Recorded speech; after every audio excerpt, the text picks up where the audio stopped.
Good morning, everyone. First of all, on behalf of the University of Queensland, I acknowledge the traditional owners and their custodianship of the lands on which we meet.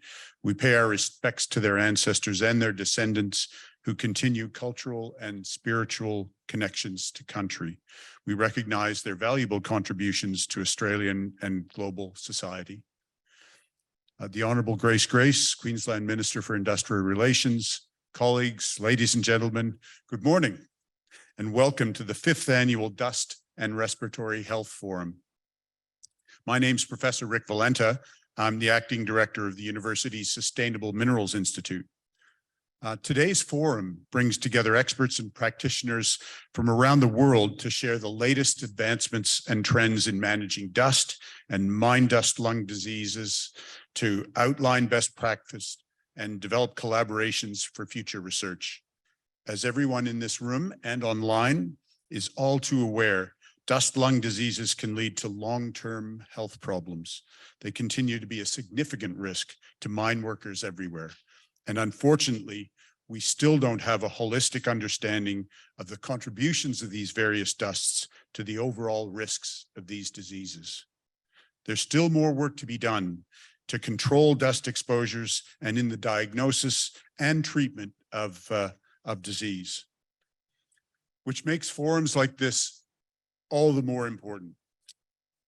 The Institute's Minerals Industry Safety and Health Center has undertaken research in this area for a number of years, starting with a gap analysis of particulates in the minerals industry in response to the 2015 re-identification of CWP, coal workers pneumoconiosis, led by Professor David Cliff, in collaboration with Nikky, LaBranche, who has since joined the team at SMI's Minerals Industry Safety and Health Center, which you'll probably hear later today referred to as MISHC. Back in August, we were pleased to announce close to $2.4 million in funding from the Queensland Government's Office of Industrial Relations for research into occupational dust lung diseases. This funding will support 2 projects. The first, a collaboration with colleagues at the University of Illinois in Chicago to identify occupational and individual risk factors associated with developing respiratory diseases and the rapid progression of disease amongst dust-exposed workers.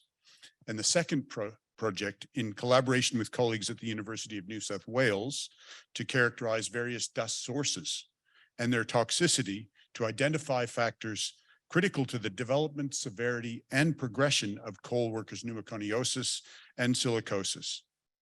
You'll hear from researchers from both of those universities today, as well as from researchers at the University of Newcastle and UQ.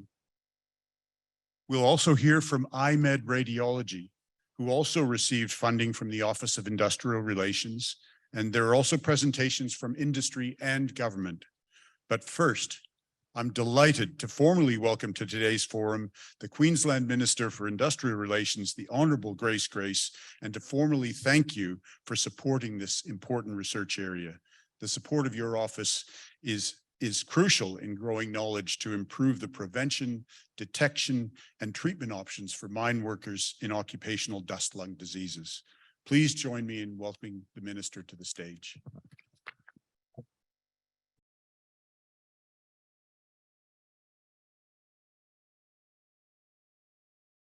Great, thank you very much. And thank you and good morning all. And can I join Rick in acknowledging the traditional owners and paying my respects to elders past, present and emerging. And it is great to be here in this beautiful theatre. And Professor Rick Valenta, thank you very much for the invitation. To Professor Maureen Hassall as well, great to be here. To Nikky LaBranche, of course, thank you. And to all of our guests that are here today, no matter from where you've come from in Australia, and to all of our overseas people that are online, can I say, a hearty welcome to Queensland. And can I give a shout out to Bob Cohen, who I've known very well since when he came out to Queensland from Chicago. And Bob, great to see you, and that we are working with you through your relationship with UQ. And look, thanks for the opportunity, as I said, to speak to you today. I know there's a lot of work in this space, but the Palaszczuk government is deeply committed committed to ensuring we have the highest workplace health and safety standards, and we act quickly to ensure our laws and regulations keep pace with new and emerging issues. This includes acting decisively to address the emergence of silicosis among engineered stone bench type workers. And I'm extremely proud that the Palaszczuk government and myself as minister led the Australian nation addressing this serious risk to workers' health. On the 17th of September, just a little bit of history, in 2018, I was provided with an urgent briefing from my department on the sudden and alarming spike in silicosis cases.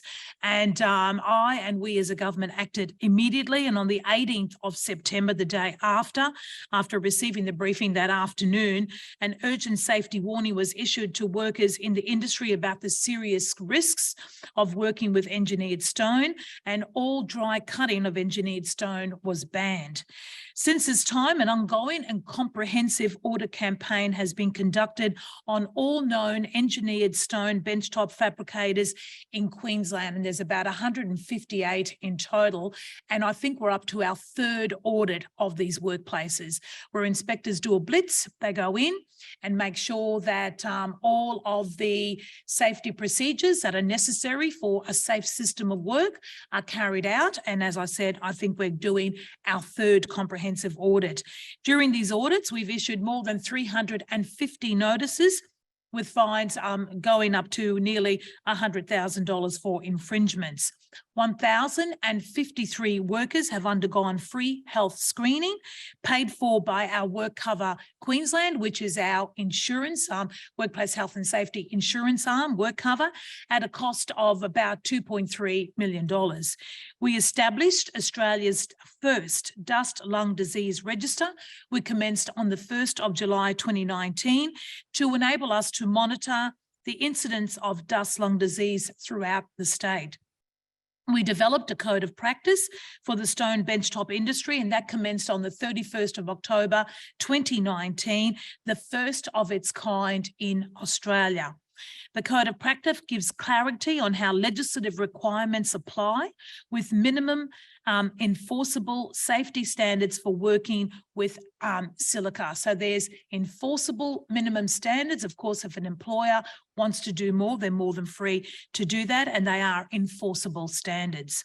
We know that since the code's commencement in 2019, air monitoring has been conducted more often and then recorded and reported. There's been an increase in health monitoring. Fit-tested respiratory protective equipment is being used, including powered air purifier respirators, and there are better methods in place to clean and contain the water that's used to suppress the dust. Now, am I saying that it's all perfect? I would say probably far from it, but it certainly is an improvement to what we saw in the first audit as reported by our inspectors. During the development of the stone benchtop code, it became clear that workers in other industry were also at risk. In particular, it's widely known that crystalline silica content is found in many common construction materials and is present in a significant number of work activities in construction that involve high energy processing. We want to keep workers in the construction industry safe as well, which is why I'm very proud to say we're about to introduce a nation-leading code of practice to tackle silica dust exposure in the construction industry. Development of this code involved comprehensive and ongoing consultation with workers, employers, and technical experts, because we want to make sure that we get this right. The Managing Respirable Crystalline Silica Dust Exposure in Construction and the Manufacturing of Construction Elements Code of Practice will commence next year on the 1st of May 2023. It applies to all construction work in Queensland, as well as the manufacturing of materials such as bricks, blocks, tiles, mortar, and concrete. Palaszczuk government is committed to eradicating silicosis in Queensland, and this code of practice shows we continue our nation-leading record of preventing exposure to silica dust in high-risk industries and protecting our workers. Within my portfolio of work health and safety, we have also developed 2 other codes of practice that set enforceable minimum standards concerning the management of dust lung hazards. The Managing Respirable Dust hazards in coal-fired power stations code of practice and in the stevedoring code. We will never rest on our laurels though, when it comes to protecting workers in all industries from dust lung diseases. We bought a new workplace exposure standard in Queensland, halved from an 8-hour time-weighted average airborne concentrated of 0.1 milligrams per cubic metre to 0.5 milligrams per cubic metre, and we're still reviewing these levels. But Queensland has been leading the nation also, and I'm very proud of that, in addressing the risk of workers developing disease due to other occupational dust exposure. As you would all know, Queensland has seen a re-emergence over the last decade, and I know Professor Valenta, alluded to this, of the coal workers' pneumoconiosis or black lung, which is our connection with Bob Cohen. And while I don't have jurisdiction over mines in Queensland, that's the mine minister, we do work very collaboratively together, of course. We've halved those workplace exposure standards as well. It's just not mines that must comply with the revised standard. It applies to any business using coal-fired boilers, such as coal-fired power stations and refineries. All businesses that work with coal need to review existing dust controls and procedures to make sure they meet the new standard and are keeping their workers safe. While the Palaszczuk government has undertaken a wide range of significant reforms to ensure workers are protected against coal workers' pneumoconiosis and other mine dust lung diseases, we also want to ensure that those suffering from these diseases are supported through our workers' compensation scheme or work cover. This includes ensuring that workers who have been diagnosed with or suspect they may have pneumoconiosis or other dust lung diseases have quick and fair access to workers' compensation for income support, medical treatment, rehabilitation, and where appropriate, return to work services. I was proud to be the minister who introduced a special lump sum payment for workers diagnosed with pneumoconiosis, and we are also providing workers with the option to receive a top-up of their lump sum should their condition deteriorate further in the future. This special lump sum payment is in addition to the medical treatment, rehabilitation, psychological and return to work supports where appropriate available to these workers or ex-workers. Further to these significant reforms, back in 2018, the Palaszczuk government established a reference group to address concerns about the suitable return to work options for workers diagnosed with dust lung diseases. The reference group sought advice from an expert medical panel and prepared guidelines to assist with safe return to work decisions. These guidelines are nation leading and provide an evidence-based framework for safe return to work.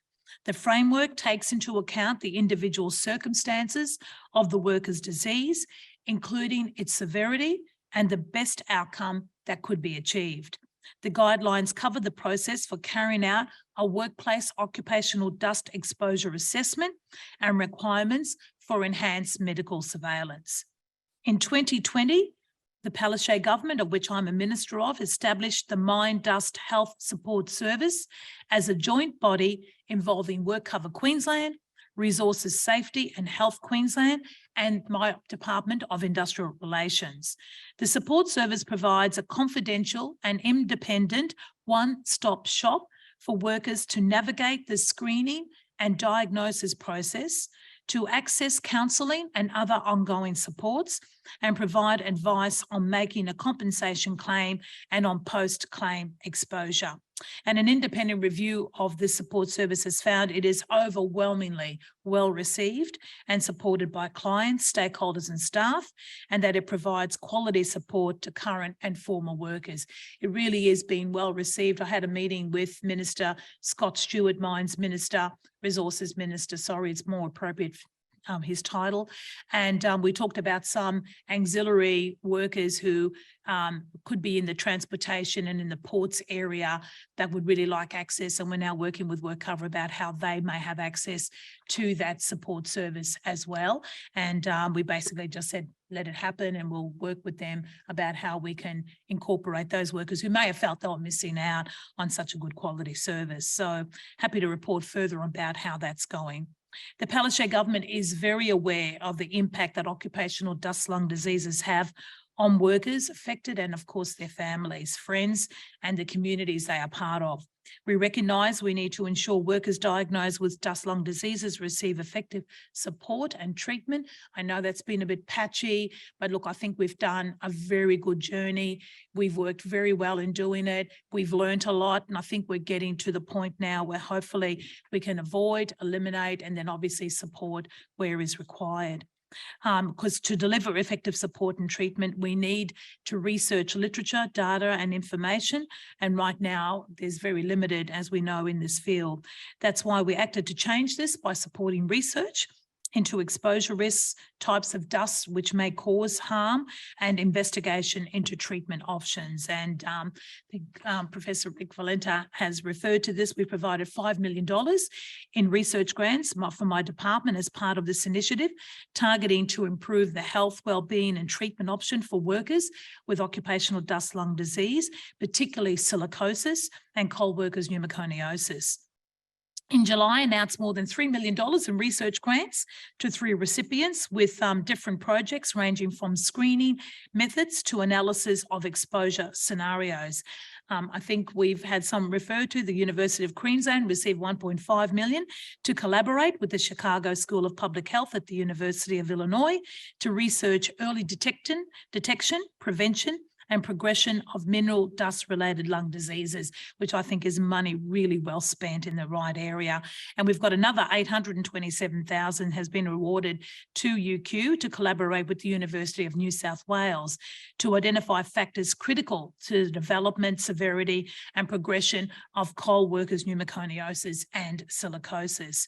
And there's $782,000 will go to IMED for an investigation to compare the effectiveness of screening methods for dust lung diseases. So we want to ensure that we have a very robust, and I think conferences like this are very good in influencing where some of the remaining funds may go. There's another $2 million in the kitty, and we're looking for really good research grants into that area as well.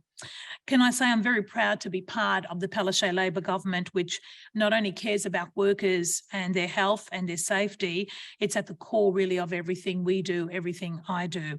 I've got a very proud union background, the first female to head up the Peak Union Council here in Queensland. And, you know, I've got a very strong track record in workplace health and safety and WorkCover, and it's lovely to be the minister that can implement a lot of these changes and hopefully generate the changes that we need for the future as well. That's why we've taken this issue of dust lung diseases seriously. We've taken action to try and tackle it from every aspect, and because obviously we want this issue to be at the forefront, and obviously we know that to tackle every aspect, you have to tackle this issue from a prevention, from an enforcement and compliance, and then of course support and research, and that's the angles that we're working on. But as we know, the job is never ever done, which is why events like this are so important for sharing knowledge and to help us better inform how we help our workers, our families, and our communities right throughout Queensland. We have a very proud resources industry here in the state, but we want to make sure that it is safe. We want to make sure that silicosis is not something that will continue, and we've seen great improvements in that area, and every worker that required to be screened and supported has been, and we want to continue with that with supports. Can I thank you very much for having me today? I've given you a little bit of a history about what Queensland's done. It's a bit of a past history, a bit of a future with our research, but today is a great day for you all to collaborate, get to know each other, and work on some of the things that we can do together to improve dust lung diseases support and prevention in this country. Thank you very much for having me this morning.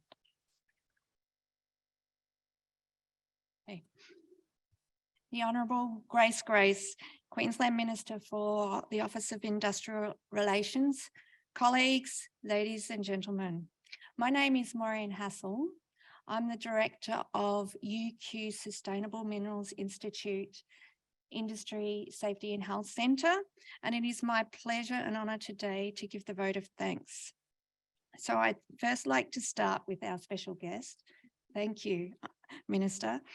It was really interesting. I enjoyed listening to your talk a bit about the history, the current situation and the future.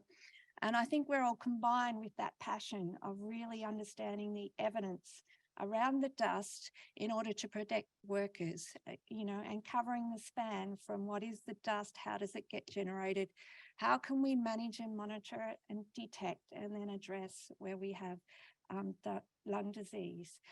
And it's the evidence that creates the standards. And I was quite impressed by the work that's happened, and we were talking about out the back in the audits and the just the proactiveness around that minerals, the manufactured stone, sorry.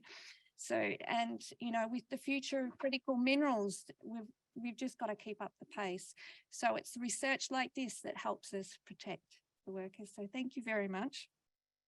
I'd also like to thank all those involved in organising today's session, especially Nikky, LaBranche, and Professor David Cliff from MISC. So MISC has been around for 24 years and has been doing research and education in safety, health and risk. And for many of those years, David has been diligently pursuing and advancing the research around occupational dust in mines. And over the last 3 years, Nikky, we've been lucky to have Nikky come and join us and bring her connections and bring her experience. And she has been instrumental in setting up and advancing our collaborations, securing the grants, and also organising this forum. So thank you, Nikky, and thank you, David. Your work and commitment is much appreciated. Yes. And thank you to all of you, both here in this room and online, for participating and for the collaborations that we're going to undertake over the next day. Special thanks for those who are going to give presentations and share with us your valuable contributions. We appreciate it because, as you all know, that collaborative sharing and networking is an important part of advancing any research and innovation endeavours. And this is crucial to help us expedite the expertise and the knowledge needed to more effectively address the dust, the sources of dust, the types of dust that are generated, the detection and management of those, as well as the treatment of lung disease, as the Minister has highlighted. So it's a really important forum, and I hope you will enjoy it. So thank you, Minister. Thank you, David. Thank you, Nikky. And thank you, everyone. I really hope that you find today both rewarding and also enjoyable, because it's a really important thing for us to be tackling. So now we're going to take 5 minutes to allow us to set up for the presentations. And at that time, the Minister will leave. So enjoy the day, everyone. Thank you. Okay. All right. Good morning. Thank you, everyone, for being here. We'll now start the presentations. First up is a presentation by Dr. Bob Cohen of the University of Illinois, Chicago. And if you've been around CWP for any length of time, you probably know who Bob is. He's been involved in this for a great number of years, and since the re-identification here in Queensland. Bob Cohen is clinical professor of environmental and occupational health sciences at the University of Illinois School of Public Health. His major research interests are occupational lung disease, particularly mineral dust exposed workers. Dr. Bob is the principal investigator on the Black Lung Center of Excellence, as well as the Black Lung Clinics program. He also serves as the medical director for the National Coalition of Black Lung and Respiratory Disease, the organization of federally funded Black lung clinics. And today he'll be talking to you about coal mine dust lung diseases in the US, latest data and current research. You there, Bob? Hello. Hi. Can you hear me now? Yes, we can hear you. Okay, sorry with my computer there. So let me share the screen again, and we'll be good to go. Okay, everybody can hear me now.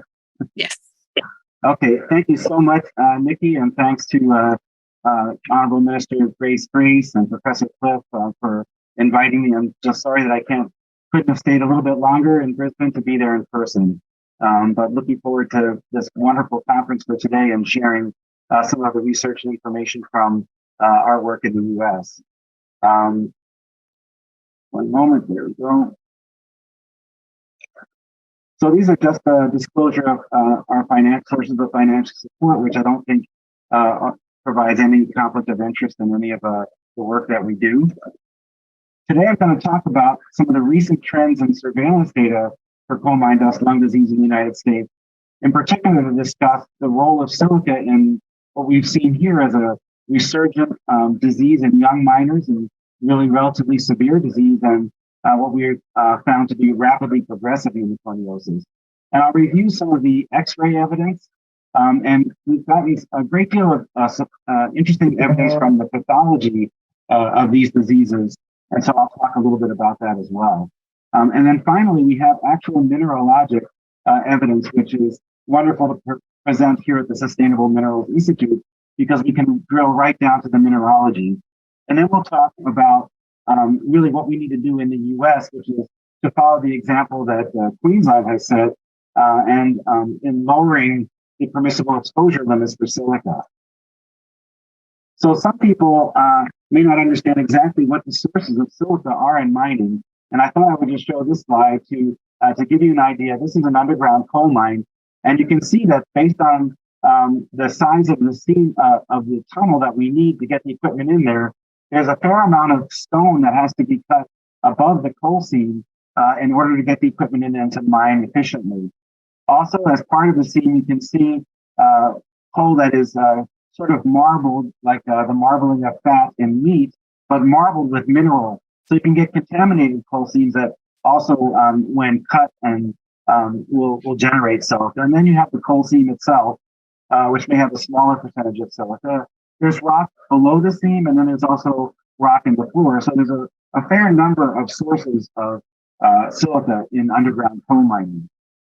One of the jobs in underground coal mining that is also a significant risk for silica exposure is roof bolting, or pinners, as I think we call them in Australia, where you drill into the hard rock top of the mine, insert this roof bolt, but in the process of drilling, you get a fairly significant plume of dust coming from the drill that is freshly fractured silica, and therefore is a significant risk for the miners that are exposed.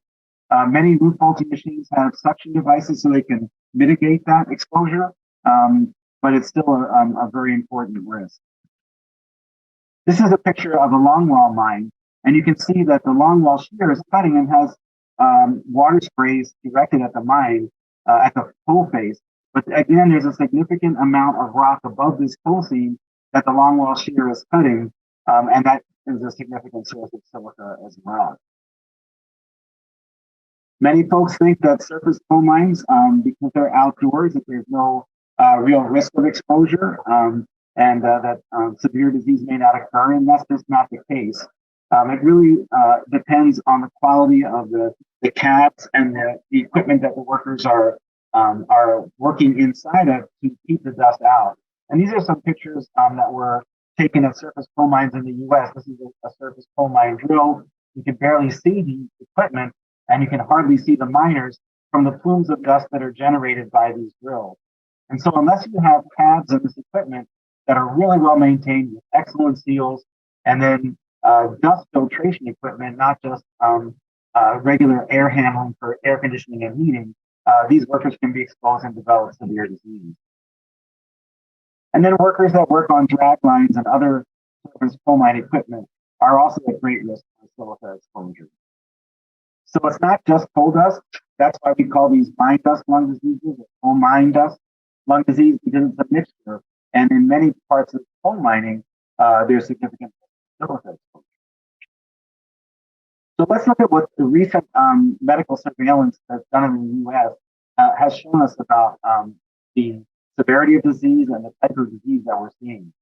So one of our main sources of medical information is from the U.S. National Institute for Occupational Safety and Health and their co-workers health surveillance program.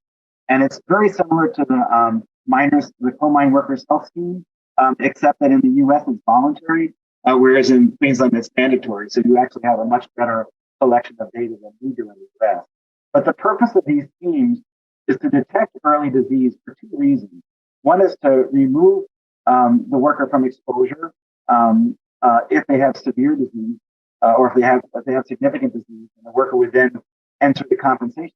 Or, as Minister Grace was discussing, develop a plan to mitigate exposures and return workers to the workplace more safely at lower dust levels, if we can. So that's if we detect the early disease. So that's the role of the program for the individual workers. But it's also really geared to identify failures of primary prevention, to find those areas where workers are still developing disease and we need to pay more attention. So in the United States, we have the Co-workers X-ray surveillance program, which has looked at the rate of disease on X-rays. That means anybody with a chest X-ray that's greater than 1/0 on the ILO scale or greater over time. And our dust laws were enacted, the modern laws, in 1970. And you can see that for miners of 25 years or greater, down to miners that have lower tenures, that the rate of people that had positive X-rays declined over the latter part of the 20th century. But disturbingly, those rates for all miners in the U.S. increased significantly at the turn of the last century and into this century. We have a particular problem of resurgent disease in Central Appalachia, which is the states of Kentucky, Virginia, and West Virginia. And we can see that in 25-year tenured miners or more, that 1 in 5 miners had a positive X-ray on the surveillance of active miners in our co-workers X-ray surveillance program. Outside of Central Appalachia, we still have an increase. It's still a problem, but not as severe as what we were seeing in Central Appalachia. And just to mention this disease that we call rapidly progressive co-workers pneumoconiosis, it was first defined in 2005. And that's folks who have progression on their X-rays of more than one small category in the ILO scale over 5 years. So people whose X-rays are getting worse with more profuse scars over a rapid period of time. And you can see in the U.S. that the rapid progression cases are seen also in these Central Appalachian states. This is the western part of Virginia, West Virginia, and eastern Kentucky. And when we look at the most severe form of the disease in active working miners in the U.S., we saw another very disturbing trend, that 3% of miners in the program had progressive massive fibrosis back in 1970. And these rates fell again towards the end of the 20th century, but spiked dramatically in the earlier part of this century, in the 2000 to 2015. So this is a real problem. We should not be seeing this very severe disease. And that's one of the things that we really need to investigate, and where we think that silica may be playing a role in this very concerning resurgence. So we saw these signs in our active working miners who participated in the co-workers X-ray surveillance program. But it's important to keep in mind that many miners don't participate. They only have to get a chest X-ray at the beginning of their mining career. They don't have to get a chest X-ray as a follow-on X-ray. And many miners are afraid to participate for various reasons. They don't want to find out that they have disease. And they also, in some cases, are afraid that they may lose a very valuable job. So the other way to look at this then was to look at people who were former miners. And we did this by looking at miners who were coming to our black lung clinics to be evaluated. And we found, to our great surprise, that there are clusters of minors with progressive massive fibrosis who are coming to our federally funded Black lung clinic. And you can see that there was 416 cases of progressive massive fibrosis, which is an astounding number, a number that we really would not want to see. When we saw these case reports coming from our Black lung clinics, our group at UIC, along with NIOSH, decided to take a look at the cases of Black lung, not just at one clinic evaluated patients for the Black lung clinics program, but to look at the entire Black lung benefits program and see what was happening in terms of the numbers of minors filing for Black lung benefits who are developing this most severe form of progressive massive fibrosis. So we were able to get data from the U.S. Department of Labor. And by the way, this type of study is the kind of study that we're collaborating with UQ and Nikky and David Cliff in the Sustainable Minerals Institute to evaluate compensation data sets to look at data in Queensland. But we did this with U.S. Department of Labor data, evaluating nearly 350,000 claims that were filed between 1970 and 2016. And we wanted to evaluate how many of these claims were finally adjudicated to have progressive massive fibrosis, that most severe form of the disease. And we found that the percentage of these claims, rather than decreasing over time as we controlled us, were actually increasing over the history of this program. But we saw even more surprisingly and of great concern was that the percentage of these claims accelerated since 1996.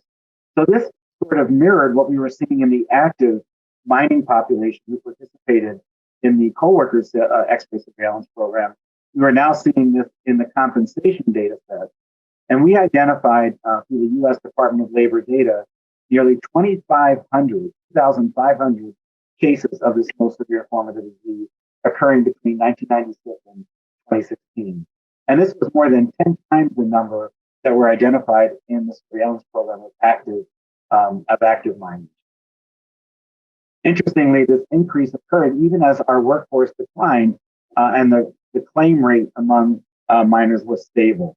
And the PMF cases, when we looked at where they worked, were greatest from these central Appalachian states again. And so here's a graph that shows the total number of claimants in blue, and then the black dotted and solid line shows the percentage of those claims that are adjudicated, which means that after the entire adversarial claims process, we're finally determined to have PMF. And you can see that that percentage increased dramatically, and the inflection point was somewhere in the mid-1990s at the turn of the century. And here again, this sort of matches that same map that I showed you for rapidly progressive pneumoconiosis that was seen in the active mining surveillance program. We can see that the highest number of PMF percentage cases was seen in central Appalachia. So this is a huge problem, and we've been focused on this really for more than a decade, close to 20 years now, on why we're seeing this resurgent severe disease and what is driving that. And we know that it's people that are overexposed to dust, but we've really come to believe that silica is playing a huge role. And that's why we really think there should be a great focus on controlling silica exposure in the mines, as well as a lot of the other industries that were discussed in the introductory remarks. So I'm going to review the evidence from radiographic chest imaging point of view, and then I'll show you the pathology and the mineralogy. So it's very interesting that there's a certain pattern of scars that occurs with exposure to silica that's associated with heavy silica exposure. And those opacities on X-ray under the International Labor Office classification are called R-type opacity. And these are round opacities that are between 3 and 10 millimeters in diameter. There are these kind of large white circular scars that are seen really like a blizzard on this gentleman's chest X-ray. And that's really, really important thing to note because those round opacities we see more commonly associated with silica exposure. So one way of trying to determine whether or not silica is playing a role was to look at the pattern of opacities on X-rays of miners who participated in the coworkers X-ray surveillance program. And what we saw, and this was first reported in 2010, was that the prevalence of R-type opacity, the percentage of people who participated in the program who had R-type opacity X-rays, was increasing over the decades of the 80s, 90s, and the early 2000s. And this was, again, especially notable in Central Appalachia. So we don't, that evidence is sort of, it's important evidence, but it's a little bit indirect. And we saw that these increase in R-type opacities suggest silica, and we think that that might be a problem. And that, therefore, we looked at it again in 2019, and that trend of an increase in the percentage of R-type opacity increased when we added on the more recent data after 2010. And you can see that there's a 6 times increase in the prevalence of R-type opacity. And these are all read by blinded panels of radiologists, certified B readers, classifying X-rays, and they have no idea where the X-rays are from. So this is a really fairly independent and accurate analysis. But again, this R-type opacity is somewhat indirect evidence. So we decided that it would be important to look for more direct evidence, and that was to actually look at the lung tissue of the miners that were suffering this more severe resurgent disease. So let's take a look at some of the pathology evidence. We first reported this back in 2016, where we had a case series of workers that had rapidly progressive pneumoconiosis and where their lung tissues were available to us. And we decided to look at the routine pathology, but then also to take a look at it using polarizing light microscopy.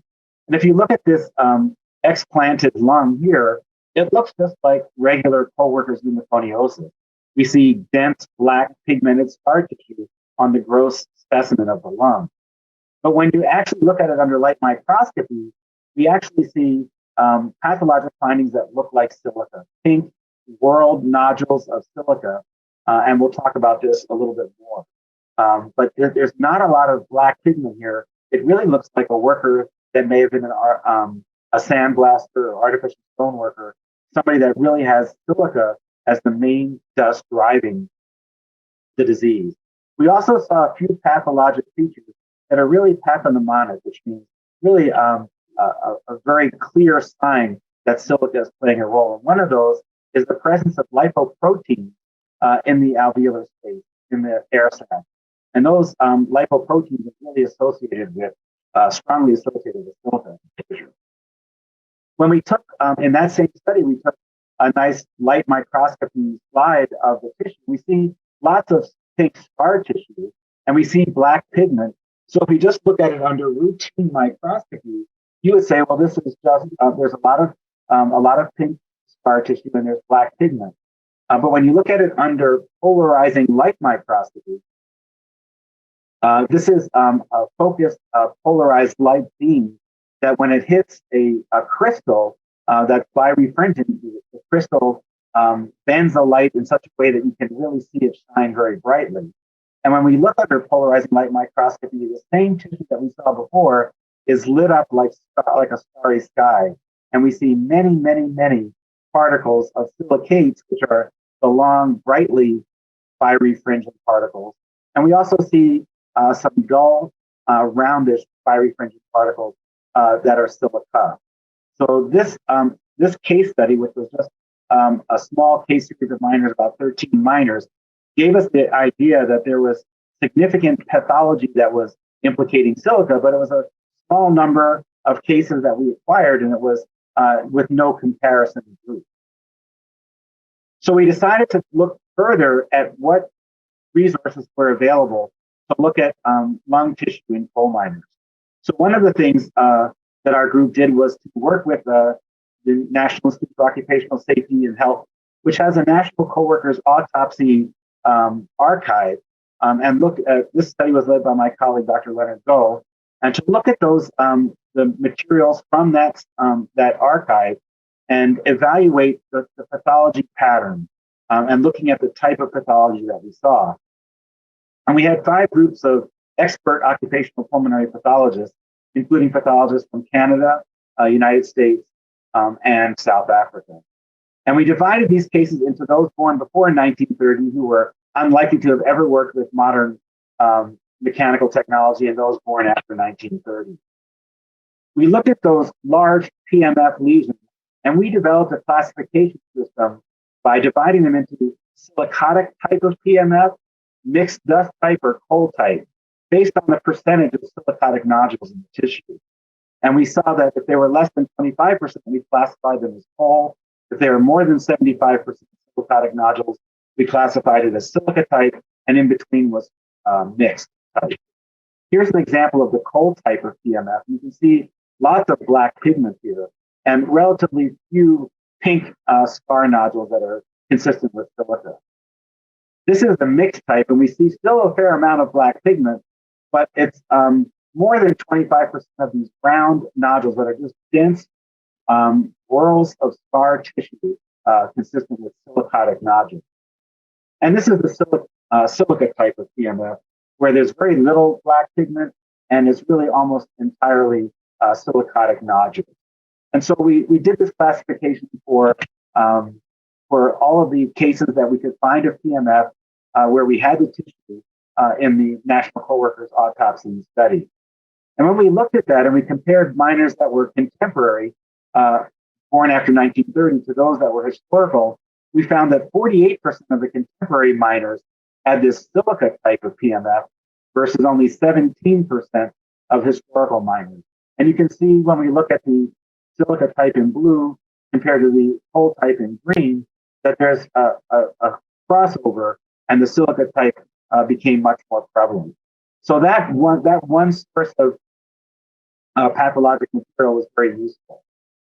So after we took a look at this, we decided that we wanted to look not only at the type of PMF, but to look at the pathologic features beyond PMF and look at that very carefully, again, comparing contemporary cases. And in this study, which was just published in September in the Annals of the American Thoracic Society, we decided to compare contemporary miners, including those that we recruited from our Black Lung clinics and other sources, as well as the National Co-workers Autopsy Study, to our historical cases. And we used the same division in date of birth to divide contemporary from historical cases. We did a similar class. We had the same group of 7 pathologists internationally looking at these materials. We looked at the PMF type as we did in the prior study, but we also looked at the profusion of silicotic nodules.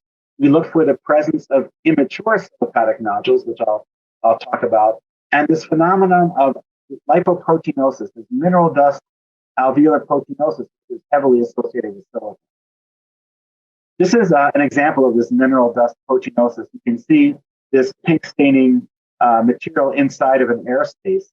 And we have a special stain called a PAS stain that if it is lipoproteins, it'll stain nice and purple. And this proves that this is a lipoprotein material that we see in the lung tissue. And that really confirms that it's the type of finding that we see associated with silica. This is an immature silicotic nodule. And when you compare it to the mature silicotic nodule, it's not as well organized. It doesn't have these circular whorled scar tissue that's more loosely formed, and it's got a lot of inflammatory cells. And this implies that the process is developing rapidly and that there's more inflammation, and we think is also associated with significant silica exposure. So these 2 other findings, immature and mature silicotic nodules, are very important. So in this study, we then compared historical and contemporary miners in all regions, as well as in Central Appalachia, where this resurgent epidemic is centered.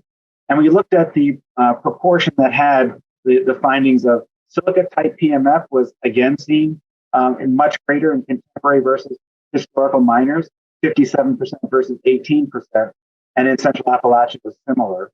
But then we saw that, and we saw relatively fewer coal macules that were present. So they were having less of the coal type, only 60% compared to 93% of the historical cases.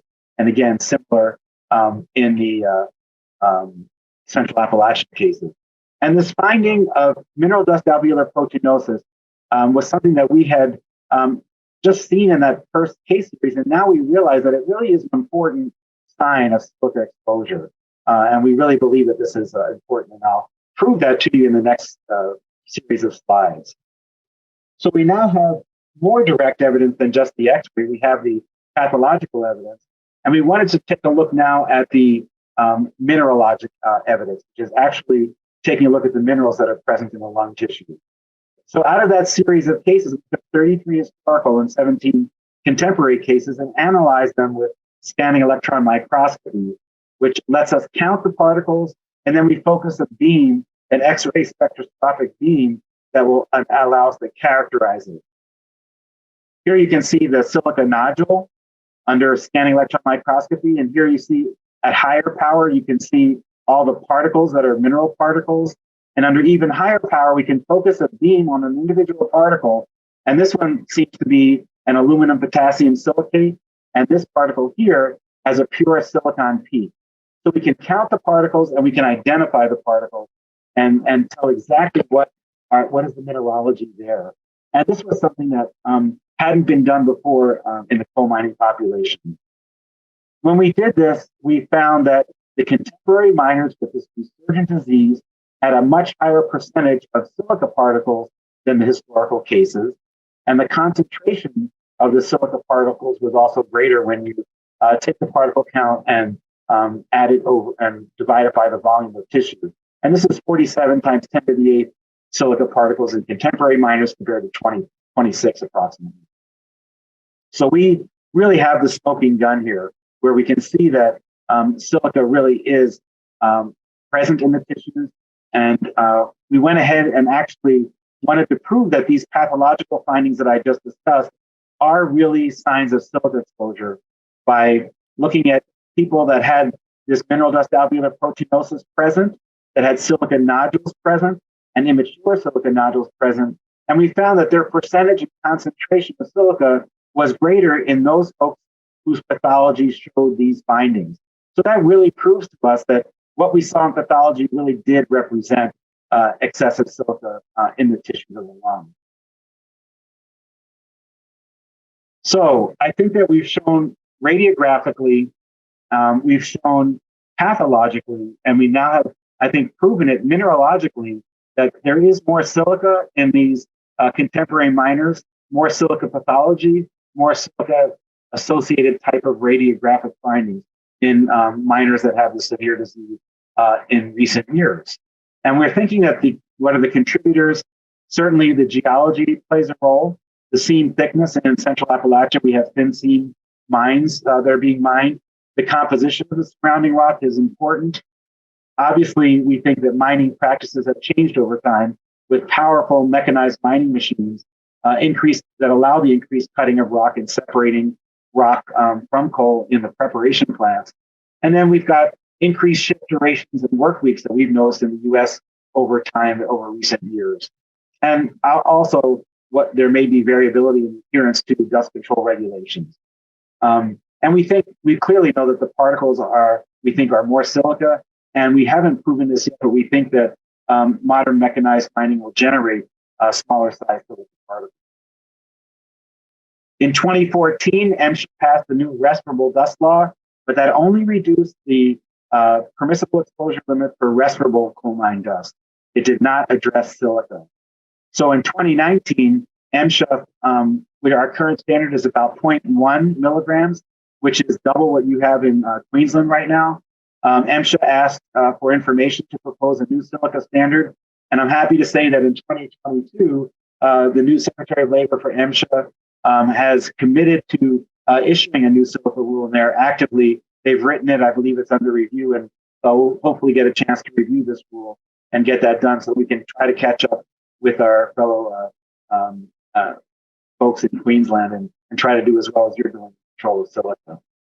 I just want to acknowledge my colleagues from UIC, National Jewish Health in Denver, Upstate Medical Center in New York and Johannesburg, University of Calgary, and our colleagues at NIOSH, U.S. Geologic Survey in Denver, and my dear friend Emily, who will be speaking next from Virginia Tech in Blacksburg, and colleagues at West Virginia University. And I think that 29 minutes, so I'm going to stop there and see if there are any questions now, or whether we want to hold this till later.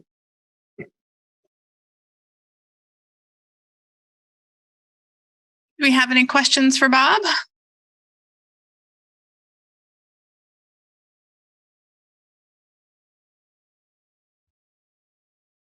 All right, well, thank you very much, Bob. I'd now like to introduce our next speaker, who is Emily Sarver. Emily is an associate professor at the Department of Mining and Mineral Engineering at Virginia Tech. Her primary research interests includes monitoring, characterization, and abatement of respirable dust and diesel particulates. And Emily was the one who did the initial samples for the Australian mines that I've been working with. So over the past decade, she's led or contributed to numerous projects in the area, collaborating with industry partners, government, and researchers in occupational medicine and health sciences. She is currently investigating temporal trends in respirable dust characteristics in U.S. coal mines, the range of respirable silica particle types in mines, and the effect of various dust controls on dust practice, on dust particle size and constituents. So Emily today will be presenting respirable dust research highlights, characterization, and monitoring. Emily? Well, hello, thank you. Can you guys hear me okay? Yep, we can hear you. Great, and hopefully you can see my screen. So it's certainly a pleasure to be with you. It's a lovely evening here in Blacksburg, Virginia, and I hope it's a nice morning there in Brisbane.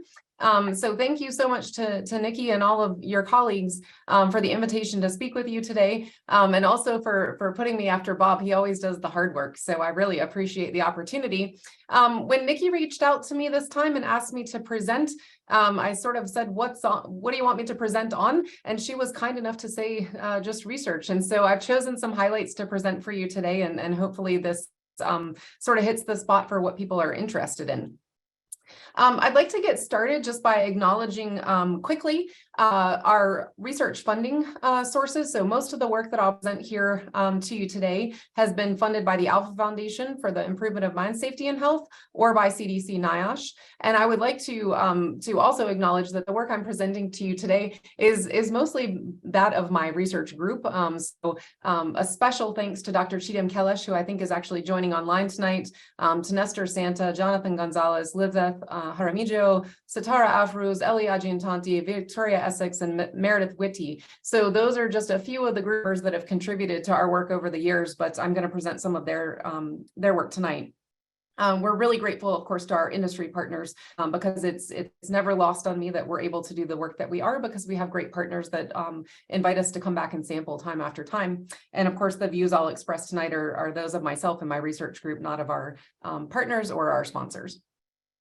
So as Bob just very eloquently walked you through, the case in the U.S. in terms of what our miners have experienced, really, from the past 50 years or so on, we saw federal regulation that really targeted a good reason for the 1969 Act was actually black lung and health of miners and concern over that.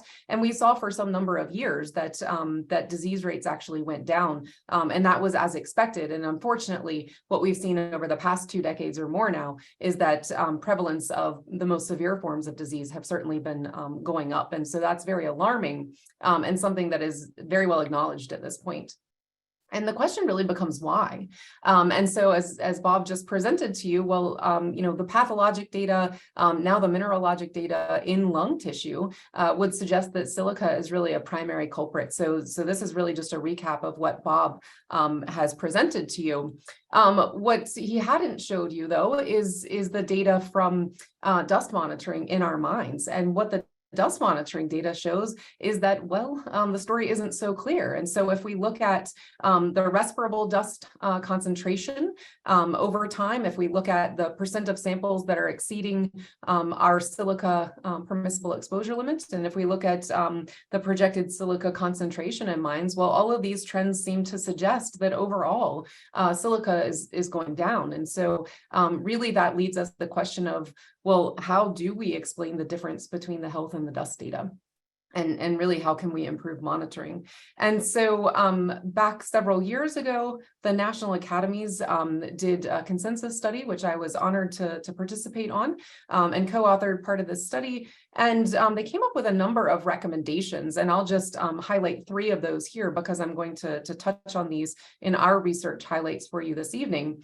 The first one, it was recommendation number 9 from the National Academies report, but it was really focused on having a much more comprehensive understanding of actually what's in the dust. So understanding particle characteristics and their variability, understanding and quantifying where the dust is actually coming from. So what are the important source contributions in our minds? Recommendation 10 was really about linking the health data to the dust data or vice versa. So really trying to understand, what's in the mine atmosphere, what constitutes exposure, and then perhaps, how can we take that all the way to what's the outcome of that exposure. And then another recommendation was recommendation number 5 here, which said, we really need to continue the focus and pick up the pace on real-time silica monitoring. And in the meantime, we really need to focus on the end of shift monitoring that NIOSH has been developing. And so that's also a key point, right? So if we can't measure it and if we can't measure it in real time, it's actually very, very hard to control. So I thought for this presentation, I would just touch on 3 different sort of project focal points for you. So I'm going to talk a little bit about our respirable dust and silica sources research. So I've got some results to present there. I'll also talk about what we're now understanding is the very complex nature of dust particles in mines, and in particular silica. And we've got some new research that's really starting right now in that area. And then I thought I'd show you a little bit on a novel dust monitoring concept that is really born out of some of the work that Bob just showed you as well on how we can use polarized light on lung tissue. And so now we're questioning how could we use that as a monitoring concept. So just to go into a little bit more detail from what Bob just showed you, in underground coal mines, we have a number of different dust sources. So of course, there's, the continuous miner or the longwall miner that's cutting at the coal face. And in our mines, as Bob mentioned, we typically cut a lot of rock, especially in the central Appalachian region.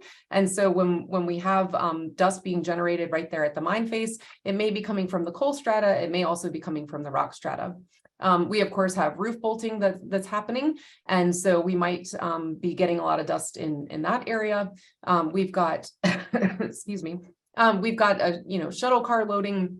That material is being taken to a feeder breaker and being put onto a belt. And so we might have dust that's being generated or even re-aerosolized in those areas. And then, of course, in our mines, like you are in some mines in Australia, we're putting down a lot of stone dust in order to mitigate explosibility hazards. And so that dust is typically carbonate based. So it's a high purity limestone or a high purity dolostone in most cases. But again, part of that is in the respirable fraction and may actually be picked up in respirable samples. So the work I'm going to present to you now is really based on a very large number of samples that we've been able to collect in a number of underground coal mines in the US. So today we've sampled about 26 mines. I'm going to show you data right now that's related to the first 25 of those mines. And so just for context, this is based on about 170 samples that represent what we would call about 112 unique sampling locations. So a particular location in a particular mine.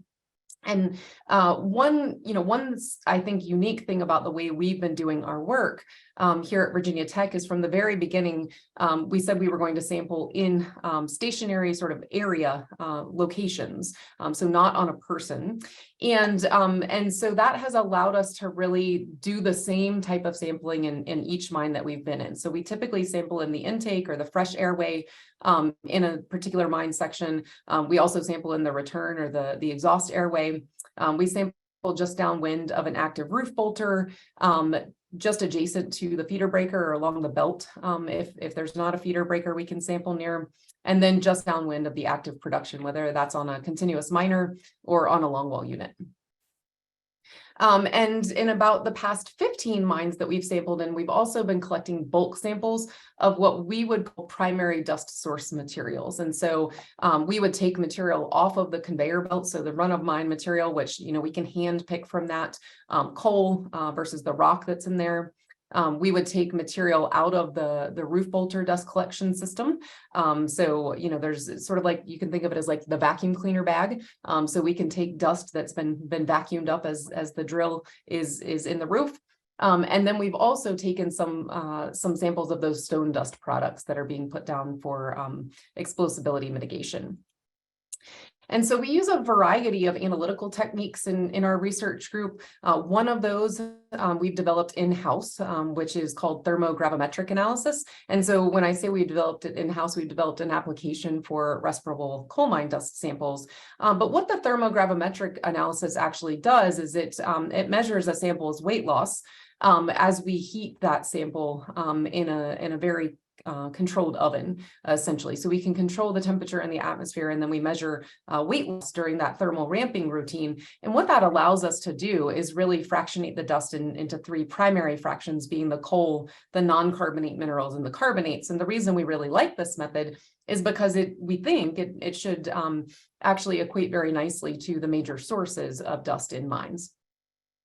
And so just to show you some results here, these are the results which I would call sort of proof of concept on our primary dust source material. So if we look at that rock dust material, the stone dust that we're putting down to mitigate explosibility hazards, well, I told you that's mostly high purity limestone, right? And as it turns out, yeah, what we see is mostly carbonates in the respirable particles from that dust. If we look at the run of mine coal, yeah, it's mostly coal. Now it does have some impurity in particular mines, but it's mostly coal. When we look at the run of mine roof rock, or rock that's being mined at the face, or that material that's coming out of the roof bolter dust collection system, again, it looks like what we would have expected. It's mostly non-carbonate minerals. And so we sort of took this and said, okay, this is a good proof of concept that the TGA method is actually working. Now let's apply it to our mine dust samples and do some dust source apportionment. And so that's what I'm going to show you here. These are our samples in central Appalachian mines, and I want to call your attention to this bar right here in the middle. These are the samples that were collected just downwind of active production. So most of those just downwind of a continuous miner unit. And so what I'm showing here in the background, the wider bars, are basically the respirable dust that we collected in that area. And so what that shows is that about 20% of that dust, the gray bar here, is coal, another 10% or so is carbonates, so the rock dust product. And then the orange bar here, about 70% of that dust is non-carbonate minerals, or things like silicates and silica. And that's really interesting because if we look at the height of the coal being mined and then the height of the rock being mined in those operations, what we see is that the height of the coal is about 2/3 of the total mining height, and then the rest of the mining height is in rock. And so what that really tells us is that the rock that's being mined there at the face is producing about twice as much respirable dust as the coal. And this is something that, intuitively makes good sense, but it's never really been shown before. And so I think this is really an important point, and something that we can talk a lot to coal mine operators about, how do we better target the dust that's coming off the face, knowing that a lot of that dust is actually coming from the rock that's being cut there. The same is actually true in terms of the relative dust generation in other mines. It's just that they don't cut near as much rock as we do in Central Appalachia. So I often tell people, we mine in Central Appalachia, unlike pretty much anywhere else in the world. We take the best, most high-powered, most productive equipment, and we use it to cut this much coal and that much rock. And so, there are unintended consequences of that, meaning we produce a whole lot of dust, and that dust may have mineral content in it that is not healthy. So in addition to using something like the thermogravimetric analysis, we also do a lot of electron microscopy in our group. And this is where I will again invoke Dr. Cheatham Kellish's good name. She is really responsible for most of the SEM work at this point, and she is absolutely a phenomenon in doing that. What I could show you about our SEM work in a paper that Cheatham has just authored in the Minerals Journal is that we've actually now shown by looking at those primary dust source materials that the rock strata is really the primary source in most of the mines that we've sampled anyway. It's the primary source of the silica. And so this is silica mass percentage being shown on the y-axis here. These are our bolter dust samples, so those materials that came out of the vacuum cleaner bag. These are the run-of-mine rock strata samples, and then we've got run-of-mine coal, and then those stone dust products, the limestone dust products that we're putting down to mitigate explosibility hazards. And what we see is that, overall, the silica is really coming from the rock strata that's being either drilled for roof bolting or being mined at the face. So the second thing I told you I would hit on tonight is the complex nature of dust particles, and in particular silica particles. And the way I would kind of, sort of frame this for you is that, when we think of silica particles, in the atmosphere, so we think of respirable silica and what might that look like. The way that it's typically conceived or modeled is that we might have, kind of one of two things going on. So we might have free silica particles that maybe look something like this, just sort of floating around. And we could even think about them being freshly fractured or have more surface reactivity associated with them, which we think is probably worse in terms of the lung response. We can also think of, and people have worked on, this idea of occluded silica particles or silica that's coated in perhaps a clay mineral. And the idea that maybe, the clay mineral coating is somehow better, right? When the macrophage comes along and tries to take up that particle, that maybe the response is a little bit better than what happens in the case of a free silica particle. So that's the way that we tend to think of particles, conceive them in, our modeling. Maybe what we even use in things like toxicity studies, in vitro or in vivo studies, that's what we give the lab rat, right? Is these pure silica particles, or maybe we can find a way to coat them and see what the difference is. But in reality, what we're actually observing in the mine environment seems to be quite different. So, here's free silica particles, and every once in a while we will see those in our respirable dust samples from coal mines. But we see other things a lot more often. That can include particles that have, some sort of clay coating on them, whether it's fully encasing the particle or maybe wrapping around it.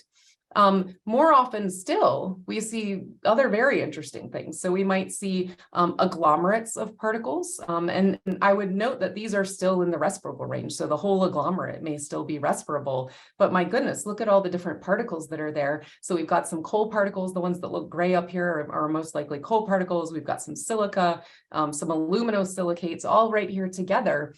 And then we, really start to think about, well, that's a very interesting way to now conceive of the exposure, right? So what happens when someone respires that particle and it hits the lung? Does it suddenly break apart? Does it stay together? Does the fact that it's in part of this agglomerate maybe is that helpful because it can't get as deep into the lung? So there's all kinds of questions that we could ask about these types of particles. But this is by and large what we see when we look in respirable dust samples. And by the way, we've done some work in the laboratory to say, is all this just an artifact of sampling? We run it through a tube, through a cyclone, put it on the filter with a dust pump. And it turns out we can actually get these agglomerates when we create dust in the lab. We can pulverize and create respirable dust in the lab and sample it passively, and we still see the agglomerates. So we think that at least to some extent, this is really what's going on in the environment.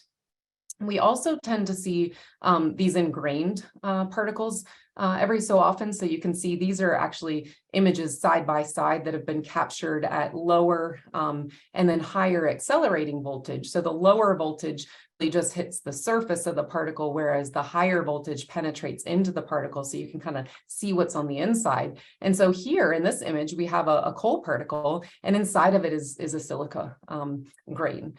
We can see a similar kind of thing going on in these other images. And so we've got some new research now, which is just getting started, really trying to take a closer look at silica containing agglomerates. So we think this is something that's actually quite interesting to think about in terms of exposure. And so we're questioning things like, how persistent are these agglomerates? You know, can we get them to break apart? How much effort does it take to get them to break apart in something like a simulated lung fluid? So that's something that we're currently working on. We're also exploring some new software technologies that we can use in order to do a better job characterizing agglomerates and being able to do that in an automated way. And so, you know, we've been looking at the SEM for a long time, and to some extent, we step back and say, why didn't we catch on to these agglomerates a lot sooner? And it's because we've been so focused on trying to do automated mineralogy, automated particle counting and classifying, because, you know, that's really the only way to gather quantitative data. But when you do that, you miss a lot of the experience in actually putting eyes on those particles. And so now we have the opportunity to work with some really advanced softwares where we think we're actually going to be able to do this in an automated fashion. So that's part of a new project.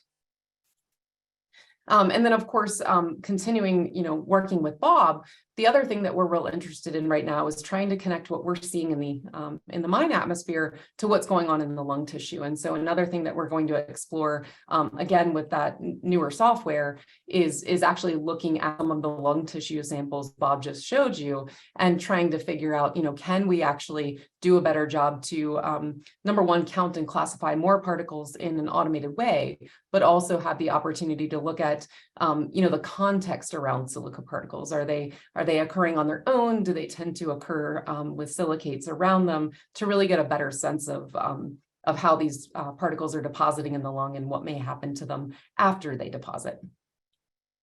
And so then the final highlight that I was going to share with you this evening, again, is on a novel monitoring concept. And so this one is based on optical microscopy. And so, you know, optical microscopy is good because we, in some sense, it's easier to do. It's certainly cheaper to do. And it's a very traditional method, but we can't look at particles that are quite as small as we can under the SEM. That being said, you know, Bob just showed you that in under a normal light microscope, right, you can look at a stained tissue sample and get some sense of pathology. And if you look at it under a polarized light, you can actually see where the mineral particles are. And so the first time that Bob showed me this image, you know, a light bulb went off, and I said, well, shouldn't we be able to do that with dust particles? And that would be interesting. And then, you know, with a very quick kind of search on what could we do with optical microscopy, then you really start to find, well, people have been using cell phone microscopy, if you will, for a decade or more to do things like diagnose bloodborne illness in the field. And we were also at the time working with this black carbon monitor, which is only of interest here because I think that the way the monitor actually works, and that it has this sort of self-advancing tape. So this idea that you take a sample for a short period of time, analyze that sample, and then you simply advance the tape and move on to the next spot on the filter, if you will, to get a new sample. And so thinking about all that together, you know, we have the beginning of what we would call a semi-continuous dust monitoring concept. And so these are some images that have been captured, and Nestor Santa used in his master's thesis in working in our group. And now he's working as a PhD student, really in advancing this idea. And what Nestor has been working on has been looking at respirable dust particles. So these are respirable. This is coal on this side of the image. And there's mineral dust. I believe it was a silicate mineral sample on this side of the image. And this is just under plain polarized light, so just under a normal light microscope.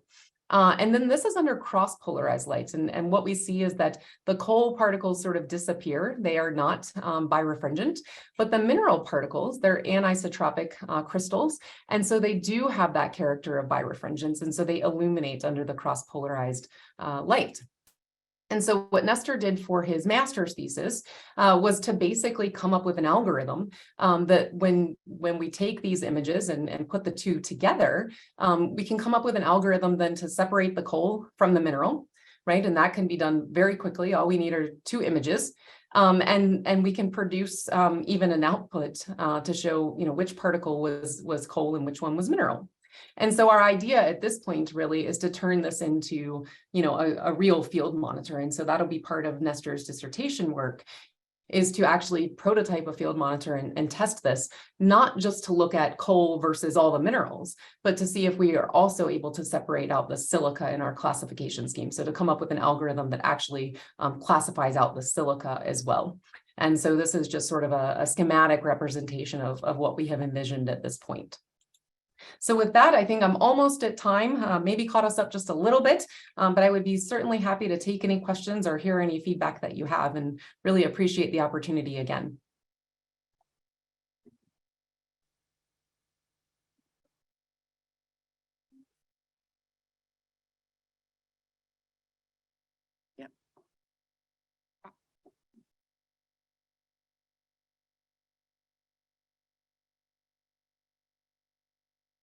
Thanks, Emily. We have a couple of questions for you.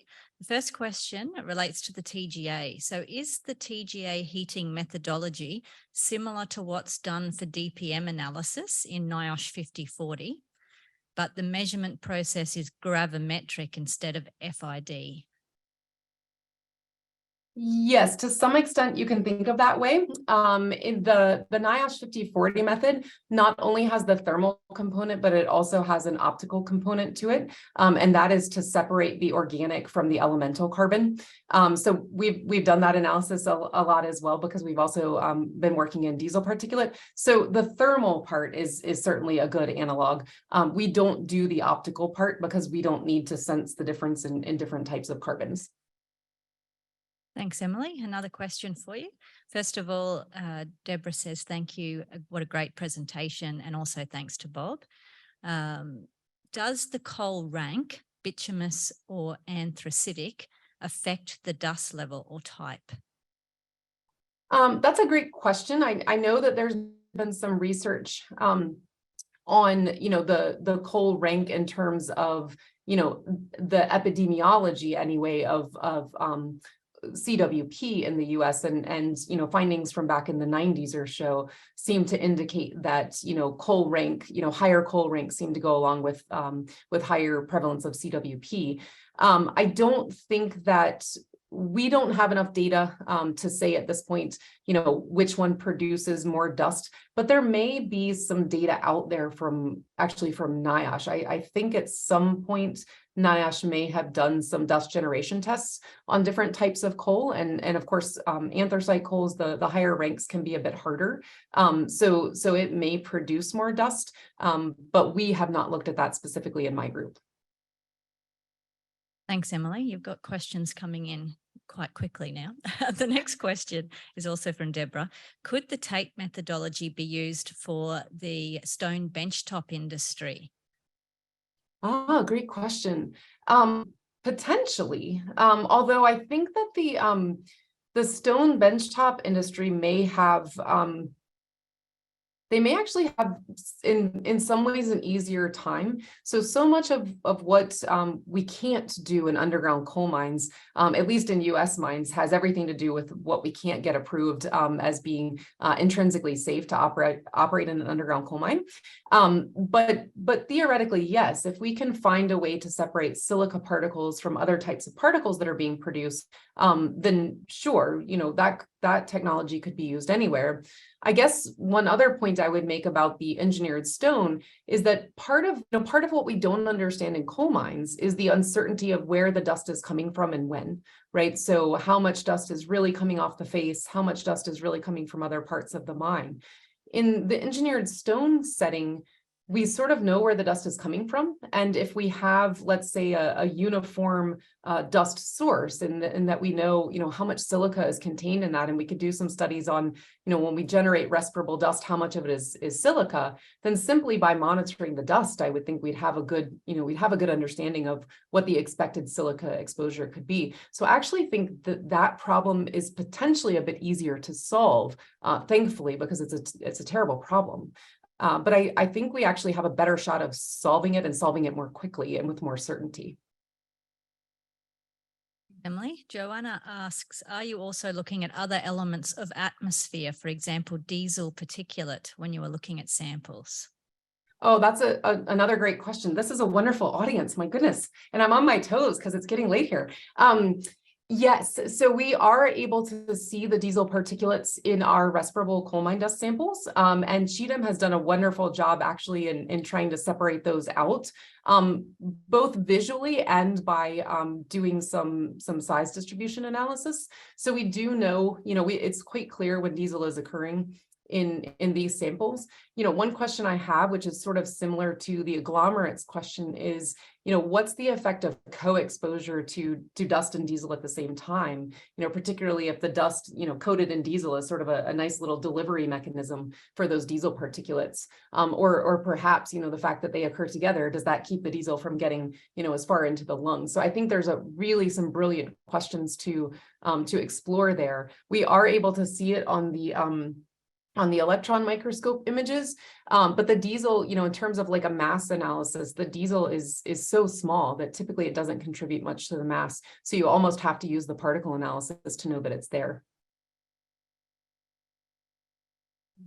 Peter asks, how different is your polarized by infringence count method to the old conimeter method? So KO. I have no idea, because I don't even know what the old conimeter method is. But now I have homework to do. So actually now Nestor has more homework to do. I hope he's also joining tonight. I don't know anything about that method, but I'm very intrigued, and I would love to investigate and get back. Emily, that's homework for you then. Yes. Anonymous asks, wondering if modern dust suppression and mining techniques has reduced exposure to carbonaceous material, but as a byproduct, unfortunately increased mineral exposure, especially in RCS. That's a wonderful question. And I have to say that's something I think about quite a bit. I think we are actually very good at suppressing dust when we know what dust to expect. And that's actually something that another PhD student in my group is trying to investigate right now. For instance, looking at something like, water sprays. I think the water sprays are actually quite effective on the coal. We're able to hit the coal and wet it ahead of cutting, and keep a lot of that coal dust down. But I think, maybe we have always assumed that we're also keeping the dust being generated from the rock or the stone strata down as well. And maybe we're not. And so I do think that this is an area where, our mining techniques have evolved. They've evolved quickly.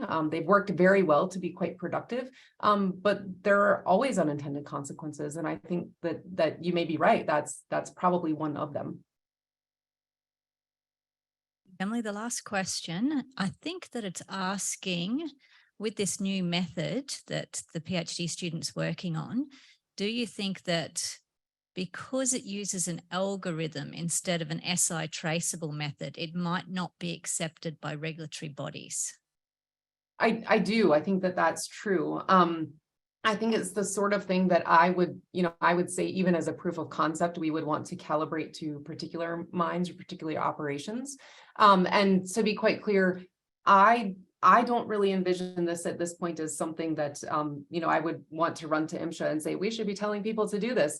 I, on the other hand, would like to have more tools to where mines and miners can monitor more frequently, can get more information in real time or quasi real time about what's going on in the mine, and have the ability to potentially make some decisions. So I'm of the mind that, we should measure things even if it's not about regulatory compliance, because we're good engineers and we're good miners, and we can, and we should make progress and have as much data available as someone can reasonably reasonably look at and make good decisions with. So I would not envision this at this point as something that could be used for regulatory compliance, certainly not in US mines. But I think we should proceed nonetheless, because I think we need more information. And even just knowing, you know, how much dust is coal and how much is mineral, I think in many operations, that in and of itself could be helpful. Well, thank you, Emily. I'll wrap up the session there. So can I have a round of applause for Bob Cohen and Emily Sarver? Yeah. Yeah, thank you guys for joining us. I'll let you get to sleep now because I'm sure it's late there. If I could ask everyone in the room and on Zoom as well to be back at 11 o'clock and we'll start again. Thank you. We have 4 speakers. And our first speaker I'd like to introduce is Evan Pengelly. And Evan's from Resources Safety and Health Queensland. Since 2016, Evan has developed and implemented reforms to the regulated health scheme for Queensland coal miners in response to coal workers' pneumoconiosis. In his current role as Director of the Health Services Surveillance Unit, Evan oversees the health assessment process for workers under the scheme. Joining the Queensland Government in 2014, Evan has diverse experience in both policy and operational areas, including responding to resources policy challenges, such as balancing land access for resource development. So welcome, Evan. And today, Evan is giving us an update from RSHQ. Thank you.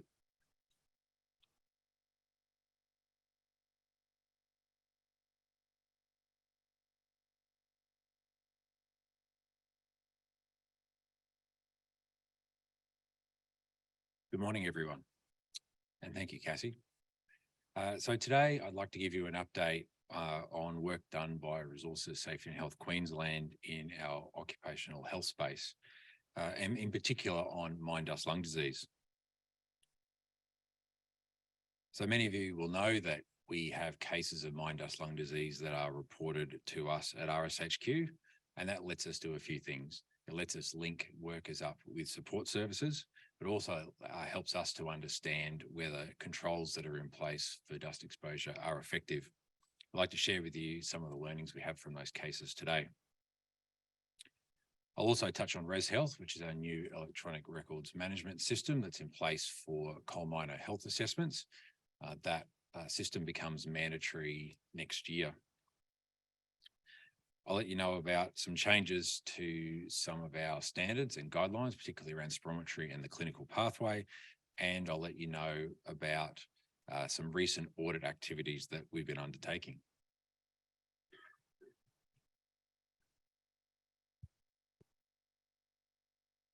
Hopefully you can hear me a bit better now. So firstly, into case information and providing a quick case update. So since October this year, we've received reports of 317 cases of mine dust lung disease. And we get those cases reported to us from a number of sources, one being the health assessments under the Coal Mine Workers Health Scheme. We also get reports from the Office of Industrial Relations, who report through accepted workers' compensation claims, and we get reports from site senior executives who report to us cases they become aware of on site. Recently, though, we've also started receiving reports of cases from Queensland Health, and Queensland Health manages the notifiable dust disease register that was mentioned earlier. And that's a really important additional pathway for us to receive information on cases. Thankfully, most of those we are already aware of through those other existing pathways that we have. Just looking at that data for a moment, you'll see that we do have, in recent financial years, an increase in the number of cases that have been reported. And that's to be expected. We have a really good screening program that's in place now, but also we've expanded the scope of that screening program. So that's picking up former workers or retired workers, but also the mandatory screening that's now in place for mineral mines and quarry workers. The other thing you might notice from this graph is last financial year, we did see an increase in the number of COPD cases reported through. And you'll see that as we take a bit of a deeper dive into this data, you'll see that appear as we go on. So firstly, if we have a look at the cases by operation type, and by that I mean underground versus surface operations. And you can see that in recent years, the majority of cases reported through have come from surface operations. So this is probably for a range of reasons: increased frequency of screening, greater awareness of disease, but also that this group makes up a large proportion of miners in Queensland. Compare that to our underground workers, and you can see that in the initial years on this graph, that was the area where we were seeing cases reported to us from. That number's largely held steady for a number of years, but we did have an uptick last financial year. And that's really coming through from those non-pneumoconiosis cases like COPD and in older workers. Interestingly, although most of these cases, the workers have a long work history, we are seeing cases of workers with a relatively short work history being diagnosed with disease, and they're quite often from those surface operations. So we're talking about maintenance jobs, maybe people in workshops like fitters, but also supervisors as well. And these are workers that have had less than 10 years exposure in many cases. Having a look at the different disease types that we're having reported through over time, you can see that the majority of cases are in those non-pneumoconiosis category, the red line up there. And that's in particular those COPD cases.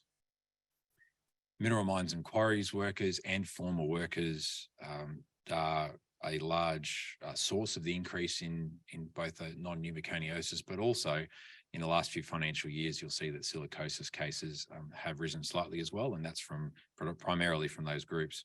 Of course, we are still seeing silicosis cases reported from the coal sector as well as the MMQ sector.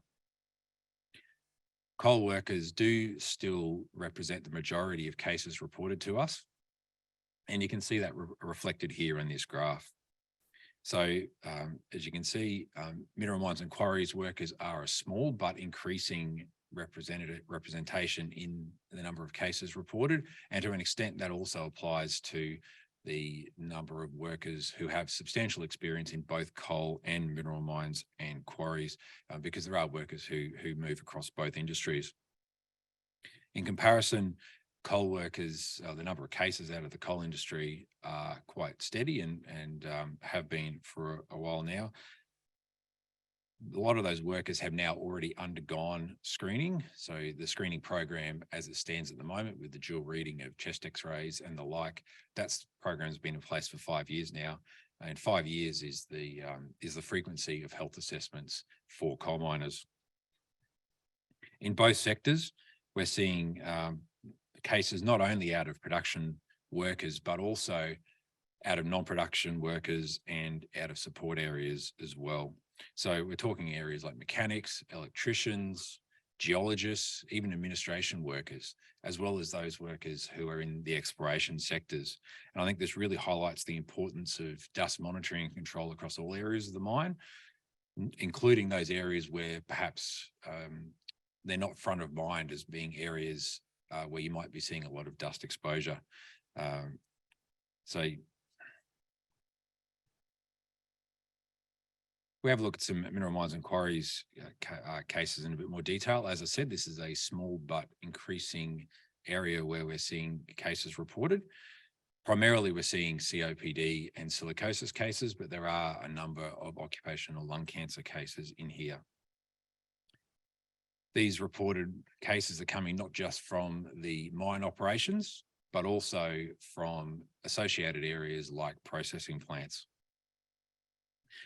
Also in this group are a number of quarry workers. There's 28 workers in here who have some form of quarry experience.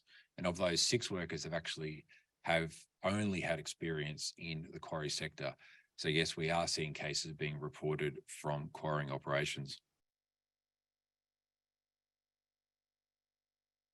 Compare that with cases out of the coal sector. As I said, they are the majority of cases reported to us. You can see we're seeing roughly equal numbers at the moment of silicosis and coal workers pneumoconiosis cases. And I think building on some of the presentations earlier, indicative of workers being exposed to both types of dust. Predominantly, again, we're seeing that the majority of cases are COPD and quite a number from the surface operations.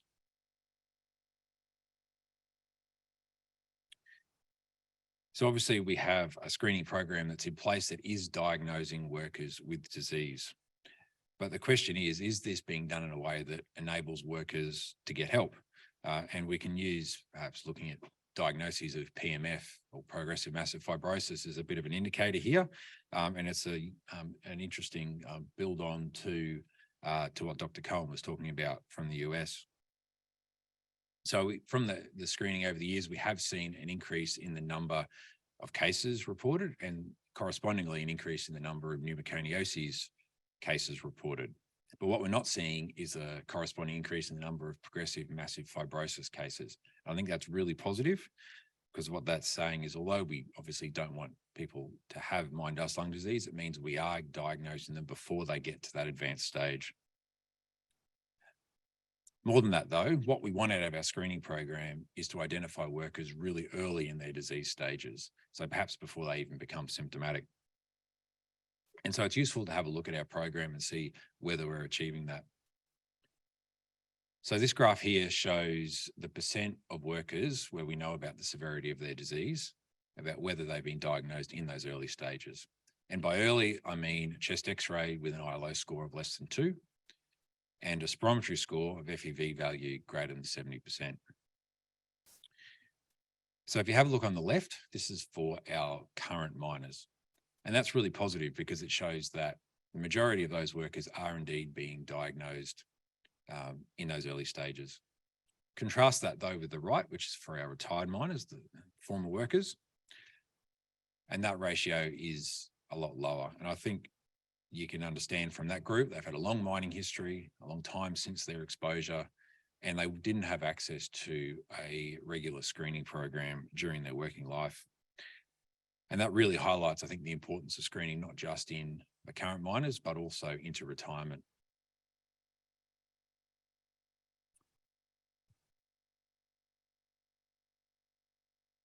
Just touching on our former workers for a bit longer. So we continue to offer a free ongoing screening for all retired miners every 5 years for life.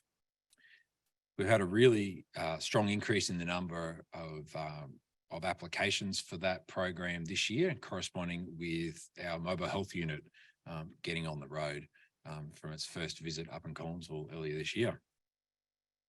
So we've now had over 700 workers approved to go through this program, and they are going through different stages of their assessments. With all those assessments happening, particularly this year, we are starting to see cases being diagnosed through that program. And I expect we'll probably see a few more come through just because of the delay that happens between an abnormal finding, and then obviously that needs to be further investigated to come to a diagnosis. So I expect we'll probably see some more in the coming months there. And again, that really highlights the importance of a screening program for retired miners. So next year, we're looking forward to the completion of a cancer and mortality study into coal mine workers in Queensland. And that's something that we're partnering with Monash University to deliver. Got some similarities with the petroleum and gas study that Monash has undertaken or is ongoing. RSHQ's put in information on around 200,000 coal mine workers to inform that study. So we're really interested in what those findings are. I think it'll really increase our understanding of health risks for miners, and by extension will inform some of our focus areas in the years ahead. A quick reminder on Res Health. As I said, that's our new electronic online platform for health assessments, and that will allow workers, employers and doctors to all complete those health assessments online. It's available now and has been for a while, but it does become mandatory from 1 April next year. So that means all health assessments that start from that date need to be commenced in this system. We've got some online training sessions running at the moment, and we will next year as well. You can find out more about those from our website, and you can book in for a session there as well. And I really encourage you to do that. We're still delivering enhancements to the system. A lot of the recent ones are really around improving some usability and adding additional features in there, particularly for doctors, but also for the other stakeholders. I really encourage you to onboard early. April isn't that far away. It's really important to get on board. We can offer more assistance to you now than we can right in the lead up to April when everyone is trying to get onto the system. You might want to think about piloting the system as well. Perhaps pick a site, pick an employer to work with, and really just get in there and give the system a go.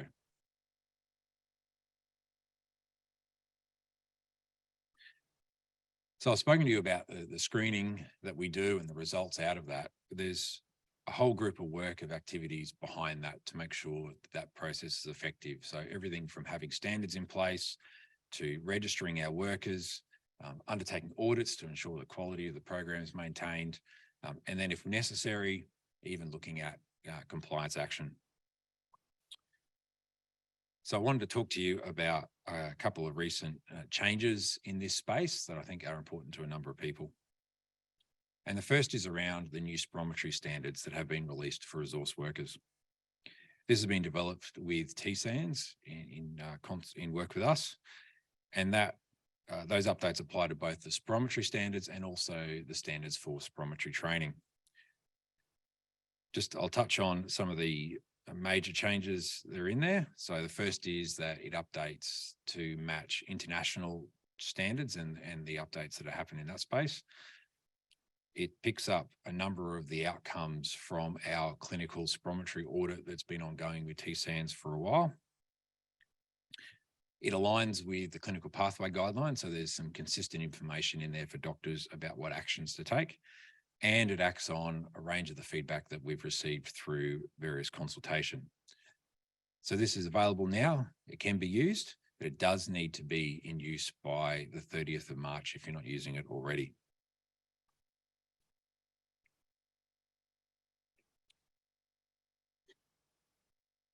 The other guideline that I wanted to update you on is our clinical pathway guideline, which we're in the process of updating. So this is a consistent pathway that was developed by doctors back in 2017 so that workers were going through a common process for abnormal screening results to be further investigated and come to some diagnosis. So it's been in action for quite a number of years now. There's been plenty of time to see how that works. I have plenty of feedback from doctors, and I think you'll hear from Katrina later on some work that she's been doing to identify that perhaps in some cases, the referrals that are happening to respiratory physicians don't really need to happen. So there's a few changes that are proposed to that pathway. One is around spirometry. So currently, if there's an abnormal spirometry result, that worker is referred through to a respiratory physician. Under the proposed pathway, there would be a second spirometry check and complex lung function testing just to confirm that that abnormality is correct, and then that would obviously lead to referral. There's the opportunity for our doctors, the AMAs or appointed medical advisors, to manage early or very mild cases of lung function impairment, particularly where there is a clear HRCT that supports that. There's some clarity in there on how to act on particular X-ray results, and it introduces around HRCT a dual read. So having all the HRCTs dual read by a certified B reading radiologist, and with that, a consistent reporting mechanism for those HRCTs so that there's clear guidance back to the doctors for them to act on in a similar way that there is for the X-rays.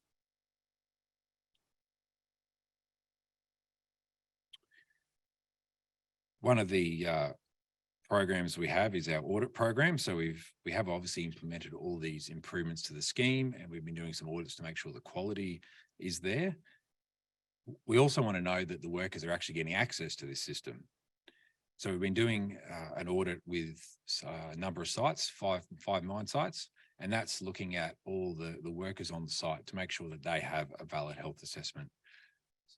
because the employers have the obligation to arrange those assessments, we've been looking at the whole range of employers involved in the site, all the way from the operators through to small scale contractors and even self-employed workers.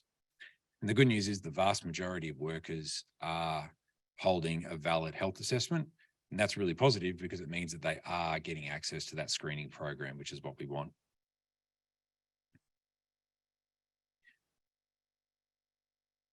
We publish on our website a range of health notices. So if you're interested in finding out more detail or information around, for example, the changes to those spirometry guidelines or information around any of the audit programs that we've run, you please get online, have a look here.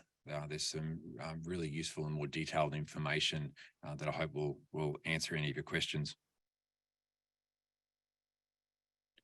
And finally, like Minister Grace, I'd like to encourage you to make use of the Mine Dust Health Support Service. So this is, as the Minister said, a really useful service, provides support through to workers, but also their families, provides a pathway through to compensation and a whole range of support services, including psychological support services.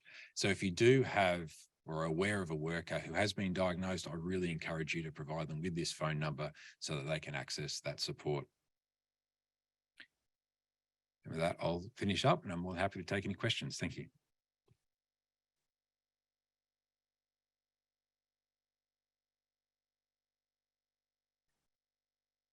Thanks, Evan. That was a great presentation. Lots of new information, great initiatives that you're doing, and some positive trends in that data as well.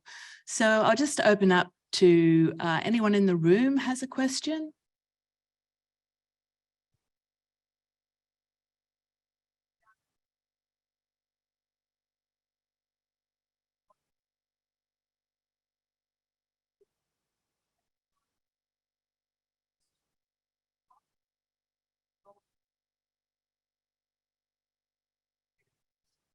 COVID. Oh, I went on the mic suddenly, didn't I? Or is there any way to separate out whether that's impacted that data? That's a good question. I think just in case the mic wasn't working for anyone online, I think the question was, is there a link from the recent increase in COPD perhaps to COVID? Is that correct? Yes, because you're saying that they were non-pneumoconiosis related. So if they're not tied to pneumoconioses and they're not malignant tumors, is it possible that that increase in COPD is that it's correlated but not causated? It's a great question. And I think there's a lot of other things that are happening in there as well. So as I said, there's a whole increase in the screening program and the number of people being screened. Yeah, perhaps there is, but also I think it's around, given the long latency of disease, it could be things that have been happening earlier. It's just that these are people who've been able to go through a screening program finally to have that diagnosis as well. So I think there's a number of factors to think about there, but yeah, perhaps that's the case. Okay, thanks. Yes, we do have a few online. Nathan is asking, do you have any information for workers based in the mining camps, i.e. ESS or spotless?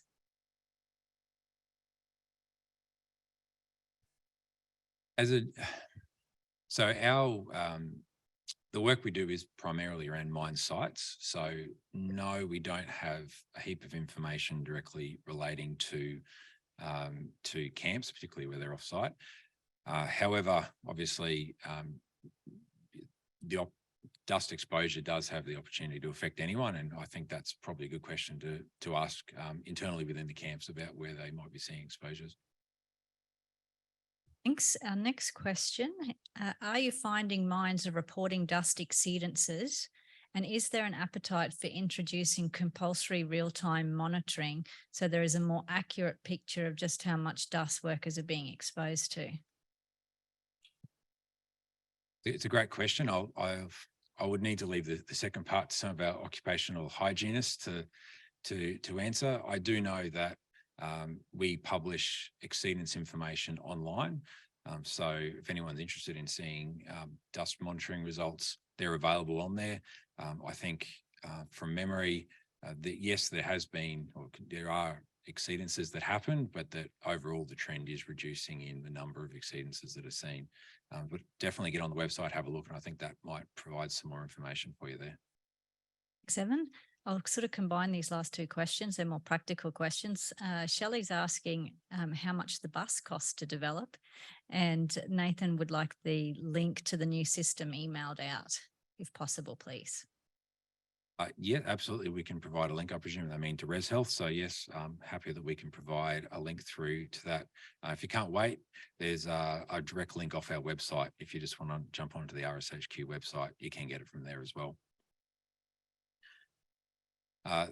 The Queensland government did contribute some funding to the mobile health unit, but obviously it's funded through a range of other sources as well. I guess the thing that we're most excited about that is up, it is running and is on the road, and there are so many workers, former workers in particular, who are getting access to that screening now. It's around the regional areas. And one last quick question. Is revised spirometry standard applicable in Queensland only, or is it nationwide? And is it limited to resource workers only, or does it apply to other workers such as engineered stone workers? So we developed that particular spirometry guideline for workers in the resource sector. So, and particularly in the Queensland environment. That's not to say that it couldn't be picked up by anyone else, and it does pick up on the, as I said, the updates in the general spirometry standards as well. So in a large part, yes, it's consistent with what's available elsewhere.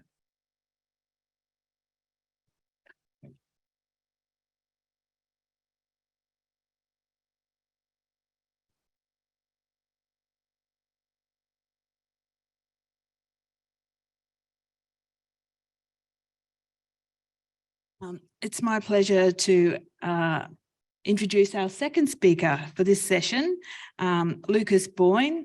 And Lucas is from New South Wales Coal Services. Lucas is the manager of the New South Wales Coal Services Occupational Hygiene Team. He has been involved in the assessment and control of airborne dust exposure in the mining industry for more than 15 years. Lucas completed his health, safety and occupational hygiene studies through the University of Wollongong. And he is a member of the Australian Institute of Occupational Hygienists and is the Deputy Chair of the New South Wales Standing Dust Committee. And Lucas is today giving us an update from New South Wales Coal. So thank you very much.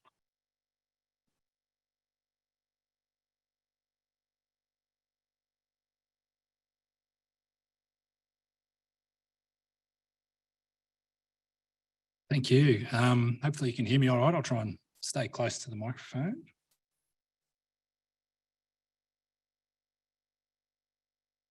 Okay, so yes, so I work for Coal Services. Coal Services is involved in a few different areas. We've just had the previous presentation on health surveillance in Queensland. Coal Services has a health surveillance arm to it. That's won't be what I'll be talking to today, but there is a review going on at the moment. Dr. Bob Cohen overseeing on the health surveillance scheme in New South Wales. So it might be an interesting presentation next year to come and provide an update on the New South Wales equivalent of what we've just seen, as well as the outcome of the of that review. So for me, this morning, I'm going to concentrate on the dust monitoring results that we collect at Coal Services. So there's a statutory order called Order 42 that we monitor dust at all New South Wales coal mines. The order's been in place since 2011. Coal Services under different formats and names. Previously, the Joint Coal Board has been monitoring airborne dust in New South Wales coal mines for a lot longer than that, going back to the 1950s. But the data today will be all from our Order 42 monitoring. So monitoring is respirable dust analysed for crystalline silica. We've also been doing inhalable dust monitoring since 2008. We've got defined locations that we have to take our monitoring. So different areas in underground mines and surface or open cut mines, and different frequencies, and the frequencies are based on the perceived risk, I suppose, of the area, as well as the contaminants. So I've got some data in a second to show how many results we collect, but essentially collect a lot more results in the respirable crystalline silica space than what we do in the inhalable space. So our data for going back for I've gone financial year so we could get some 2022 information in there. So previous financial year, just under 4,000 workers monitored for airborne dust in New South Wales mines, so 3,883 samples. You can see there the breakdown on the right-hand side, a lot more monitoring in the underground side of things than the surface operations. Again, the way that the frequencies work and the locations has been set up historically based on risk, with some of our underground groups historically being thought of as our higher risk groups. I guess recent information in the health surveillance space, and New South Wales is the same as Queensland. We do see workers coming through from open cut surface operations with mine dust related lung disease. So one of the things that the mines do to supplement the statutory monitoring is they'll generally have a risk-based program that they roll over the top of this, whether that's performed by coal services or other providers. And that goes more broadly to dust as well. So the SEG-based programs that a lot of people will understand, different types of contaminants, but the statutory monitoring sort of forms the basis of the dust monitoring at most of our New South Wales operations. So I just wanted to give a bit of a picture of how the changes in the exposure standards have impacted our exceedance rates. So we had in New South Wales, the change to the respirable crystalline silica exposure standard came 1st of July 2020. So we were sitting at about the 40 exceedances per year. Again, going back to the previous slides, the number of samples collected are pretty consistent from year on year here. So we can do a comparison just looking at total exceedances. So that jumped up over 100 once that new exposure standard came into play. Moving into the financial year that we've just gone through, that's come up again. So we've had 119 exceedances in the financial year. The respirable dust exposure standard in New South Wales was implemented 1st of February 2021.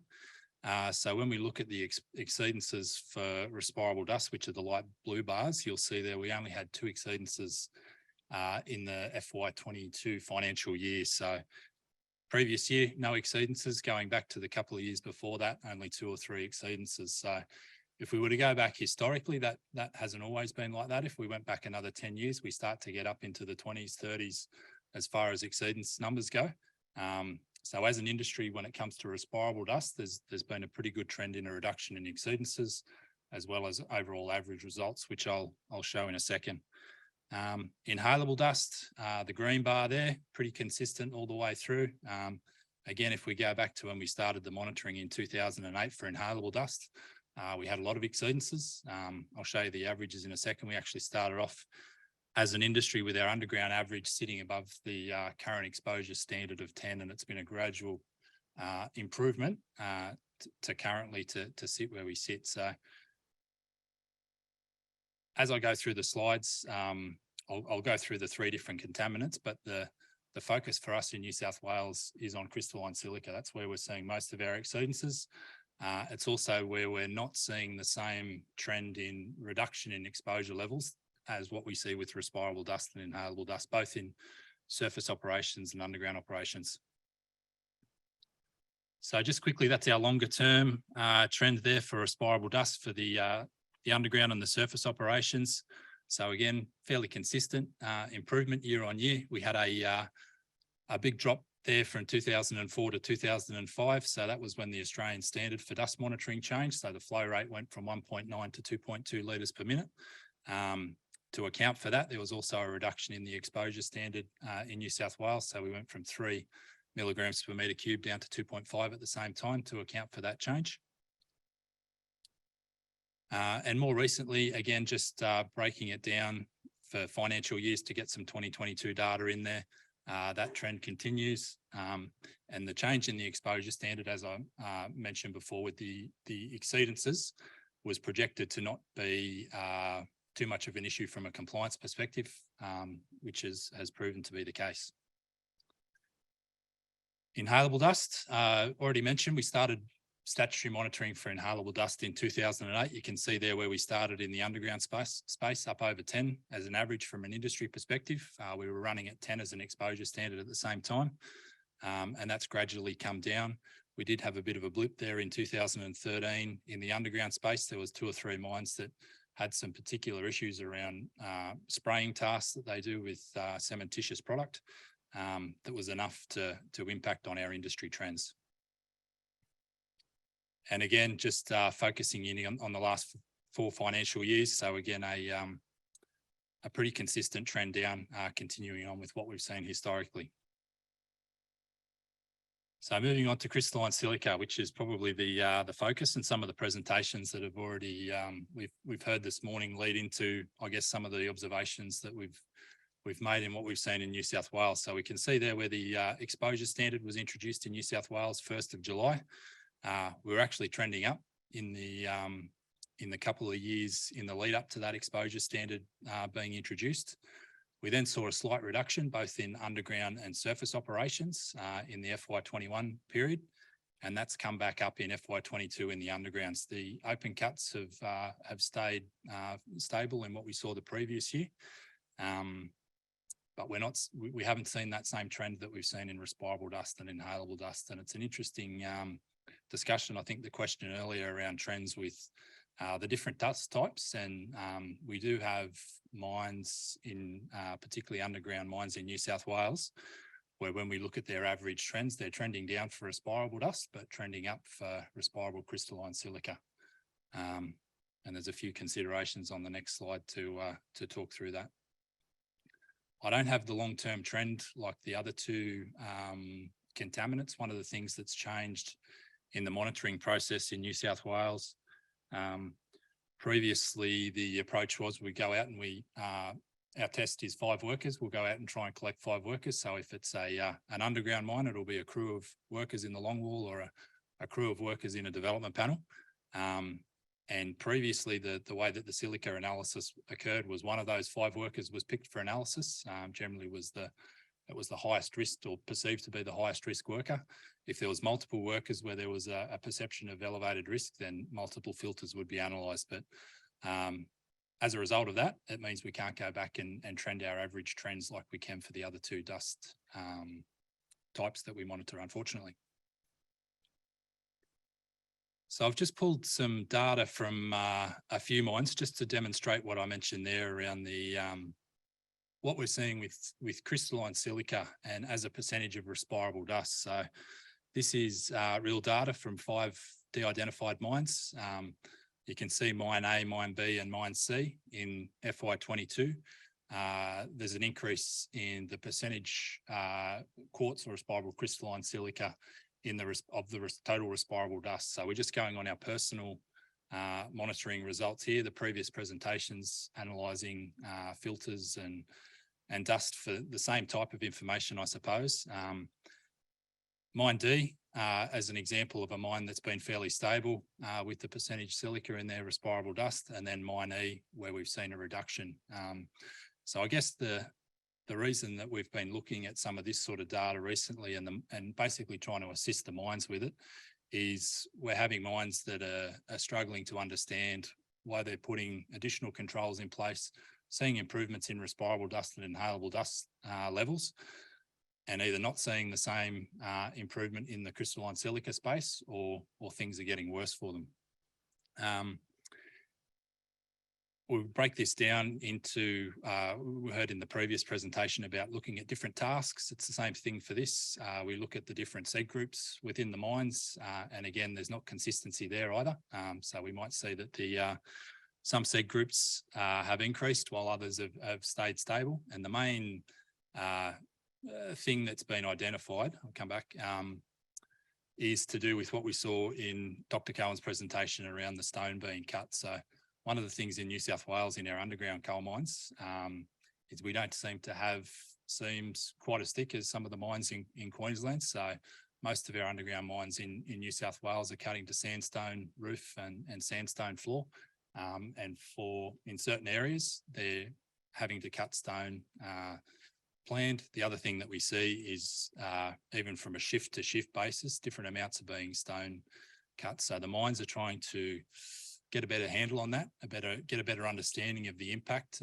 We have seen situations where it's as little as, 4 to 5 centimetres of additional stone being cut, putting that mine into the zone of having exceedances for quartz with respirable dust staying stable.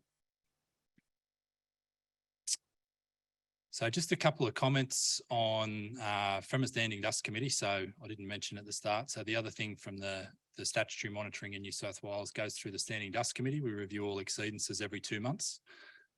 We had some representatives from the Queensland Inspectorate come down to the last committee meeting, gave us a presentation on the recognised standard 20 audits recently around cab pressures and cab standards in Queensland open cut mines, which was great.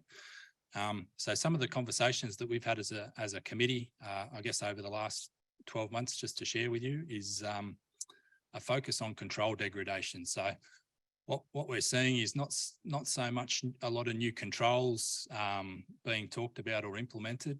The controls that we've got as an industry generally work pretty well as long as they're maintained. So what we're seeing more mines doing is trying to put additional controls on controls, I suppose, to try and have triggers for degradation. So an example would be in a longwall mine, if we've got 60 sprays on a shearer, how many sprays need to be identified as not working before it's a stop and report or a stop and repair, and having TARP type systems built around that. So gives the workers a little bit more of a framework to work within around making sure those controls are maintained to the standard that they need to.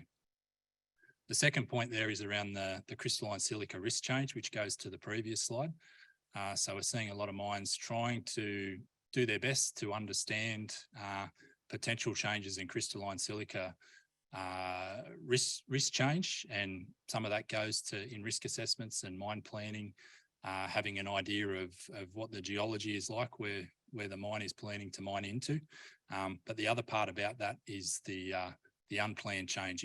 If on a particular shift they're cutting more stone than they would normally be cutting, we're seeing mines implement TARP type systems that are based on the amount of stone that's cut. So if the tolerance changes by 2 or 3 centimetres, there's additional controls that that mine will put in place, and that might be to do with more robust task rotation on that shift or other things in that space.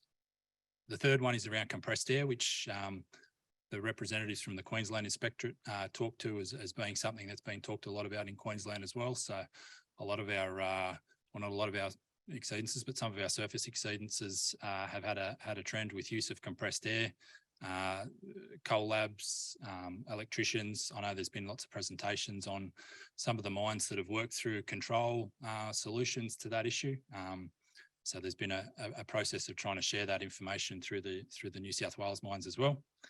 And the last one is an observation around respiratory protective equipment use. So we continue in New South Wales to see a trend of our surface workers not wearing respirators. So unfortunately, it's still the case in New South Wales that if we have an exceedance for dust for a surface worker, they're more likely not to be wearing a respirator through that shift than wearing one. So we've gone through a few different strategies around education, things in that space to try and get some movement there, but it continues to be a struggle for us. So just quickly, we've had some changes in legislation in New South Wales. So there was an updated Work Health and Safety Mines and Petroleum regulation that was released on the 1st of September, which has got some changes in it that impact hygiene or dust, I suppose. So one of them has been the adoption of the diesel particulate exposure standard. Actually occurred prior to the release of the regulations, occurred last year, came in on the 1st of Feb 2021. So that moves the 0.1 milligram per metre cubed in elemental carbon guideline limit, which we've had in New South Wales coal for a while, to an exposure standard. The other thing that's changed, we've had additional things come in as notifiable incidents from the exposure exceedance space. So we've had exceedances of respirable dust and crystalline silica have been a notifiable. So the mine's required to notify the regulator for the last couple of years, but in the latest regs update, we now have DPM exceedances, inhalable dust exceedances, and CO2 exceedances all are classified as notifiable incidents from the 1st of September 2022. And the last one is a requirement for respirable dust and crystalline silica monitor in the non-coal space. So there's statutory requirements for all coal operations around respirable dust monitoring, inhalable dust monitoring. There's now a requirement for the quarries metalliferous space to do prescribed monitoring based on crystalline silica risk. And that came into the regs with a 12-month transition period. So that will come into effect 1st of February next year. So just to finish off, just want to give a quick overview of a couple of projects that Coal Services is involved with. The first one is an ACARP project where the Coal Services virtual reality team have partnershiped with the University of Wollongong. It's a VR CFD based simulation tool for dust control in gate road development panels. Basically, they've put monitors down on some continuous miners, taken data in different scenarios and situations around control degradation, back to what I was talking about earlier, having a look at the impact of how far tubes are advanced, the ventilation system, looking at some of the mining sequences where we sometimes struggle with our standards, so breakaways and other situations, and basically trying to put the CFD modelling into some virtual reality scenarios from a training perspective to have mine workers standing on the miner, having a look at the different scenarios, having tubes advanced to where we'd like them to see advanced to versus not where they should be, and experiencing the differences in the dust make and putting a visual component to it. So that project's about to finish. The Wollongong University representatives, I think, will be presenting on that one at the Hygiene Conference in a month's time. And then that will be available to other coal operations. So coal operations in Queensland will be able to have access to that as well. And the last one, just to finish off, I guess isn't a formal project that we're involved with it's more that we've got a few mines that we're in discussions with around when they receive these monitors. We'll be trying to assist them, but it's to do with a new real-time silica monitor. So it's the Trolex Air XS. We had a representative, so it was developed in partnership between the New South Wales Government for Work Health and Safety, and they partnered with Trolex, which is a UK company, to develop the monitor. Uses optical refraction technology and light scatter photometer technology. We had a rep come and talk to the Standing Dust Committee from the Work Health and Safety Centre, and then we also did a round of regional forums around the mines earlier in the year and had the supplier of the monitor come with one of the units to basically try and spread the information through the mines. Some of the mines have been using a different version of this one that just looks at respirable dust and have had some good outcomes with plugging that into some of their psych tech systems and basically the 24/7 monitoring that this allows you to set up. So we've got 3 or 4 mines that are waiting on delivery. They became available 1st of July 2022. The mines that order them still haven't received them, but the latest was in the next couple of weeks they'll be arriving. So we'll be looking to support those mines with comparison type monitoring, just having a look at what we get on our gravimetric quartz analysis against what this equipment gives us, but really hoping that this becomes a good tool to tackle what I mentioned earlier, which is that understanding of crystalline silica risk and the variability and changes that we see in that sometimes from shift to shift. And that brings me to the end of my presentation. So I hand over if there's any questions.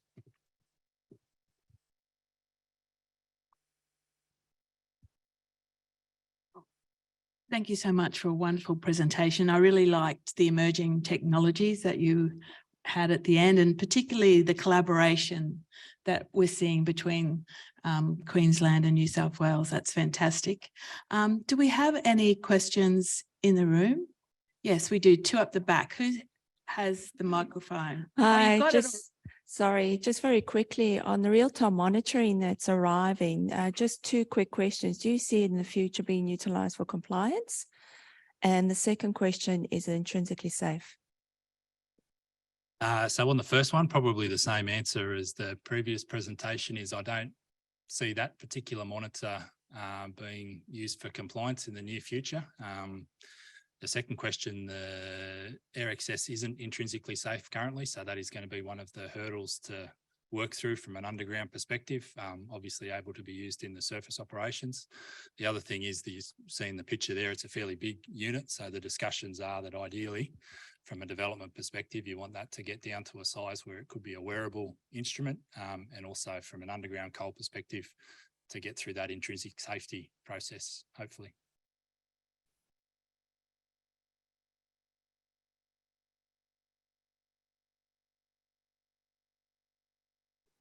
We've got a couple of online questions from Jeremy. He's interested to know if the Trolex is calibrated for the particular dust at each mine. Not sure, to be honest. So we're not involved from a project perspective of, you know, rolling the instrument out. So we're probably still waiting to see things like that once we see it and are able to use it and get across it a little bit more. But it's available on the website. If you search in Trolex, it'll have the specs and information like that people can go and probably get across that information. Got another question around whether some of the reductions in your dust monitoring results are actually reductions, given that we've had quite a wet winter, the air has not been as dry and dust may not be as airborne as at other times. Yeah, it is a good observation, and the last couple of years have been very wet in the open cut space. So with our exceedance, one of the slides to do with the increase in quartz exceedances, we actually haven't seen an increase in quartz exceedances in the open cuts, even with the reduction in the exposure standard. And one of the discussions at the Standing Dust Committee has been around whether the impact of things being fairly wet over the last couple of years has impacted that. So it probably has contributed. Our online anonymous attendees is asking around bearded workers in the resource sector, whether that be for religious reasons or otherwise. How is respiratory protection managed for them? So I guess from a monitoring perspective, from what we do, we report on whether people are clean shaven or not and provide that information to mine sites so they have an understanding. Different mines in New South Wales have got different clean shaven policies. Not all coal mines in New South Wales have a clean shaven policy, so there's inconsistency from mine to mine, I guess, would be the observation that we would have.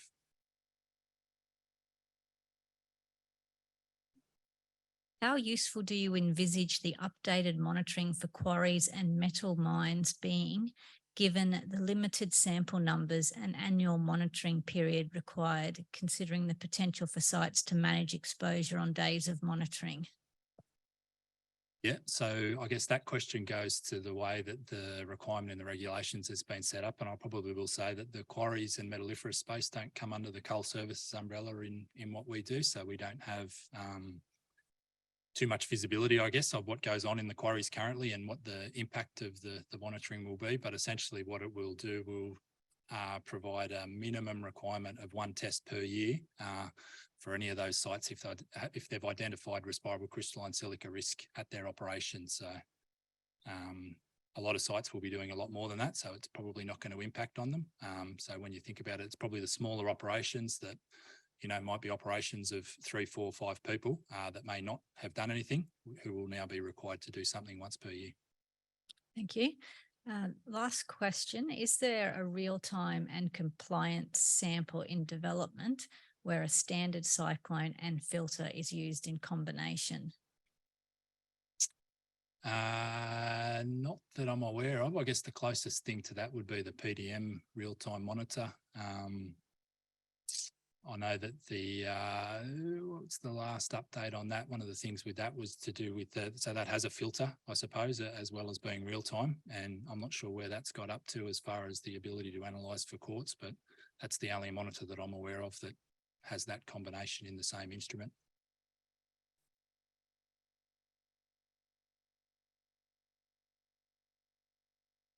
Thank you, Lucas. And it's great that our online friends are so engaged and sending through so many wonderful questions. And so I'd like to thank you very much and hope you have a good, safe trip back and that you spend the rest of the day with your daughter who's having her birthday. So I like everyone to show their appreciation. We're halfway through this session now. So while we're just setting up, my background originally was a physiotherapist. So I think it'd be really good if everyone could just, if they feel like it, get up quickly, stand up, have a stretch, just while we're getting the next session organised. Thank you. I hope the people online took the opportunity to get up and have a stretch.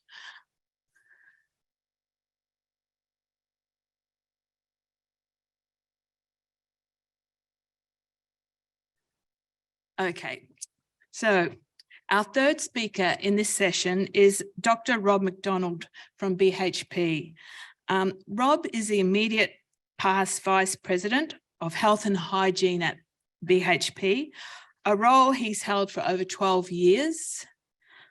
In that role, he had accountability for establishing a framework to manage health risks, develop health strategy, and provide advice to CEO and board members. And he was a company representative on the Health and Safety Committee at the International Council on Mining and Metals. Rob studied medicine at the University of Western Australia, and he is a fellow of the Australasian Faculty of Occupational and Environmental Medicine and a graduate of the Australian Institute of Company Directors. Rob's presentation today is on diesel exhaust exposure and why going beyond regulatory compliance is needed and what can be achieved. So thank you, Rob.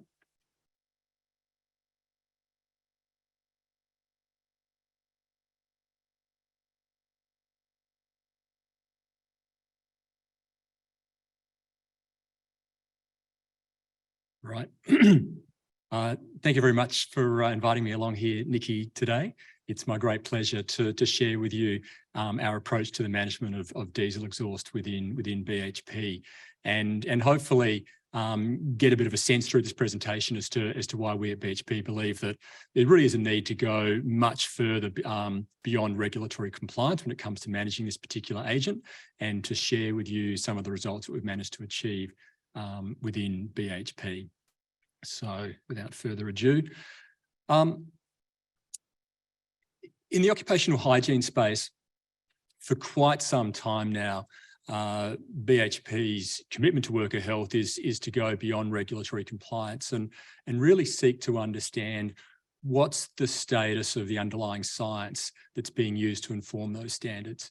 And this presentation, this work dates back a number of years, and I guess many of you be aware that within sort of the Australian jurisdiction, Safe Work Australia had been more than 20 years or so since they'd undertaken any sort of meaningful review of occupational exposure standards.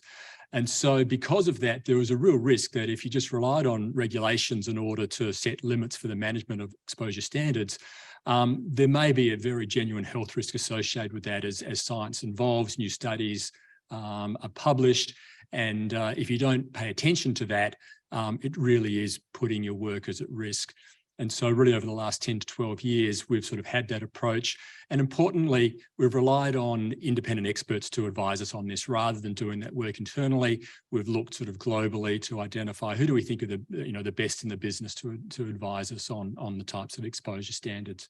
And through that process, back in 2015, we committed to manage diesel exhaust to as low as reasonably practicable with an initial target of 0.03 milligrams per metre cubed. We also set lower standards than required for coal mine dust, silica and nickel. And to this day, both nickel and diesel exhaust standards are below those required by the regulations. But our commitment is to manage to as low as reasonably practicable. I mean, I think we need to continue to push those standards down and not just rely on, again, on those limits, but as technology evolves and the ability to manage those exposures is improved, let's continue to push those standards lower. And really importantly, as I'm doing here today, as Nikky saw me up in the Boyne Basin a couple of months ago, we're sharing that information and knowledge and our approach, and hoping that others get on board as well with that sort of thinking. So our approach to diesel goes back, more than a decade. And what we do is we've got sort of a process of continuous monitoring of the science, continuous monitoring of regulatory setting authorities and others. And when we see a particular trigger, that then requires us to undertake that review. And so back in 2012, the International Association for Research into Cancer classified diesel exhaust exposure as a type 1 carcinogen, that is a known human carcinogen. At that stage, we asked Professor Tim Driscoll, who some of you may well know from University of Sydney, is one of globally a leading occupational physician and epidemiologist. And he undertook a review of that IARC study. And he sort of said, look, it's a great piece of work. Certainly, it's very evidence-informed. Almost certainly it is a carcinogen. But at that stage, there wasn't the quantitative exposure data from which to inform the setting of an occupational exposure limit. So we took that on board and we set a goal of managing diesel exhaust at that stage to 50% lower than regulatory requirements. Back in 2014, there was a paper published by Vermeulen. And this was really a pretty seminal paper from our perspective. It looked at 3 really key studies. One of them was the diesel exhaust in miners study, which was in the US, and it also considered 2 trucker studies as well. And it looked at what was either sort of measured or assumed to be the levels of diesel exhaust exposure, followed up workers for a long period of time and looked at the risk of cancer associated with increasing levels of diesel exhaust exposure. And what it did is it combined the results of those 3 studies and for the first time came up with sort of a dose response curve, which showed that with increasing exposure to diesel exhaust, there was an increasing risk of lung cancer. So with that being published, we asked Tim Driscoll to look at it again. And he said, look, this is a really good piece of work. The studies themselves are very sound. And he thought that there was now the data available from which to inform dose response curves and that we ought to go do that. So that initiated us to find the Institute of Occupational Medicine. They're a UK-based organisation. They're in Edinburgh. And the IOM have been used by the UK and the European Union for the setting of their occupational exposure limits. So, very high credibility in this particular area. I'll go into a little bit more detail shortly in terms of sort of the work that they did for us. But essentially the outcome of that was that there was a significant risk of lung cancer associated with current levels of exposure seen in most underground mines, that they couldn't identify really a truly safe level of exposure, and the recommendation was to manage to as low as technically feasible. So back in 2015, that was the position that we adopted, to manage to as low as technically feasible. And through working with our operations, we thought, let's look to sort of set a limit that we think is going to be achievable within the next 2 to 3 years. In the meantime, let's put respiratory protection and equipment in place to manage that risk. And we set in a limit of 0.03 milligrams per metre cubed as the limit that we thought would be reasonable to achieve within 2 or 3 years across our underground mines, but we'd look to continue to reduce that over time. I'll come and share with you the results that have been achieved through that, and there's been some very significant improvements. But we went back in 2021 and said, we asked IOM just to look at the science, is there anything new?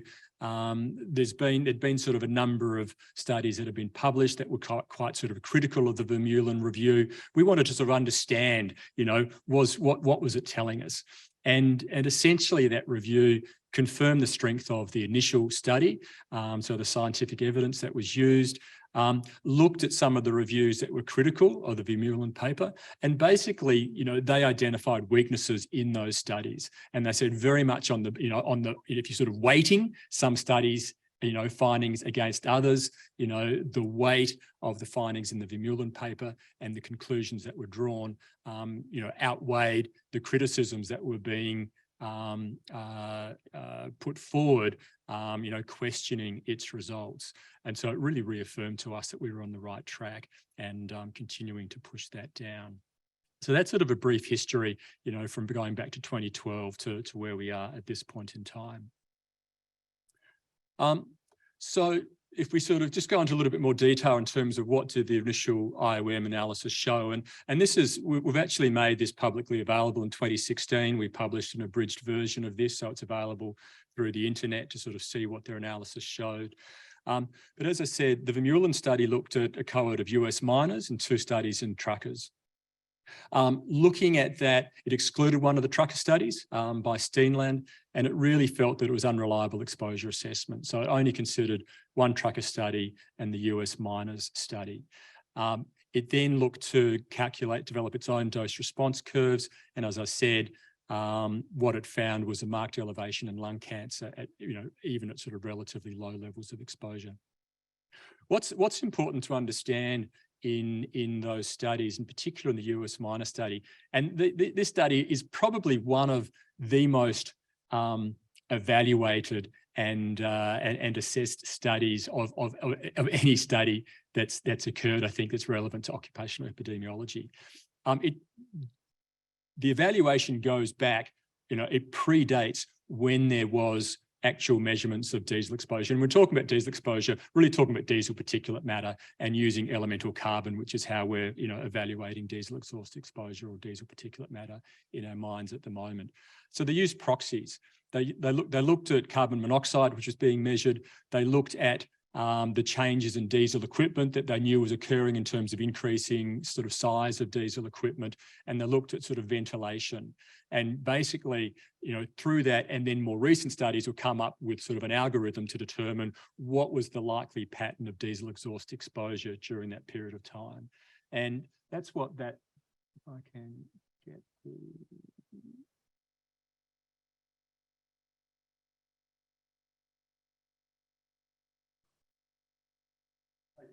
shown here, and kind of as expected, as diesel equipment became more commonly used and more frequent, there was an increase in exposure, and then as some of the controls improved, it came back down again. So that was sort of the true that was shown.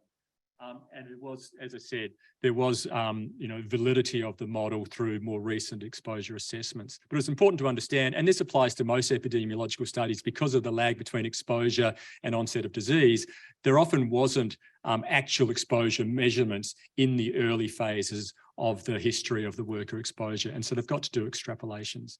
But nevertheless, IOM looked at that very, very carefully, and they very much concluded that it was a valid exposure assessment methodology, and therefore came up with those recommendations.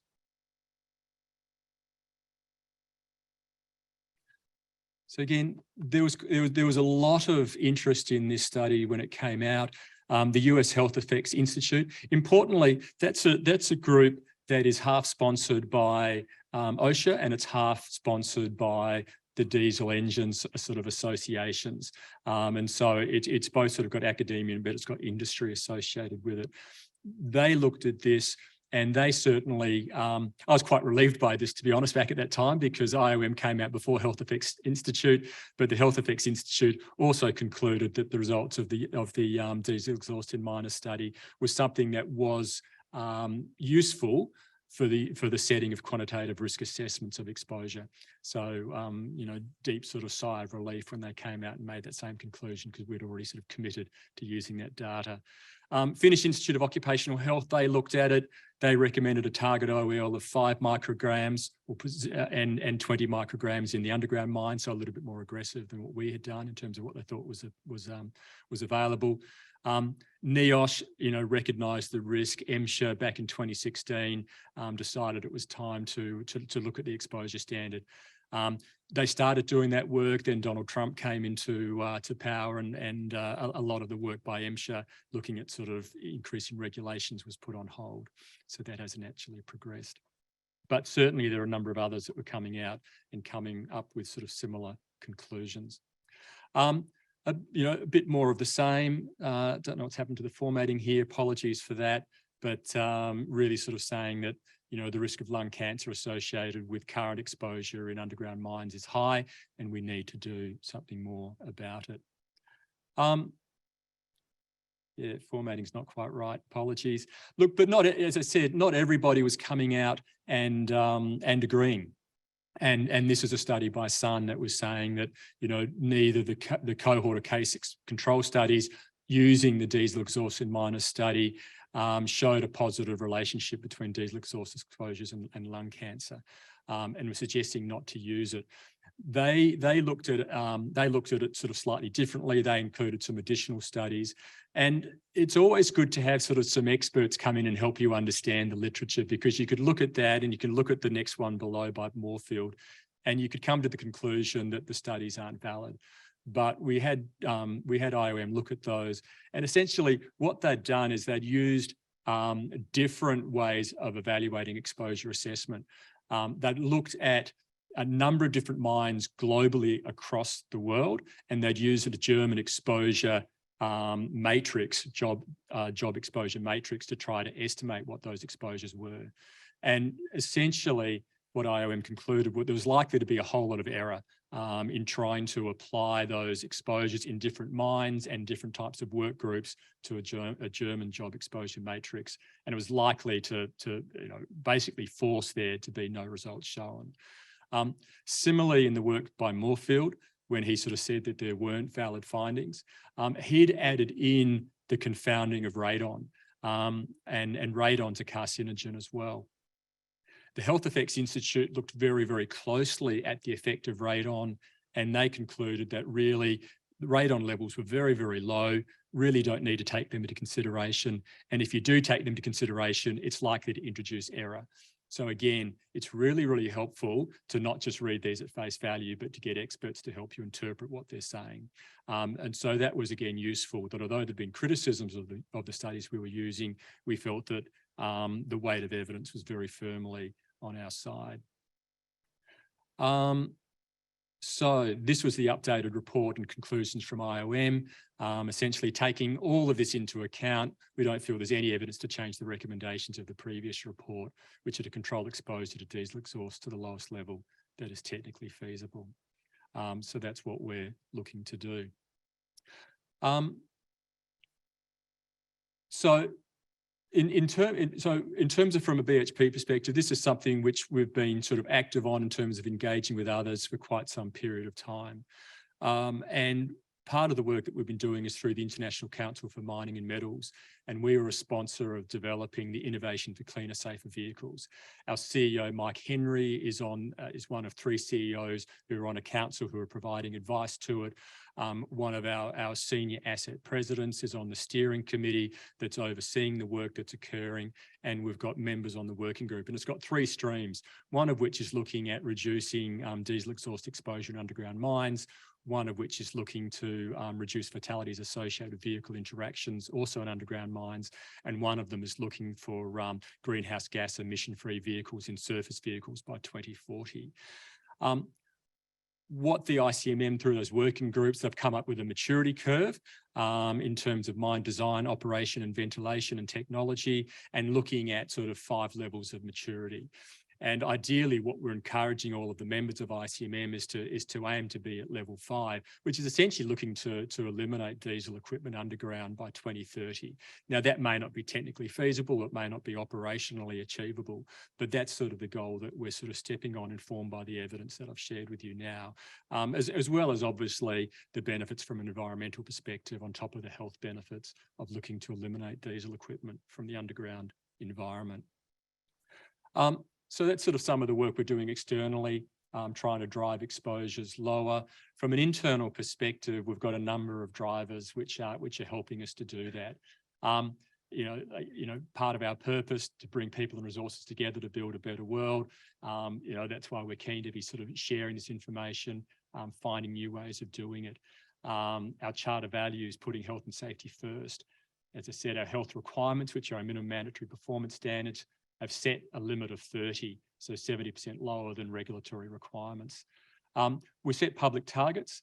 from 2017 to 2022 to reduce worker exposures by 50% compared to baseline. So having, with our stricter OELs, looking to reduce those numbers of workers that exceed that by 50%, which we well and truly achieved, and I'll show you that shortly. And we're looking to establish a new set of public goals going through to 2030, where we're looking to set further ambitious targets to reduce those worker exposures. In terms of what we've achieved, so in terms of for our most material exposures, which we consider to be diesel exhaust, respirable crystalline silica, and coal mine dust, there's been close to a 70% reduction in worker exposures during that period of time, and a 78% reduction in worker exposures below 0.03. So some really tremendous results have been achieved there. This is sort of relevant to Queensland. So this is an underground coal mines in Queensland, and this is de-identified data. Kindly the regulator shared with it. I mean, it is publicly available, and we've identified, BMA's Broadmeadow mine is the one that I've sort of circled there in the green, and it basically shows, what actually can be achieved in the underground environment. You can see very consistently there that that Broadmeadow is achieving, very low levels of exposure. We've got the regulatory limit up here. The red lower line is 0.03, and there we've got Broadmeadow in this area. And so I think it's really important to be aware of what is sort of reasonably practicable to achieve in this area. So there's, what I would consider to be a pretty compelling health-based reason why we need to be driving those exposures lower. And also then we've demonstrated that it is readily achievable to do so. And so I think we just need to be thinking about what more we need to be doing to encourage all miners to be taking on these types of controls to push these exposures down. There's something has happened with the slides, and I am sorry for that. Okay, the formatting's gone out. But importantly, Safe Work Australia, so as part of their review into workplace exposure standards, they did look at diesel exhaust.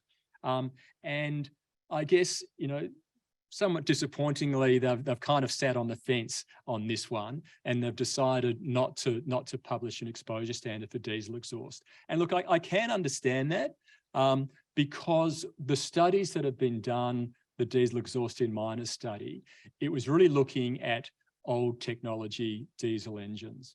And their argument was, you've now got sort of a mixture of old technology diesel engines, and you've got new technology diesel engines, and it looks like the health effects from new technology diesel engines are significantly lower. And so we're finding it difficult to come up with, so what's an exposure standard we should have in place when we've got a mixture of different technology. I guess that kind of the reality that we have in our Queensland underground coal mines is majority of it is old technology. There's very few sort of tier 4 engines being utilised in the underground coal mines, and I'd say to be a similar situation in underground coal mines in New South Wales. And so the vast majority of those diesel exhaust exposures I would put to you are actually caused by old technology diesel engines, which Safe Work Australia sort of acknowledged that there are, there is clear evidence of a carcinogenic effect.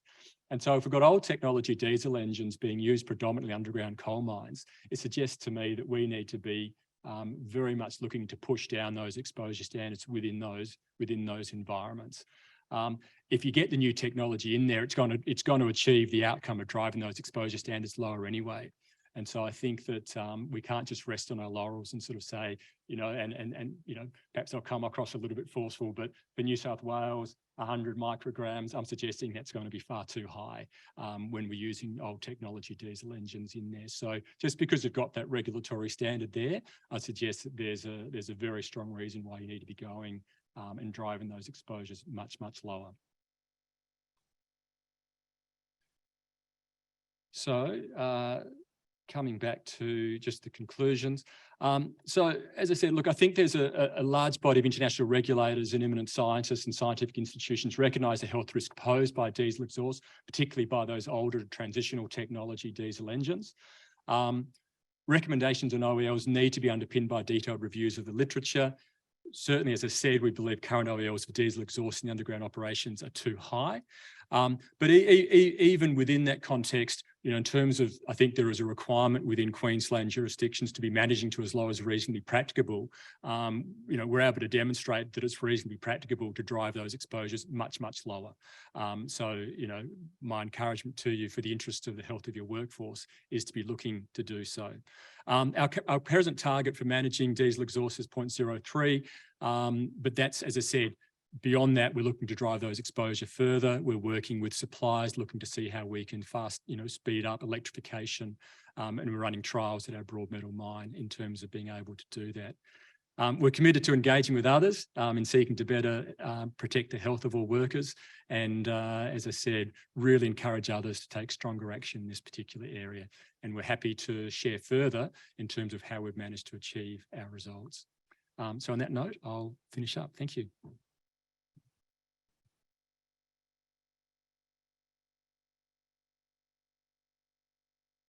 Thank you, Rob. Wow, you've achieved so much. I think that it's a wonderful case study in industry, and I'd love to use it in my teaching with my occupational health students, because I think it's a really, really great example. So that'd be fantastic if you'd let me do that. Do we have any questions from the room?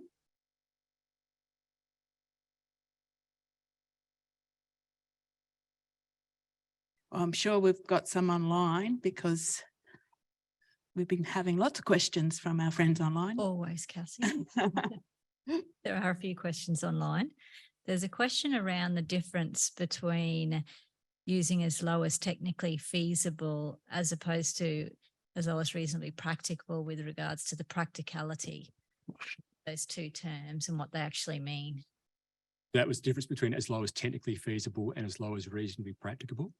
Yeah, look, so IOM first came along and they used the term, you know, as low as technically feasible. And I guess that was looking to sort of challenge our thinking that we need to go as hard as possible on this and look to identify, you know, what's the latest technology that's available to us to drive these exposures down. But when we looked at it, to be honest, it caused a degree of confusion within our operation in terms of what does it actually mean. And I think as low as reasonably practicable is something which is fairly well defined within most sort of regulations in terms of what it's looking to achieve. And very much it's looking at, you know, what is the magnitude of the risk is the first piece. And so if something has got a higher risk than something else, then you should be putting more risk into managing that. And then you need to be looking at, you know, what is the technology available to manage that risk. You really sort of need to, if you've got a very high risk, you've got to discount the costs associated with managing that risk quite clearly. And so when we look at this, and in the context of you know, silica exposure, coal mine dust exposure, and diesel exhaust exposure, the risks associated with current regulatory limits for diesel exhaust, the risk of having a fatal outcome in that worker is much, much higher than it is for silica or coal mine dust.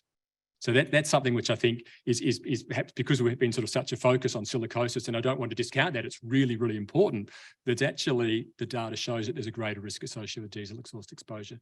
So if that means we need to be doing more. And so, you know, so what does that mean for us? It means we're engaging with OEMs that don't have a presence within Australia to bring in equipment from overseas, such as electric-like vehicles, which are going to be suitable for underground coal environment. And looking to run pilots in that sort of area. So that's sort of the sort of work that we're doing in terms of, so what's as low as reasonably practicable? The risk is high. We're going to have to put quite a big effort in to identify the types of controls needed to reduce those exposures. Thanks, Rob. Peter Knott says, thanks very much, Rob. BHP's leadership has been a shining star in the world of DPM control. But what are your thoughts on the future economics around the development of engine technologies for underground coal? As you point out, they are not new technology diesel engines, and it's a small global market.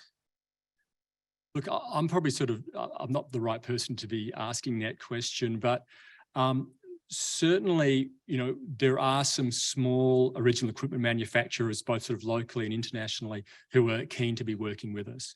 I think that if there was a united front across industry, even though the coal mine industry is relatively small in the market for the large original equipment manufacturers, I think there is the opportunity to significantly reduce those exposures. So I think through through local collaboration and things through the International Council on Mining and Metals, where we've got all of the major mining companies coming together, I think there is an opportunity. It is going to be a bit harder in coal, but I think there is a lot more that can be done. Rob. Joanna Holland says, Rob, thanks so much for your evidence-based advocacy. Do you know if there are occupational physicians advising Safe Work Australia? Look, I don't know the answer to that question. No, I mean, I'm almost certainly there will be, but I'm not sure. Sorry. Is there work on replacing the worker with remote operation? Should we be focusing on taking workers out of the equation? I think, you know, across all of the resource sector, we're starting to see more and more automation that's occurring, and there are great benefits there in terms of removing workers from line of sight, from line of fire, hazardous environments. So I think that is starting to occur. I think that increasingly we're certainly seeing in the metalliferous mines a lot more battery electric is starting to be introduced. Obviously needs to be intrinsically safe in the underground coal, so it's a bit more challenging to do so. So I think it'd be a combination of controls that will be needed in terms of higher tier engines, electrification, and some remote operation. Brian Plush is asking, is the present target of 0.03 milligrams per metre cubed for elemental carbon as per NIOSH 5040 or diesel particulates? Yes, it is. Yes.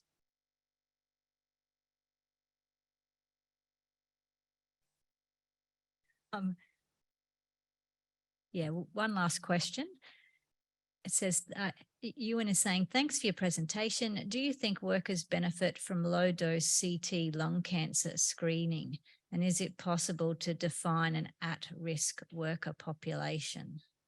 That's a great question. And it's something that we looked at probably sort of 12 to 18 months ago to sort of see whether or not that was a health surveillance program that needed to be put in place. I think that the jury's still out within the Australian context. I know there's been a review looking at the role of high resolution CT scanning across sort of smokers and other higher exposed groups as well, but there hasn't been a position landed. So I would suggest that within the next 5 years, probably there'll be recommendations for high resolution CT scanning for workers at increased risk of lung cancer. But at this stage, I don't think that the evidence, and the process and the frequency and the doses, and to prove that, above all else, when you're doing health surveillance, you want to cause no harm. We're not just there yet, but I think probably in the next 5 years, it's likely. I'd like to thank all our speakers from that session, and now we have lunch, and we're thinking if everyone can return at 1:45, that would be great, and we'll get ready with the afternoon session. Okay, I think it's now on. Well, good afternoon. It's time to rejoin, sit down. I'm David Waite. I'm a Professor of Environmental Engineering at the University of New South Wales. We've been involved in pneumoconiosis and silicosis work for a little while now. Nowhere near as long as some people here. We're quite new to the area, but you'll hear a couple from my team later in the afternoon. It's a great session this afternoon. We have some really fantastic speakers. And let me introduce the first one, and that's Basil Beamish. I will say I met Basil some time ago, and we found we're both Tasmanians. And then I think I visited you, Basil, in your home in Burnie. But great to have Basil with us. Now, Basil is the Managing Director of B3 Mining Services Limited, international consulting service company for spontaneous combustion testing and hazard assessment. Basil has years, in fact, I think 40 years of experience in coal mine related hazards and is one of the world's leading experts in spontaneous combustion management planning. Since 2018, Basil's been working with colleagues at the Menzies Institute for Medical Research at TasUni that have been investigating coal composition effects on lung cell response to determine possible pathogenesis relationships for the development of coal workers' pneumoconiosis. Basil's going to speak to us this afternoon about particle chemistry and the lung response to coal dust. Basil, over to you.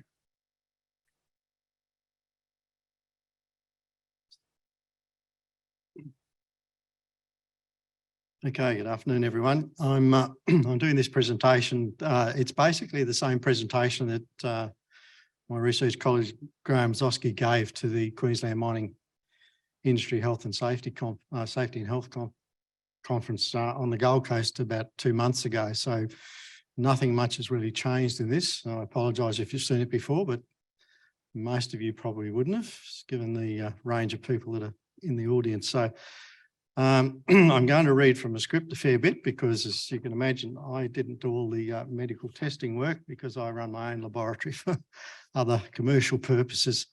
And so I'm going to get through what we've got here to present on basically 2 ACARP projects that we've been involved with over the last 3 to 4 years.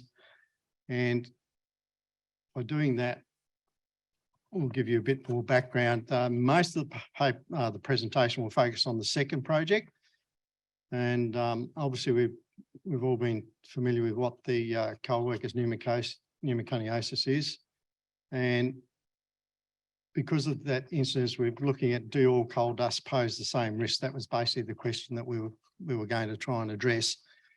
And the first project we looked at was the influence of pyrite in coals. That came about because of work I'd been doing in spontaneous combustion and identifying the different behaviours of pyrite in coal and how it broke up in the coal and performed in the coal.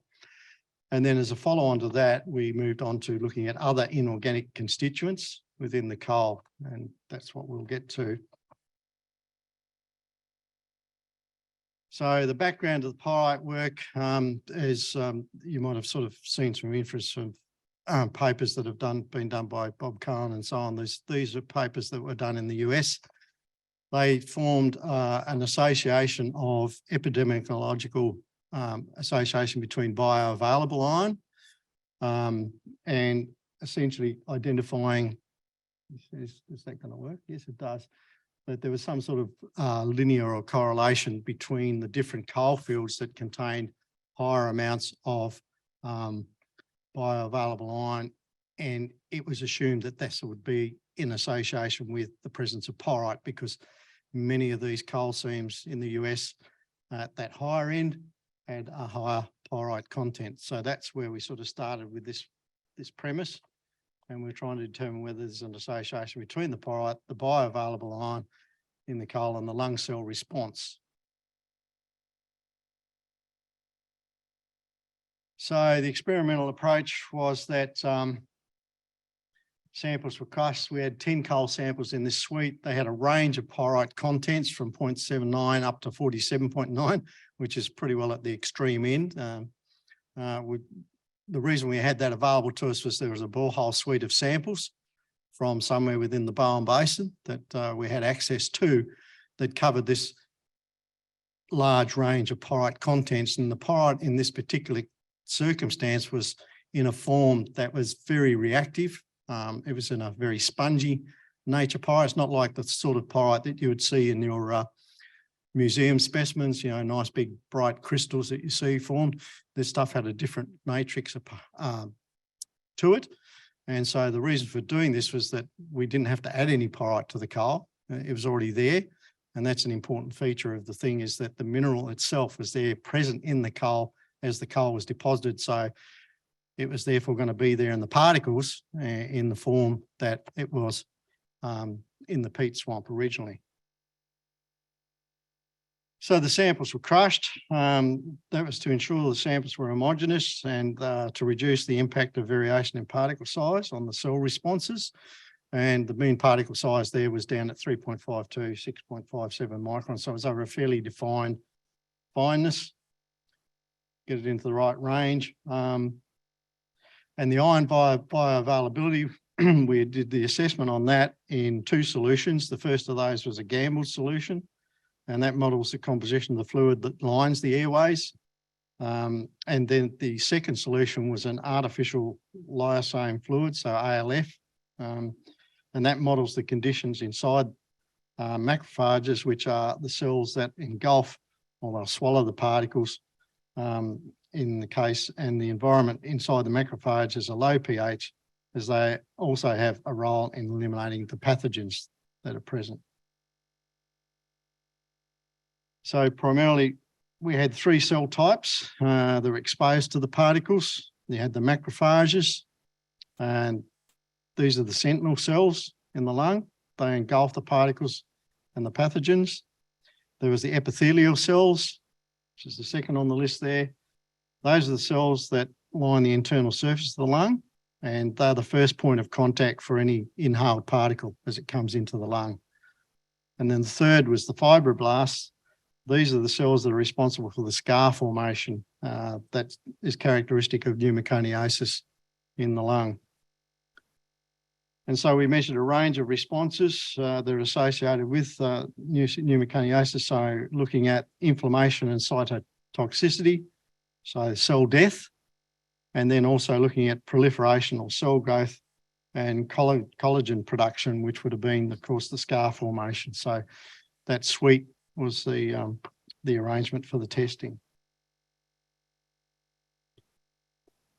The results that we encountered from this particular exercise was there's a considerable variability in iron release between the samples, and that was dependent on the solution used. So you can see there's a difference between the gamble solution results. Come back. What happened there? Oh, sorry. No, I've gone too far. I know what's happened. There's a difference between the gamble solution results and the ALF. In the gamble solution, there was considerable variability again in the iron release between the samples, and that was really not associated with the pyrite content of the coal in this particular circumstance of that suite of samples. And in the artificial lysosome fluid, the variability in iron release was not as extreme as in the gamble solution, but it was highly correlated with the pyrite content of the coal. So you got these 2 sort of conflicting sets of results out of that.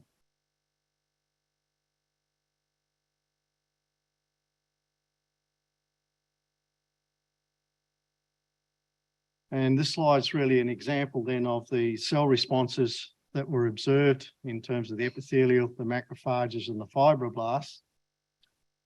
The detail is not as important, but it highlights that there's quite a bit of variability in the magnitude and the cell response between the coal samples for all the cell types that were assessed. So no real consistency of pattern in that case.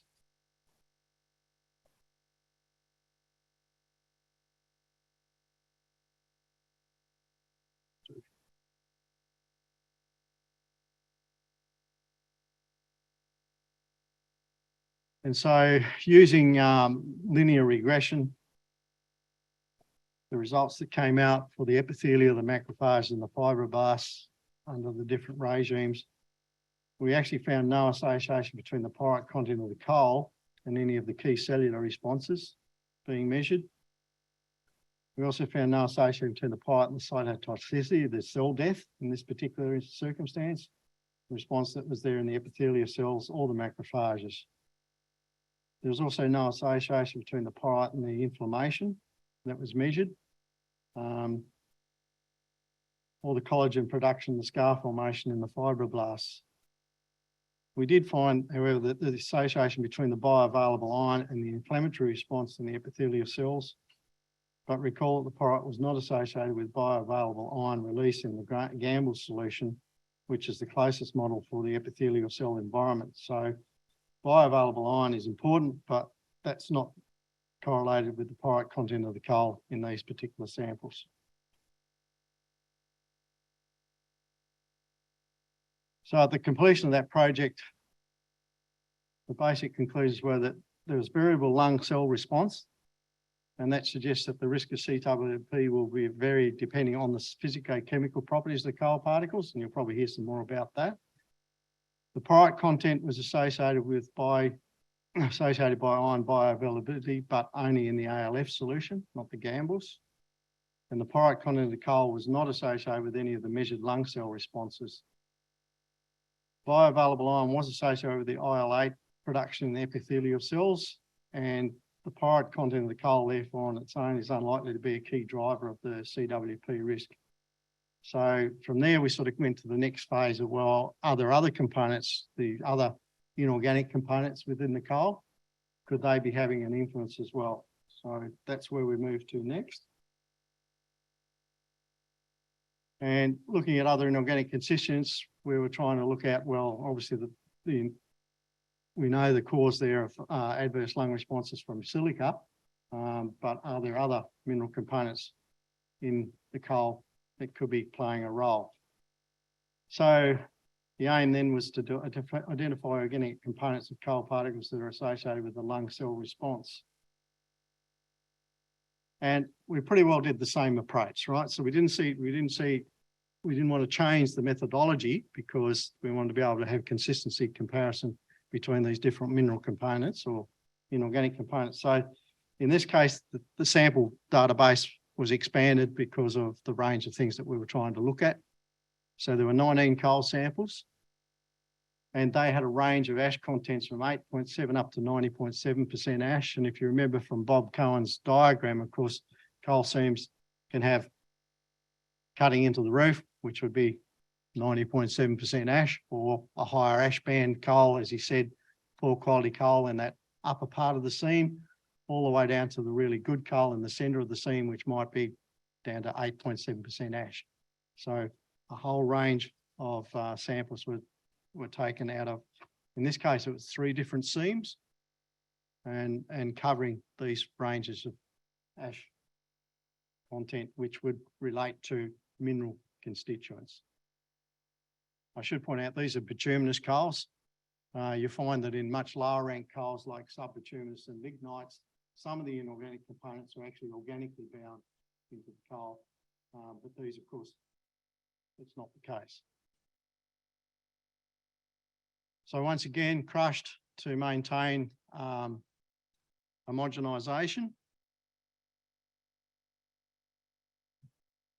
And again, running through the same cycle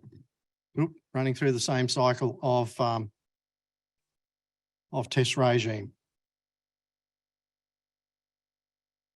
So the particle characteristics you can sort of see there from that SEM image, we're down to extremely low particle size with some of the particles that were there, and we used the lower fraction. This is more or less the chemical data on the coals, which identifies that they are up in the bituminous rank of coal. You can see the carbon contents and so on. And also then there's the inorganic constituents, and the range of inorganic constituents there that you can see covers from different silica contents, different aluminium contents, different iron, different calcium, magnesium, and so on. So there's quite a suite and quite a range covering the inorganics.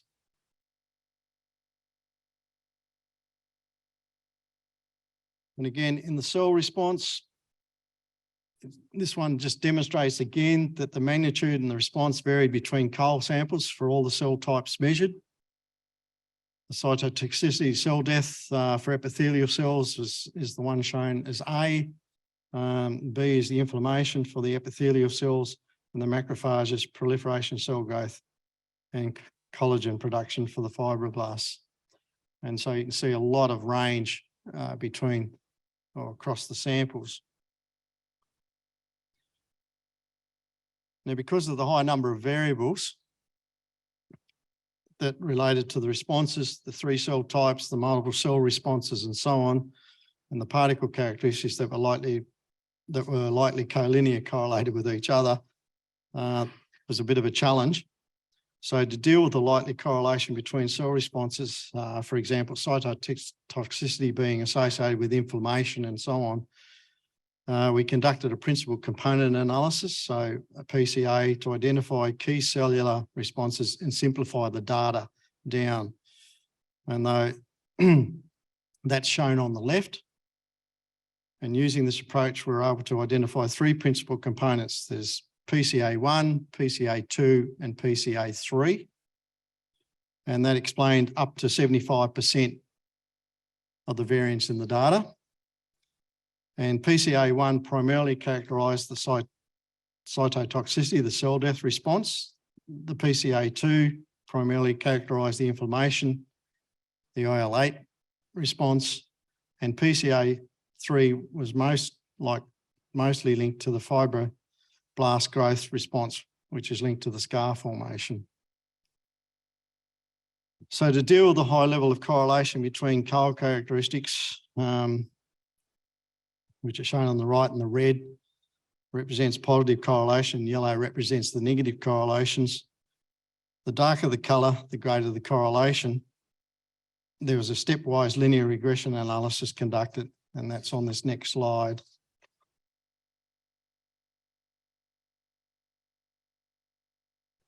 And the outcome of that was, using that approach, we found a strong positive correlation or association, with potassium oxide content of the coal. And the PC1, if you recall, was primarily representing the cytotoxicity, the cell death response. There's also a negative association between the iron oxide content of the coal and the PC2, and that was, of course, related to the inflammatory response. In other words, the higher the iron oxide content, the lower the inflammatory response. Clearly not as strong as the K2 association. And we couldn't really find any association between the coal characteristic and the PC3 related to the scar formation at the end of the day.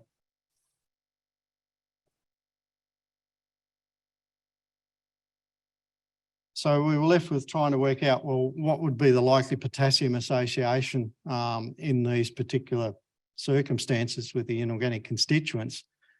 And as I pointed out, the inorganic constituents are associated with mineral components in the coal.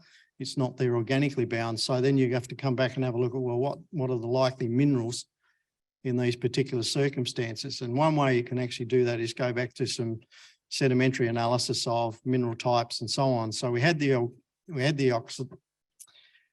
elemental oxides from the ash analysis of the samples related to the mineral constituents. And so this diagram is sort of trying to present that into context. And this is a ternary diagram. It's quite often used in sedimentology to actually identify mineral fields.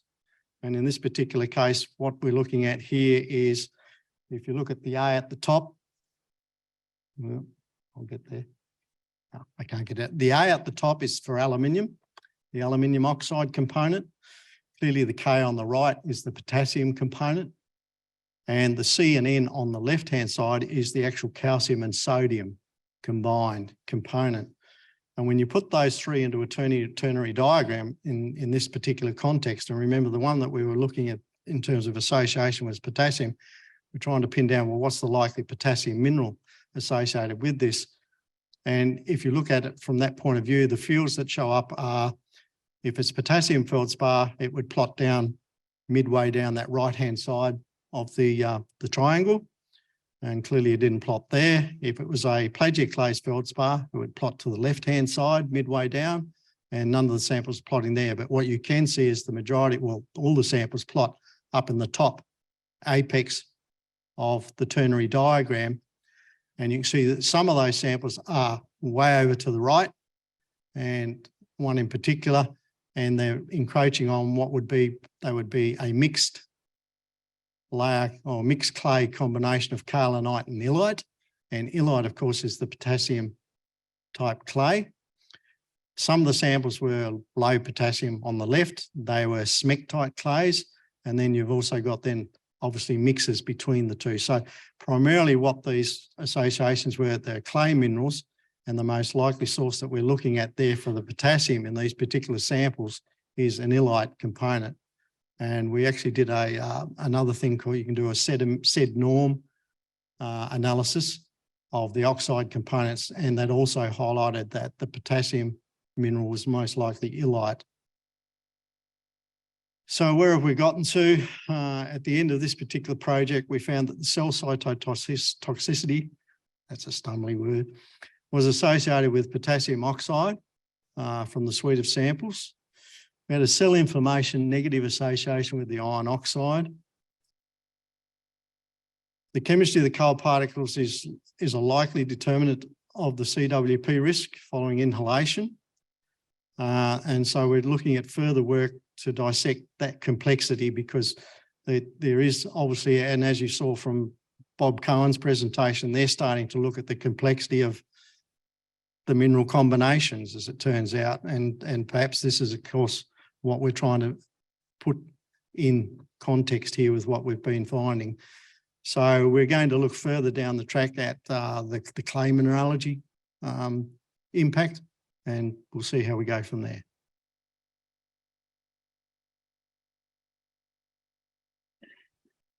How do we go for time, David? Good, Basil. Thank you, Basil.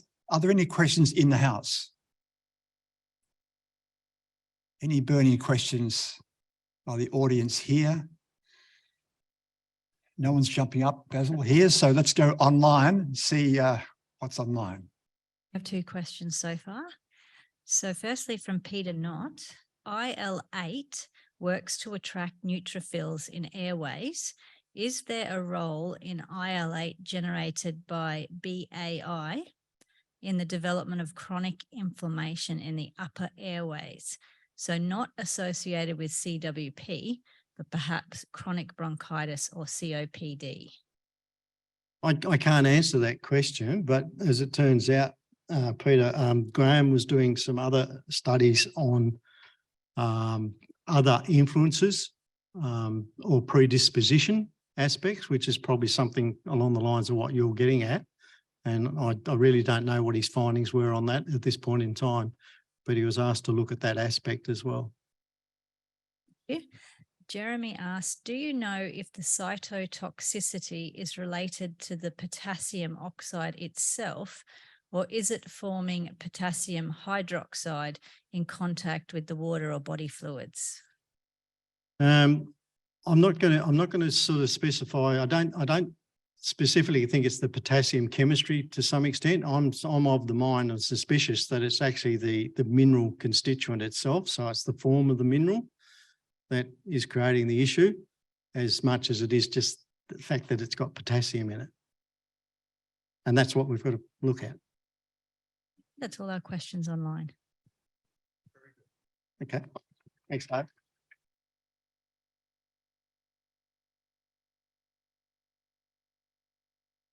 Okay, we have a very special speaker, the next speaker, and that's our chair, Nikky LaBranche.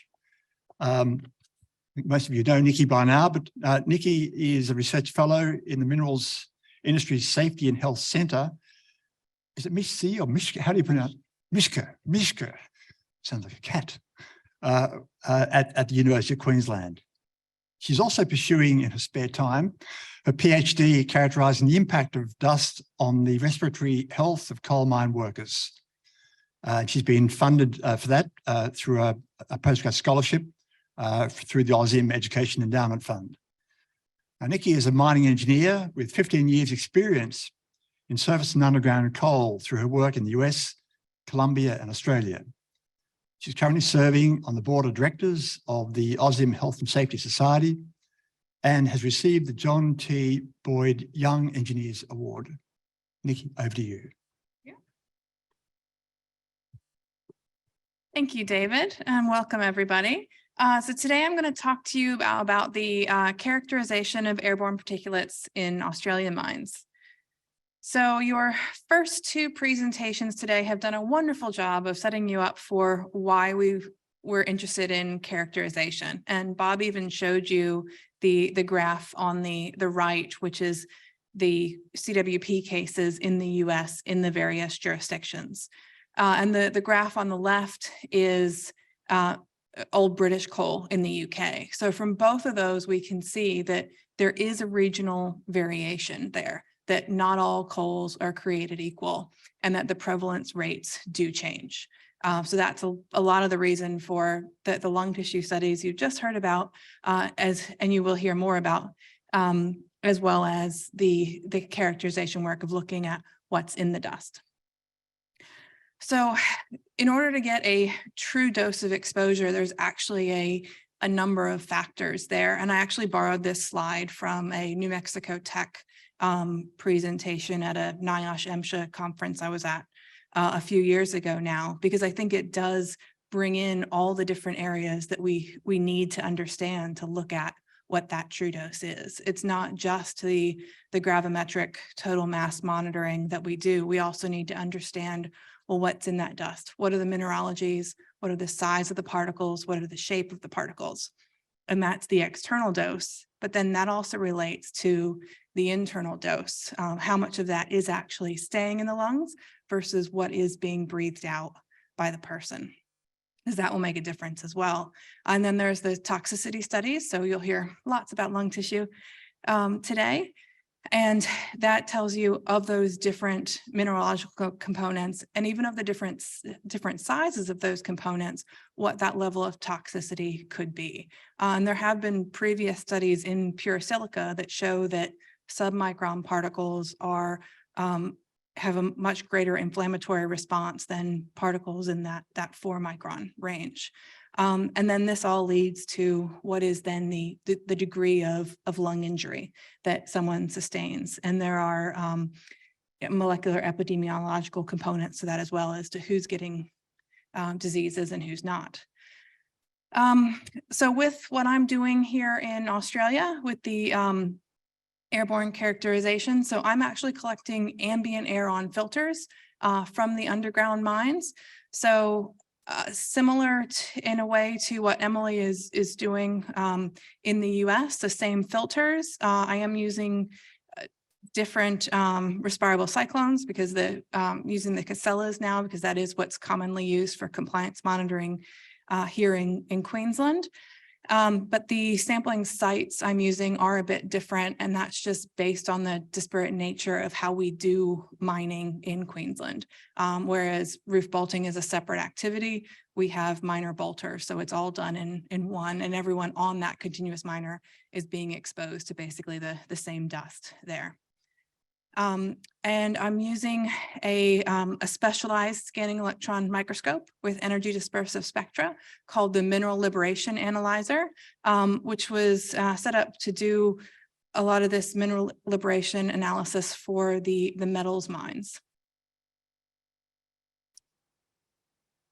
So some of this is new data. You may have seen mines 6 through 8 before in some of my previous presentations, but we've gone back and done mines 1 through 4 on the Mineral Liberation Analyzer, MLA. So you can see that there's a wide variety of components in that being generated in the underground coal mines. So in mine 1, which is those first 2 bars, and mine 2, which is 3 through 5, you can actually see there's a high amount of carbon, which is the black in those mines. And same for mine 8, which is the last 3 bars. And all of these mines are actually mining, they have coal roof and coal floor. So they're within the seam. So it's a big, large scale, mining operations in thick seams. Now mines 3 and 4, on the other hand, are a bit of a different story. So this looks a lot more like what Emily was showing you with the cutting of roof and floor in the US mines. So mine 3 is actually cutting roof, and they have siltstone and sandstone present in the mining horizon. And mine 4 is cutting a full seam, but they have multiple mudstone, siltstone marker bands in the seam there. And as you can see, those are contributing the overwhelming proportion of what's in that respirable fraction of dust there. And very interestingly, carrying on from what Basil said about the potassium content. So both the muscovite, which is that light purple color, and the gray, which is orthoclase, have a potassium content. So it's very likely these miners are breathing in quite high levels of potassium in their work sites there.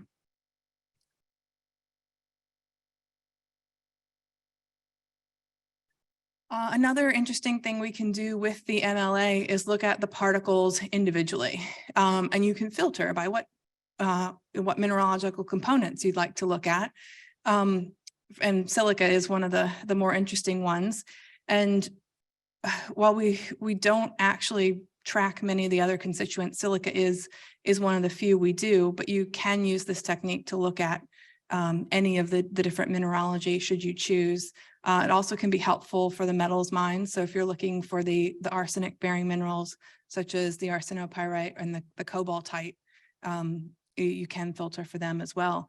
But with the silica, so these three pictures are three different filters from different mines. And as you can see, the agglomeration that's happening in the different mines with the different components is changing from mine to mine. So in your top left, there's a lot of carbon, so either coal or diesel, sticking to those silica particles, as well as kaolinite on them. The upper right-hand one, you're seeing a lot more orthoclase and muscovite sticking to those particles. And then this third one, which might be a little hard to see because they're all just yellow, has actually very little, there's very little quartz in that sample to start with, but of these quartz particles, very little of them are agglomerating. You don't see very many other colors with them. So that actually raises some interesting questions on the behavior of these particles, and even why they're agglomerating and how is, can be very interesting, because if we can get them to agglomerate more, we could actually potentially get them out of the respirable fraction, potentially. So there's some things to think about with, what meaning this has for us. The other thing I can look at is the overall particle size distribution of them, as well as because I have individual components, I can look at the particle size of any of those components as well. But we do tend to see a pattern emerging, not for all the mines, but for the most part. You've got finer particle sizes at the mid face of the longwall, main gate in the middle, and then the continuous miner tends to be one of the coarsest size fractions for the underground mines. And this was an interesting study, which was actually done in an underground metals mine, looking at a crusher. And we looked at, with the dust suppression on and off, what was actually happening to the dust. So I'm just going to show you the overall particle size and the particle size distribution of the quartz. But the dashed lines are with the dust suppression turned off, so no dust suppression there. The black is the overall particle size. And when you turn it on, you can see that you've got this slight change in the overall particle size distribution. However, what they're doing for dust suppression is actually really working for the quartz, because you've knocked out a lot of the finer quartz from it and made the quartz size much coarser. So there's interesting things that can be done with dust suppression there to understand in greater detail what's going on. The other thing I want to talk about is the diesel particulates. But before I show you those, I just want to do a little background in diesel particulate morphology. So we've probably all seen the slide on the left as what a diesel looks like. So that agglomerated chain. but there's actually more particle morphologies than that. So you've got the tiny individual particles, which are the spherulites. You've got those chains of particles that you're used to seeing. There's also clusters of spherulites, but the more interesting one that I want to talk about today are those spherules. So the larger bodies of spherulites that are 1 to 2 microns in diameter. And the reason I want to talk about those is because I am seeing them on some of the filters. So on the right here, you can see the red circles are around diesel particles that have actually agglomerated to the other dust component, so to the other mineralogy, and that blue circles around a diesel particulate that would be larger than that 1 micron in size. And one of the reasons that the size of the diesel is of concern, at least for the underground coal mines, is that the way we do diesel monitoring is that we assume that everything less than 0.8 microns is diesel and everything greater than 0.8 microns is coal.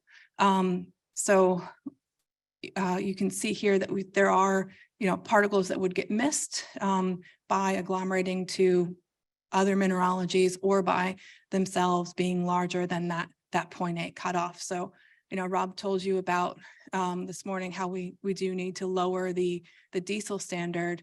I think that's even more important from coal because there's a margin of error there where there's diesel that's not getting reported in that exposure monitoring because it's maybe sticking to other particles or too large to get picked up.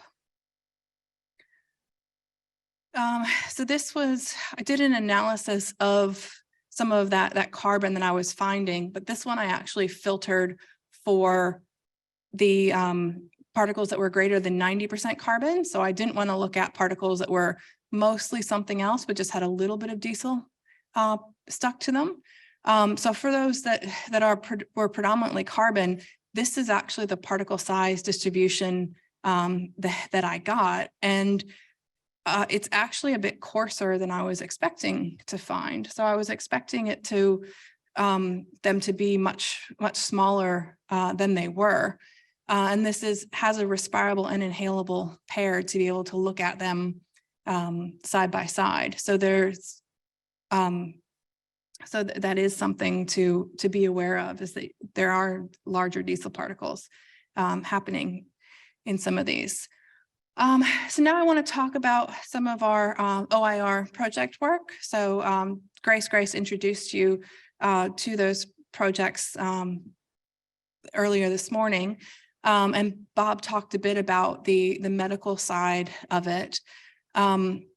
And you'll hear more from Andrew and Yingying in a minute on the UNSW side with the lung tissue.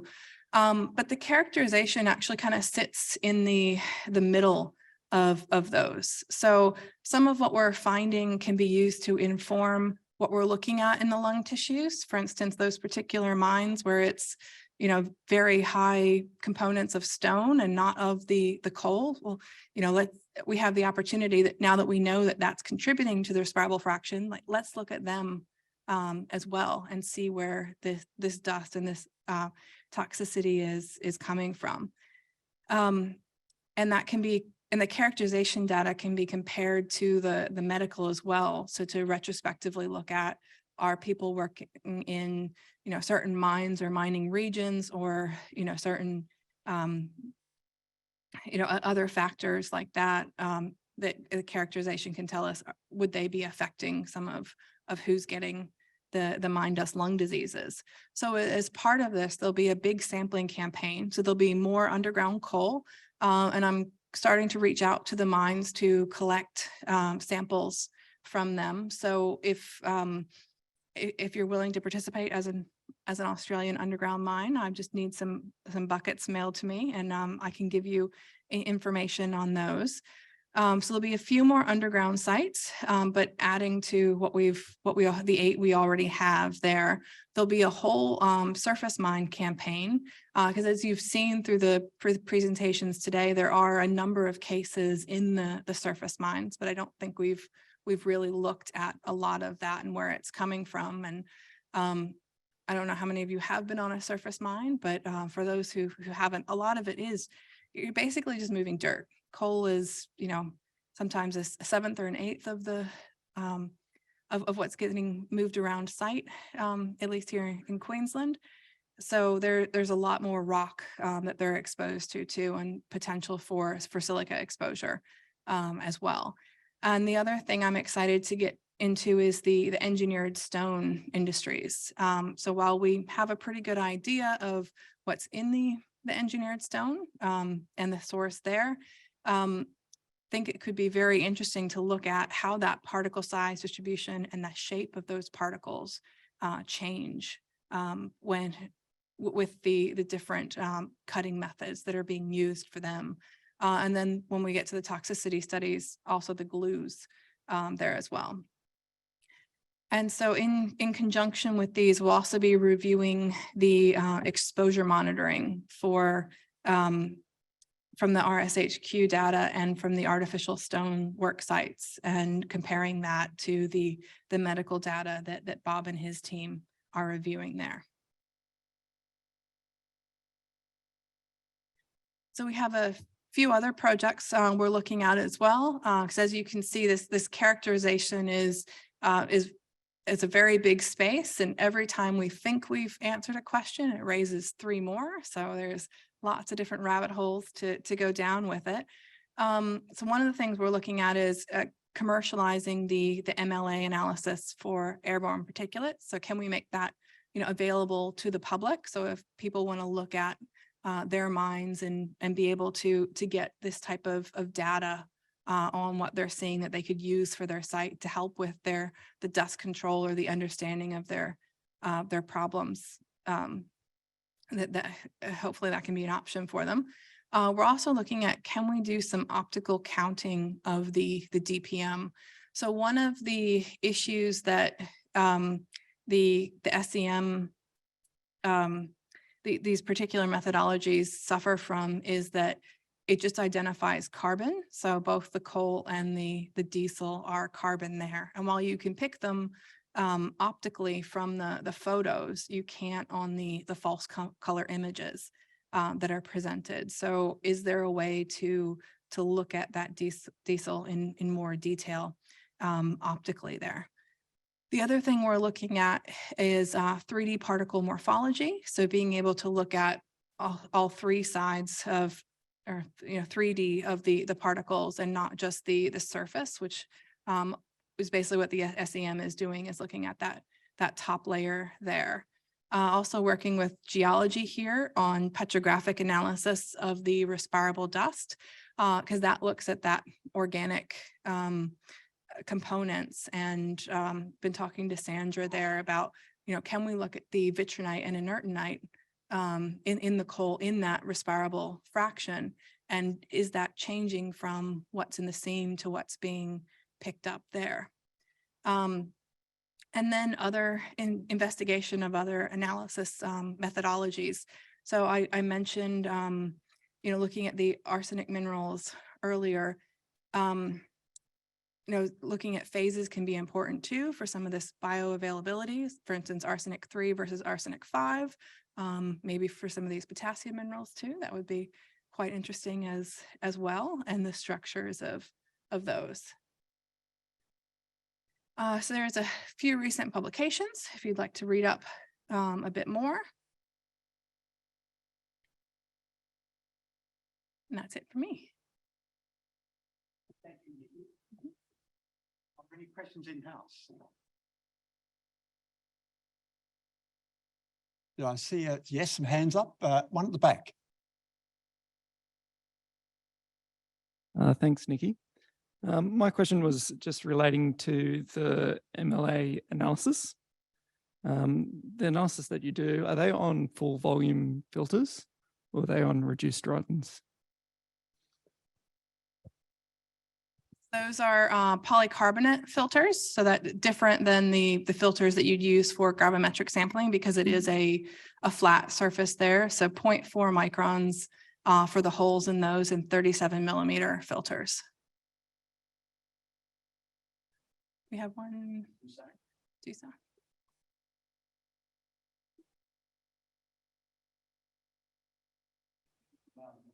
Thanks for that. Just a quick one. Are you able to monitor the mass on the filters in real time at all during collection, or is it just? No. No.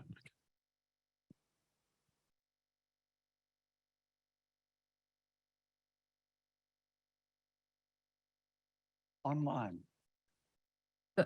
You've got two questions online. The first one, can you use carbon radio dating to differentiate the DPM from the coal particles? Just a difference from the two? That's a very good question. I'm not sure. Yes, I will take that on notice and look into it.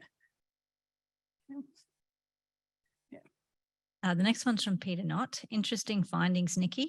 DPM sampling equipment fractionates on aerodynamic particle size. So the size measured on a filter does not equate to aerodynamic particle size.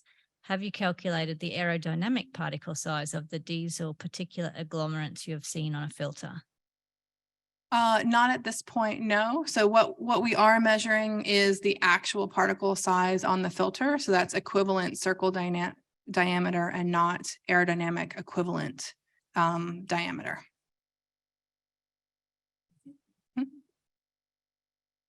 Thank you very much. Great presentation. Very good.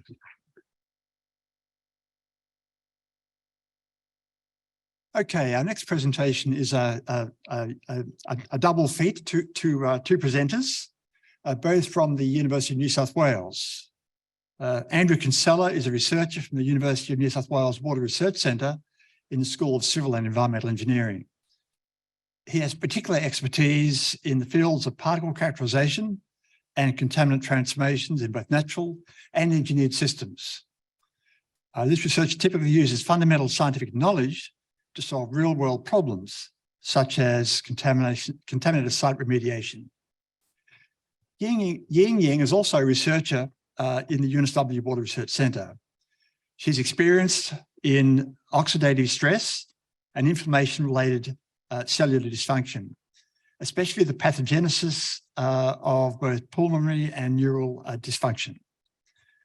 Yingying and Andrew are going to present a talk entitled Physico-chemical Characteristics and Toxicity of Coal Mine and Artificial Stone Particulates, identifying factors critical to the pathogenesis and severity of coal workers' pneumoconiosis and silicosis. Andrew, you're going to start.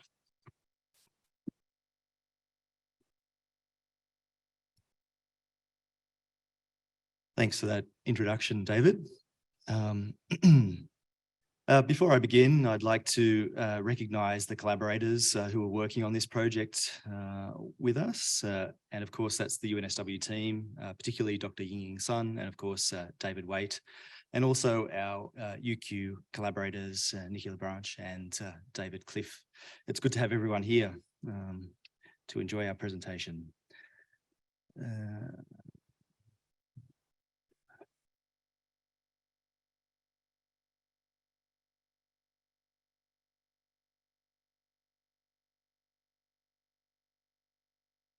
That again.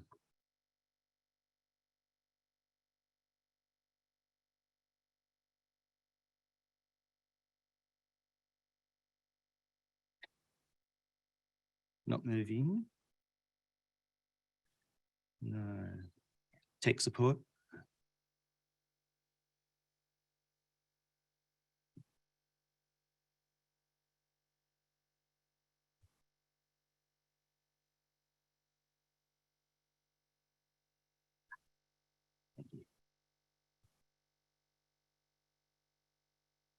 I'd also like to acknowledge the following organisations for their support on this project.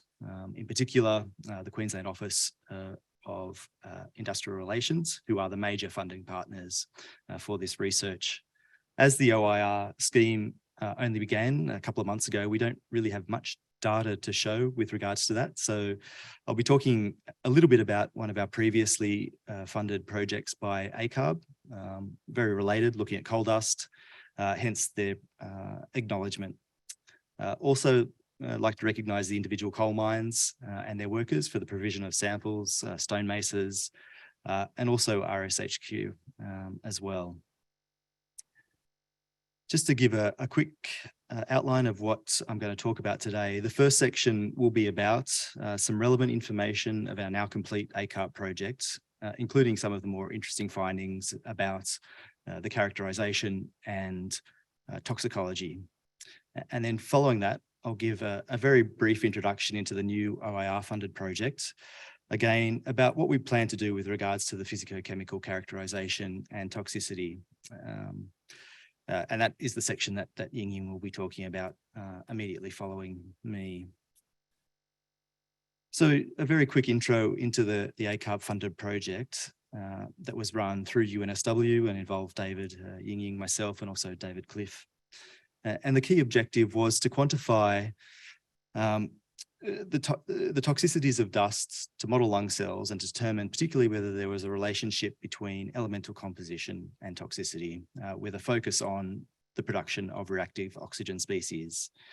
And the theory being, as I've put in the schematics down the bottom and the equations, that certain components of coal dusts, and we've covered on some of these today already, such as reduced iron, so iron 2, or freshly cleaved silica surfaces, have the ability to produce reactive oxygen species, which, for those who may not know, are highly reactive chemical molecules which can damage DNA in close proximity to where they're deposited. So moving on to some of the physico-chemical results. As part of this project, we were provided with a large range of coal and surrounding roof and floor rock samples from mostly Eastern Australia coal mines. I think we got about 60 different samples in total. And the figure on the right is quite common to the last couple of talks. Basil and both Nikky showed a variety of elemental compositions of dusts. And that's just a subset of our samples showing from the left high carbon content, the black bars, right through to floor and what were obviously floor and roof rock to the right hand side, the red bars being silicon, and also pointing out the variable iron content in the light green. And of course, particle size distributions on the left there, just to show that, again, I should mention that we produced our particles in the lab from bulk samples, so we needed to make sure that they were of a respiral fraction, and we can see that the approximate medium diameter was around that 2 to 5 micron range. We also went into a lot more detail with the iron mineralogy, using a technique known as X-ray absorption spectroscopy, using the Australian synchrotron in Melbourne. And we can see the results on the right-hand side figure there, which shows the iron coordination of those samples. A couple of interesting points that we found from our analyses were, firstly, the variety in iron mineralogy that was present across all of these samples. And the second more interesting point was by far the majority were reduced iron minerals.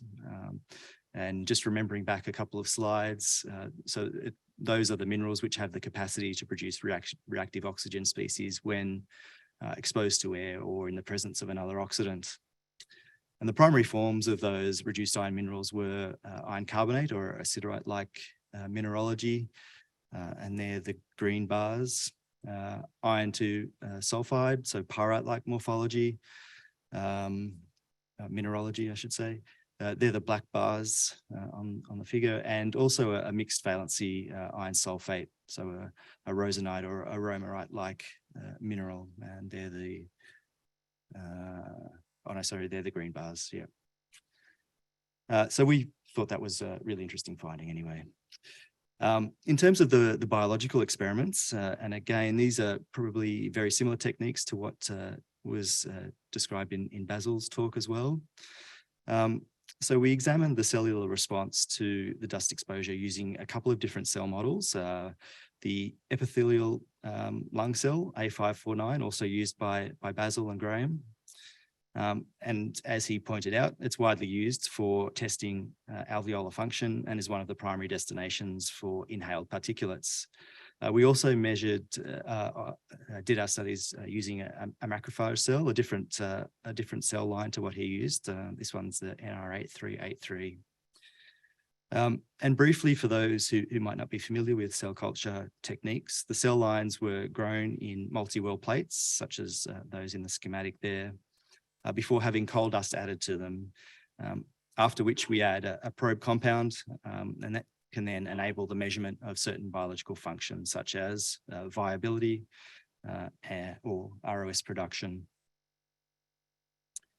So just looking at a couple of the interesting findings from the toxicology experiments, when we examined the viability of the human epithelial lung cell line, the A549, exposed to different dusts, we found, as per the top two slides there, no real correlation in terms of cell viability and the carbon or crystalline silica content. Conversely, when looking at the iron content, we did notice that there was a decrease in cell viability, so an increase in cell death when concentrations of iron were increased. And this was particularly the case for siderite and iron sulfide bearing coal dusts.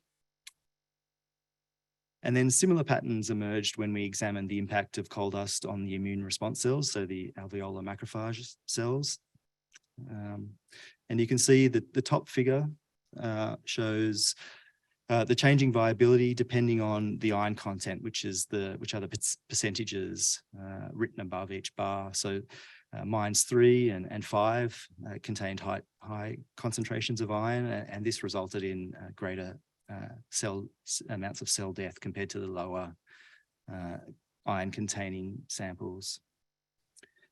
Furthermore, and shown in the bottom figure, what happens when the cells were they had additional amounts of intracellular antioxidants available, and that's what the blue bars there show: an enhanced viability of macrophage cells when they have additional glutathione, which is a naturally produced antioxidant. Interestingly, this occurred in both the high iron samples as well as the low ones. So not just in the -3 or the -5, we saw an increased viability, so a comparison between the red and the greeny blue bars for all samples there. And it suggests that glutathione was able to scavenge reactive oxygen species such as hydrogen peroxide and the hydroxyl radical and reduce cell inflammation, regardless of the type of particulate that was associated with the macrophage cell. It's probably a good point to identify some of the caveats of this particular type of research. Firstly, we want to say that these findings don't preclude crystalline silica as being toxic via alternative pathways. So we're not saying that iron is the only issue with toxicity. It's just a factor of these types of experiments that are conducted. Secondly, we need to recognize that these are very short-term experiments, and so the implications for chronic disease pathways needs further consideration and reconciliation. And how representative these single cell lines are of the complex human biology is also another factor we need to talk about. And some of these issues Yingying will discuss immediately afterwards. But before I hand over to her, I'll briefly go through some of where we're headed with the new OIR project. So upon completing this previous ACARB funded project, we realized that there were many questions still to be answered regarding the physical and chemical properties of different forms of dusts and their toxicology, and indeed particularly how our previous research could be substantially improved. So our newly begun project will investigate a similar phenomenon, that is the relationship between physical and chemical parameters and toxicity, but using more targeted techniques. We will hopefully be able to understand factors which are particularly critical for the development of pneumoconiosis or silicosis.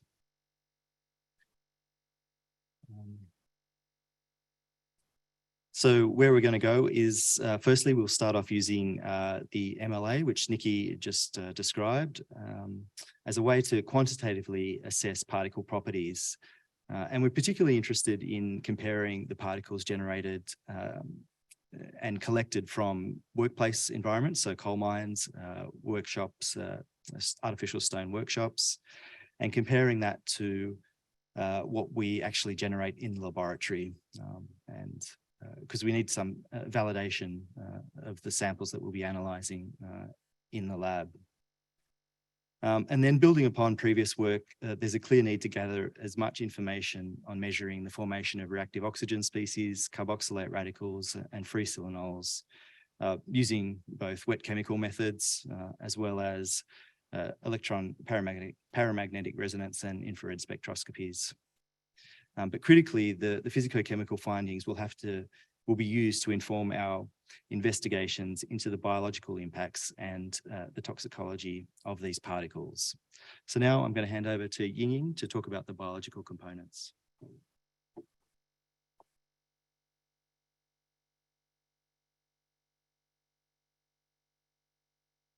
Good afternoon, everyone. Now I would like to talk about the toxicity of the coal dust from a more biological perspective. As we all know that the pathogenesis of CWP or even silicosis are related to the chronic inflammation induced lung fibrosis.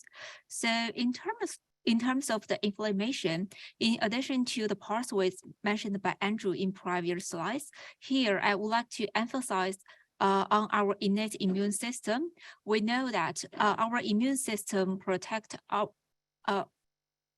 us from bacteria, virus, or any foreign materials inhaled into our lung.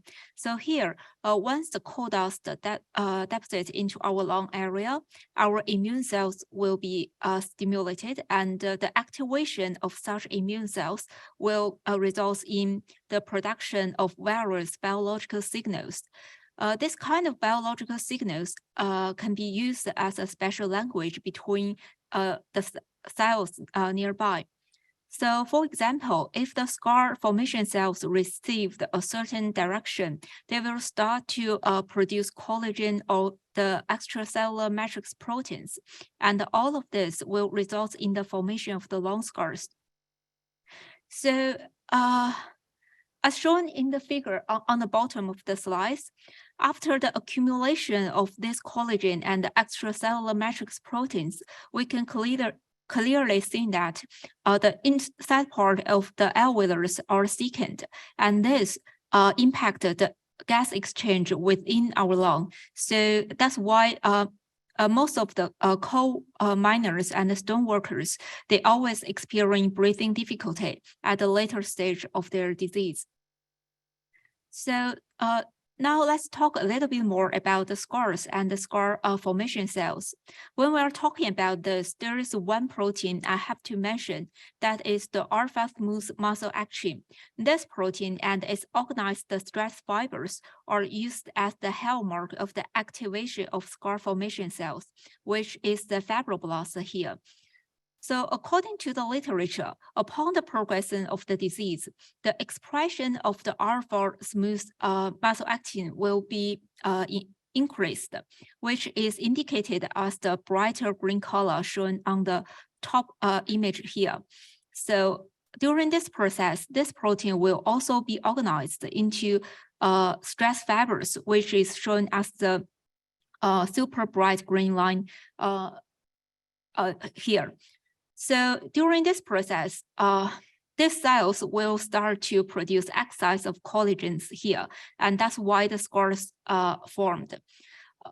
As we are always interested in the toxicity between the coal dust and we also interested in the correlation between the toxicity and the elemental composition of the dust. So here we simply use 6 different coal dust to treat our scar formation cells. After 24 hours treatment, we use a red fluorophore to stain this protein here. So as shown in our experimental results, we can see that half of the dust successfully enhance the expression of this protein.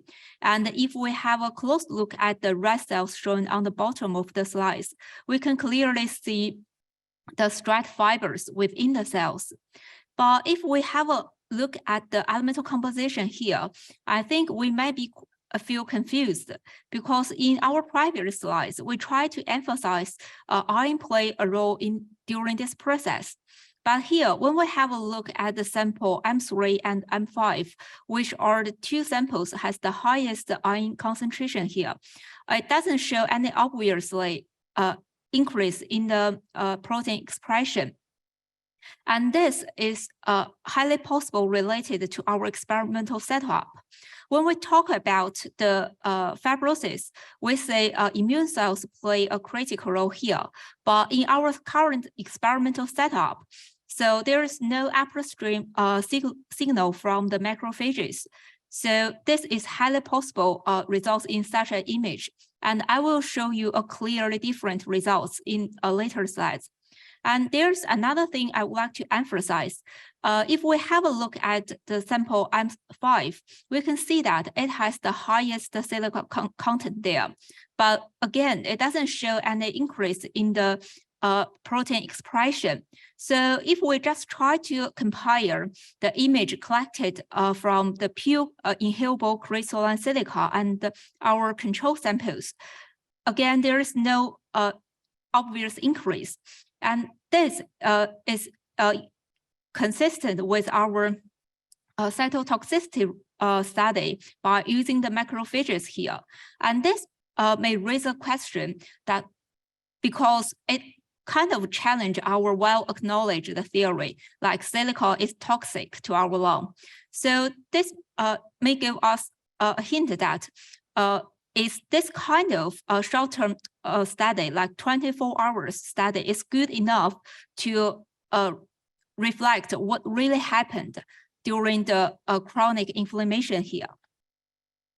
So now I would like to talk about our methodology and the potential methodology related artifacts here.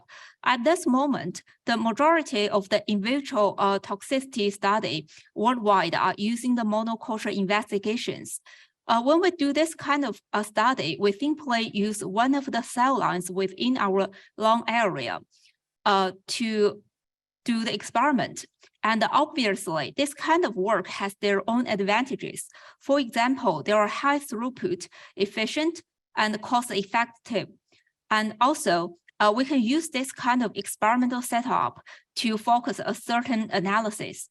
However, when we have a look at the complicated structure on these slides, we can see that this kind of experiment has its major disadvantage because they only use one cell line. They are overly simplified. And because of this, they are easily missing essential feedback signals from key cells. And as such, they are sometimes incapable of predicting or correlating in vivo phenotypes. Keeping this in mind, in our current project, we try to use a different experiment setup, the co-culture investigations.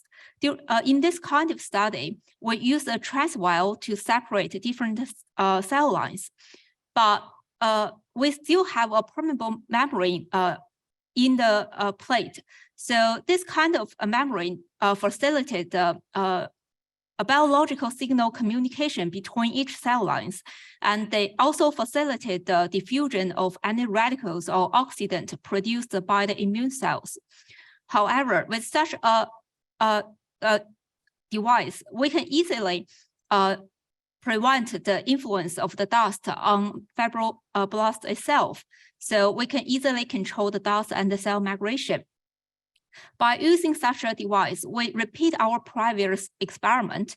And here we can see that when compared with the monoculture, we can see an obvious increase in the protein expression in our co-culture experiment. So there might be lots of reasons to result in such an image. And we think one of the possibilities might be related to the increase the production of pro-inflammatory cytokines by the immune cells when they are exposed to coal dust. because we can see that for sample M3 and M5, there is a substantial increase in the cytokine production. And also, when we have a look at our control samples here, we can also see a slight increase in the background. So this might be because the macrophages themselves can also produce some biological signals. And this kind of things also direct the scar formation cells to be activated. So all the information shown in this slide just emphasize that there might be a great impact of the immune cells on the results collected from the monoculture. So in our new OIR project, we will intensively investigate on the production and the communication of biological signals by using the co-culture system. And in order to better study the repetitive inhalation and the chronic inflammation, we will use the 3D cellular model to complete the long-term investigation of the pathogenesis of both CWP and the silicosis. That's all for our presentation. So any questions? Thank you, Yingying and Andrew. Any questions in-house? Any questions?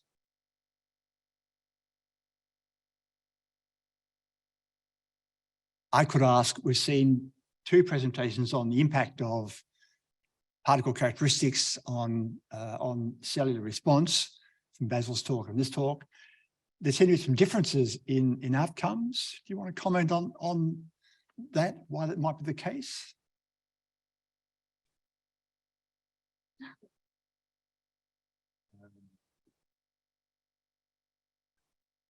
Certainly one difference was, it was interesting to note from Basil's presentation about how the presence of iron resulted in decreased inflammatory response. I can't account for that. Yeah, sorry. It's a tough question. I think the comment that I'd make is it's clear we need better techniques. And I think perhaps part of what we're seeing in Yingying's presentation is perhaps a way forward. I think we're just starting on this path of really tying down the link between particle properties and impact on cells. Any other questions in-house? If not, let's go online. Lily asked, for coal dust cell availability, do you add solid dust directly to the cells? If so, how do you control the concentration of dust and make them mix well with the medium? Thanks.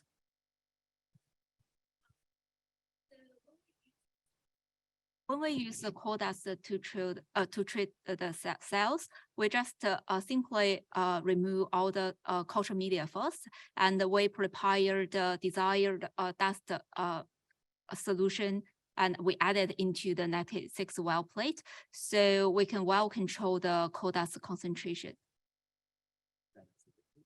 Yeah, as a liquid. Thank you. Deborah Glass says, very interesting presentation. Some artificial stone is being made with recycled glass or amorphous silica. It would be good to see whether dust from this material is biologically active in this test system. Yes, definitely. Great question. And that's certainly something that we'll be looking at in detail as part of this new OIR funded project. It's not just coal dust. We're particularly interested in artificial stone as well. Thank you. Deborah also asks, how variable are the cell lines in their responses? Do fibroblasts from a specific source react more than those from other sources? I think this is a very good question. So if we have a look at the ATCC website, which is the official American cell line website, we can know there are lots of cell lines there. And when we try to select the appropriate cell line, we will keep several things in mind. The first is human related, and the second one is non-disease related. And we believe that if we select disease existing cell, so that's gonna be may perform in a different way. But since we're just interested in how the disease progressing, so we just use the normal non-disease cells in our work. One last question from Peter Knott. What concentration levels would we equate these results to in an underground mine worker exposure? Are we talking about micrograms, nanograms, etc., per meter cubed? In terms of the dust concentration, the one used in current work is 200 milligram per liter. And we did a calculation to compare with the current regulation limits here, and it definitely within the regulation range.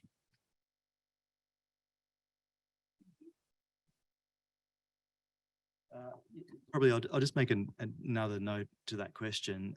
It's probably, although we're sort of ballpark, there's no way that I don't think we can really make a true comparison between what's being inhaled at the mine site versus what we're exposing to these cells. They're going to be roughly about that concentration, but we're not saying that they should be directly comparable. Yeah.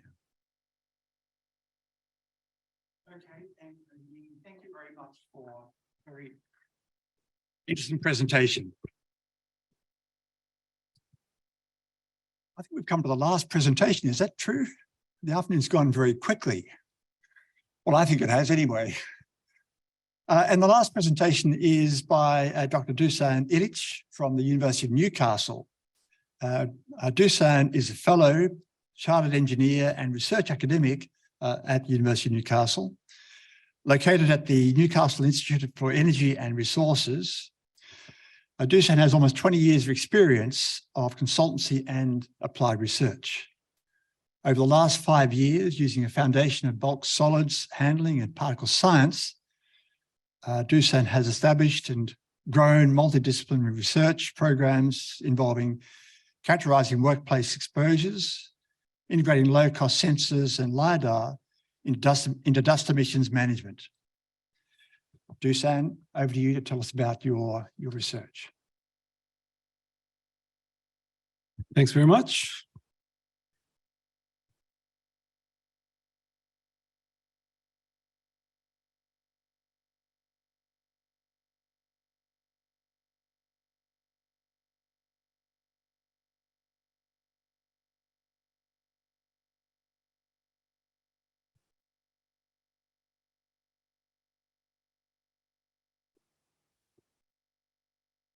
All right.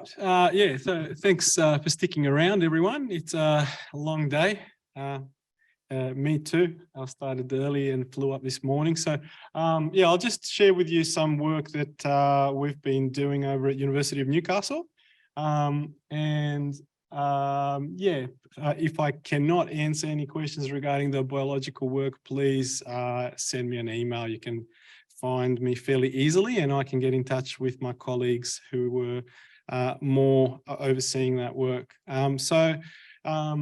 Thankfully to everyone here today, they've already given you a bit of an overview of the kind of landscape of the environment and workplace health and safety here in Australia and in Queensland. So I won't dwell on that and try and get stuck straight into the main meal of giving you a nice pictures and some results to talk about. So what we've been doing here is looking at kind of from engineering principles and the approach to dust mitigation on site. We're also heavily involved in minerals processing and handling of bulk solid materials in general. So we've always been interested in understanding the mineralogy, the properties of the bulk solid materials, particle materials, and how they influence handleability and flowability. So how do they react with water to cause problems in downtime in facilities across Australia and mining resources. So then really, over the last couple of years, we've been looking at furthering that work. And what it comes down to is that basically monitoring is rather limited. So what I want to say here is that from an environmental footprint, general regulation occurs at boundary monitors at a fixed set of locations that surround the facilities. So over in WA, for example, on the left, you can see the Port Hedland. You know, there's a handful of monitors around. In Wollongong, you've got a couple surrounding BlueScope, and in the Upper Hunter, where we do some of our work, you can see, you know, a couple of monitors around the boundaries of the operation. And what we want to do is understand what happens within those boundaries that we're, you know, seeing regulatory data for, and that we're complying against. So that's kind of the landscape in a nutshell. So how I've gone into this work, and I've been driving this work from our group at Newcastle from the engineering side, is that I've been involved with the update of the Australian standard for dust extinction moisture, which is also an international standard through the Coal Preparation Working Group in Standards Australia.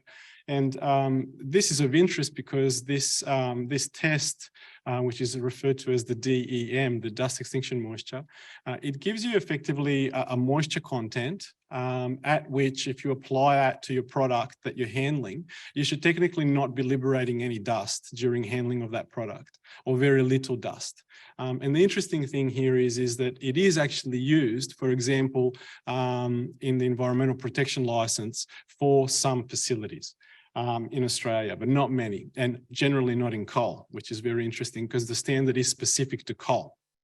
Now, the test, I'm not going to go into a great amount of detail, but what you do is you put in approximately 1 kilogram of coal in a 6.3 millimeter size fraction in a drum.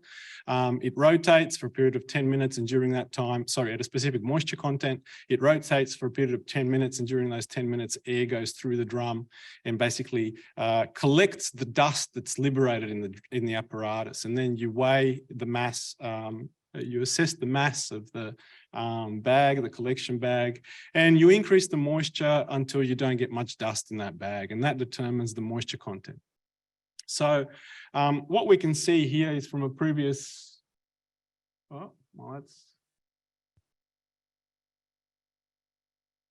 maybe we won't, in this graph here, is 6 different coal types that we tested. For example, you can see that the 6 different coal types gives us 6 different moisture contents at which the dust, and 6 different profiles of dust generation or liberation in the apparatus. And being aware of a similar kind of European standard that assesses the dustiness of materials in also a rotating drum of also exactly the same diameter,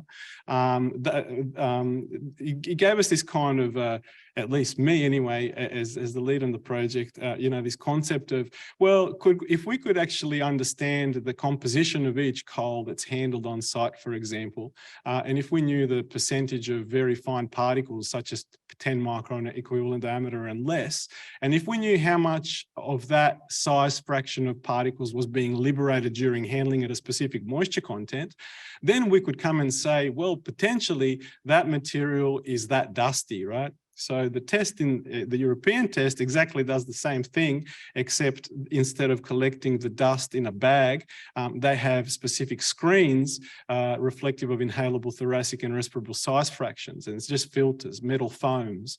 And based on the masses collected on those filters, they can tell you whether a material is kind of a category. So you start to establish a database of materials. So that's the kind of bag standard we're currently completing a round robin. In any case, so we have heard today a lot of discussion about the complexity of the processes that occur in the lungs, for example. So this is just a very quick summary.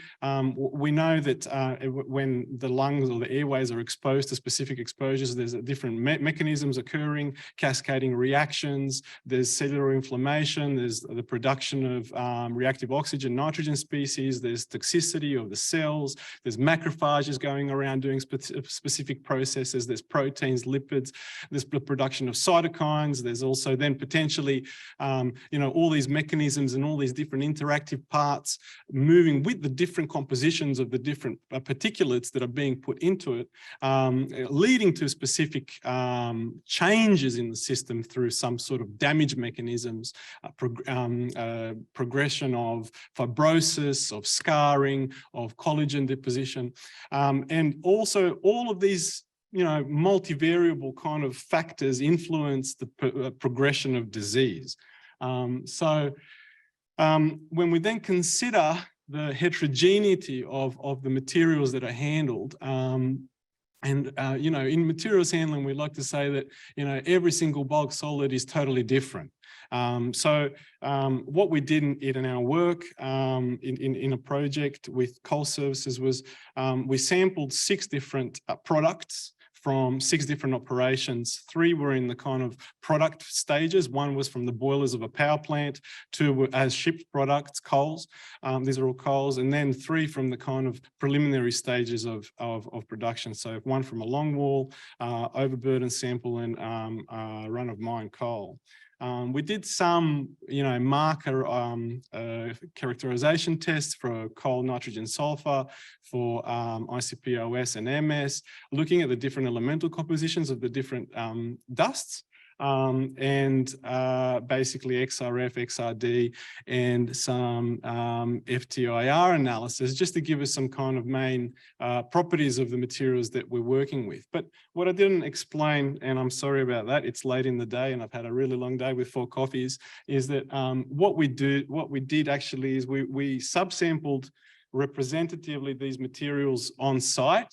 We then received those samples, so up to 50 millimeter top size, up to 200 millimeter top size, but then scalped in the ROM case.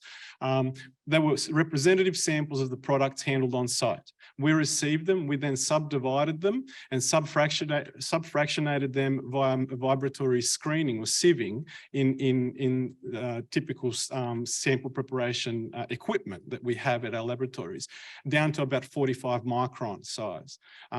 Beyond that, we then put that 45 micron subfractionated materials through an ultrasonic sifter through a 10 micron equivalent opening sieve. And we obtained our representative subsamples that we then used for our biological studies. So the biological studies were done at the Hunter Medical Research Institute, and there were my studies through intranasal inoculation of those subfractionated materials. And what we did was we defined an equivalent average size concentrations that were equivalent to the at the time current occupational exposure limit of 3 milligrams per cubic meter. There was a bit of discrepancy at the time. I think New South Wales was 2.5 and Queensland was 3, or vice versa. So we were working off that kind of a measure, but we did 3 different dosages, equivalent dosages to a typical kind of worker, but at a mouse level. They were 1 milligrams per cubic meter, 3 milligrams per cubic meter, and 10 milligrams per cubic meter. And we did these tests through 2 different types of exposures: an acute exposure, which was over 2 weeks. So giving them a dose, giving the mice a dose each day for 5 days a week over two weeks. And then we did chronic exposure, the same, but over 12 weeks. Now, what we were able to basically generate is a model of black lung, or CWP, in the mouse. However, what we were observing in 12 weeks is what was actually kind of progressing in reality over the course of 20 years.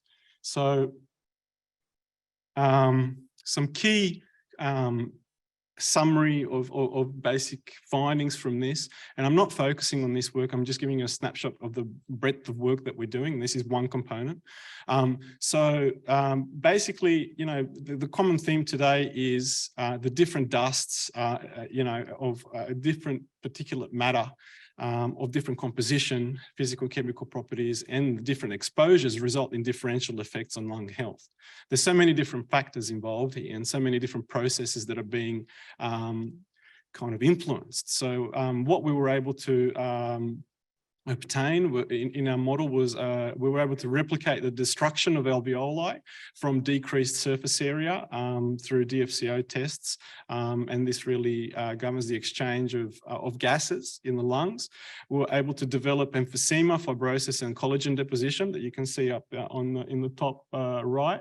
On the left is a saline sample, and on the right is collagen deposition around the lung. It's for a chronic exposure of 12 weeks for one of the cases. And really, we were able to recapitulate the formation of coal macules in the middle image on the right, which is a classical feature of coal workers CWP, black lung, pneumoconiosis. Sorry, once again, I haven't had much sleep. So that then moves us on to what I kind of started with, and that is, one thing we're doing beyond trying to mitigate dust through the application of moisture is broaden the spatial resolution of assessing concentrations within those boundary reference monitors. And two things we're doing here is the implementation of low-cost sensors and the use of light detection and ranging, or LiDAR. So with low-cost sensors, there is an equivalency standard. So low-cost sensors can be used, but they're not as accurate as these reference measurements like the BAMs, TIOMs, high vols that are used on the boundaries. However, you could go through a procedure, which is effectively co-location, in order to compare them and potentially to calibrate them off the reference monitors. For LiDAR, there's no real pathway to some kind of an equivalency or calibration. However, some studies have been conducted in Australia and nationally, and globally. It's still being developed as an emissions management tool, and there are specific challenges in quantifying the concentrations and calibrating. So neither of these instruments will probably be able to replace these reference monitors in practice, and what we're seeing them as is a supplementary tool to assist in dust management on site. Oh.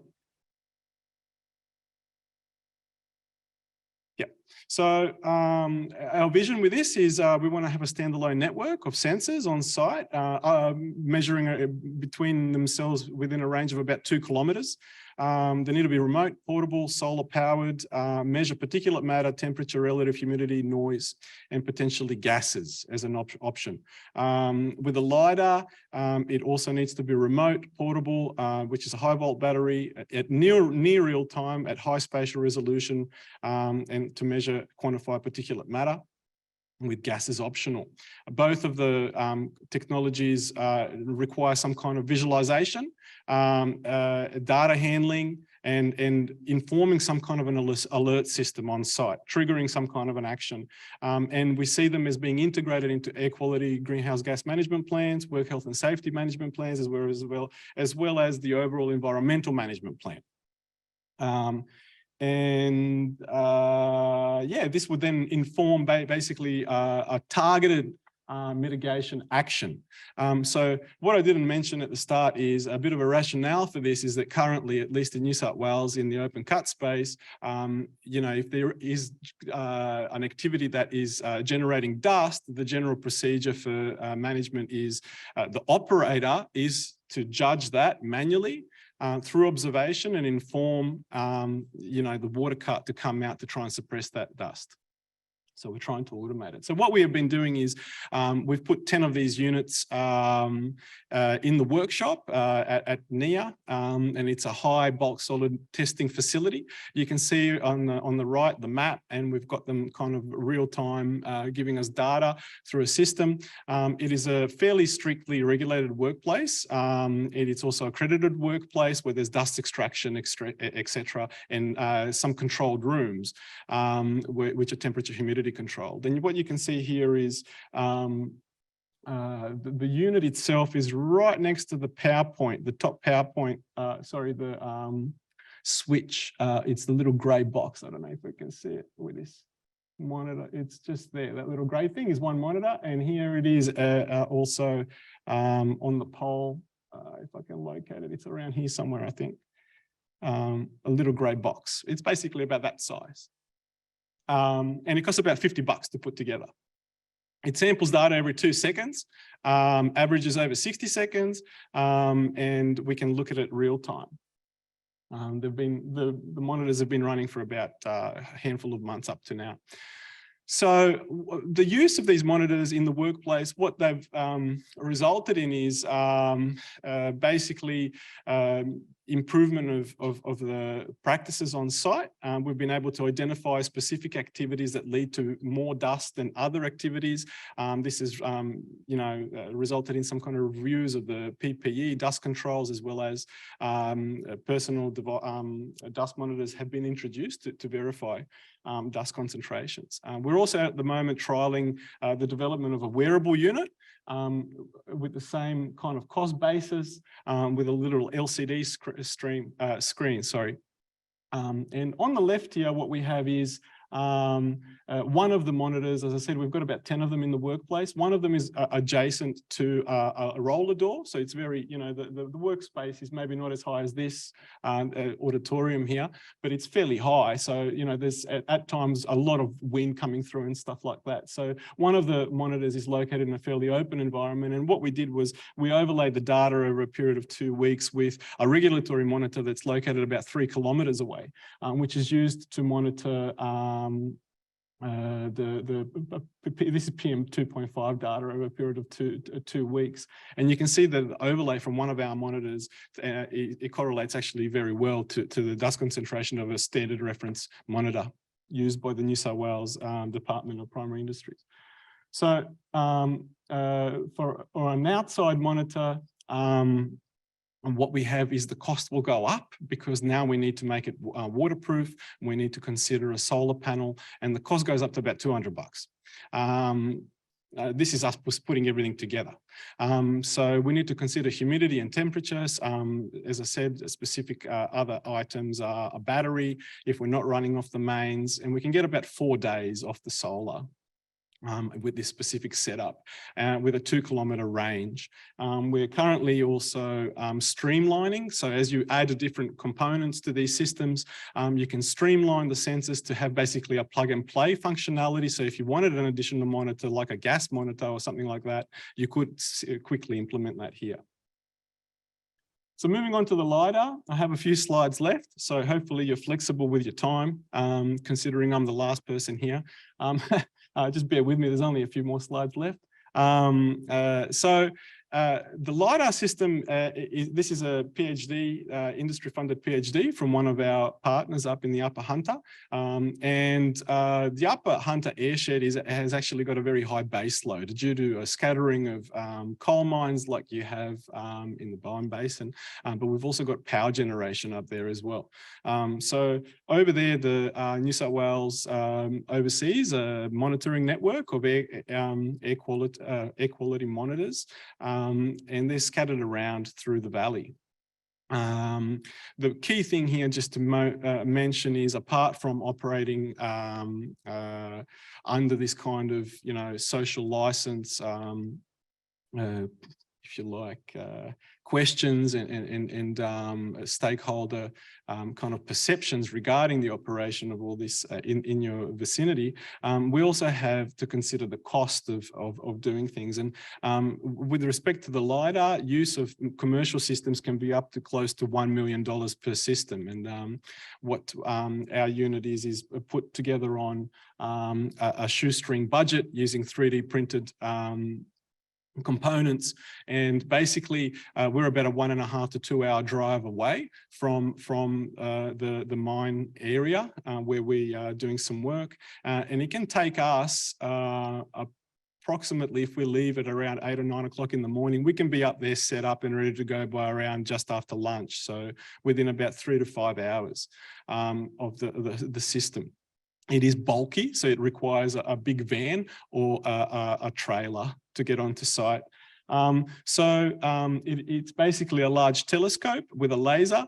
We have a weather station, we have a camera connected to it, as well as a detection device and a high volt off-grid system, as you can see here.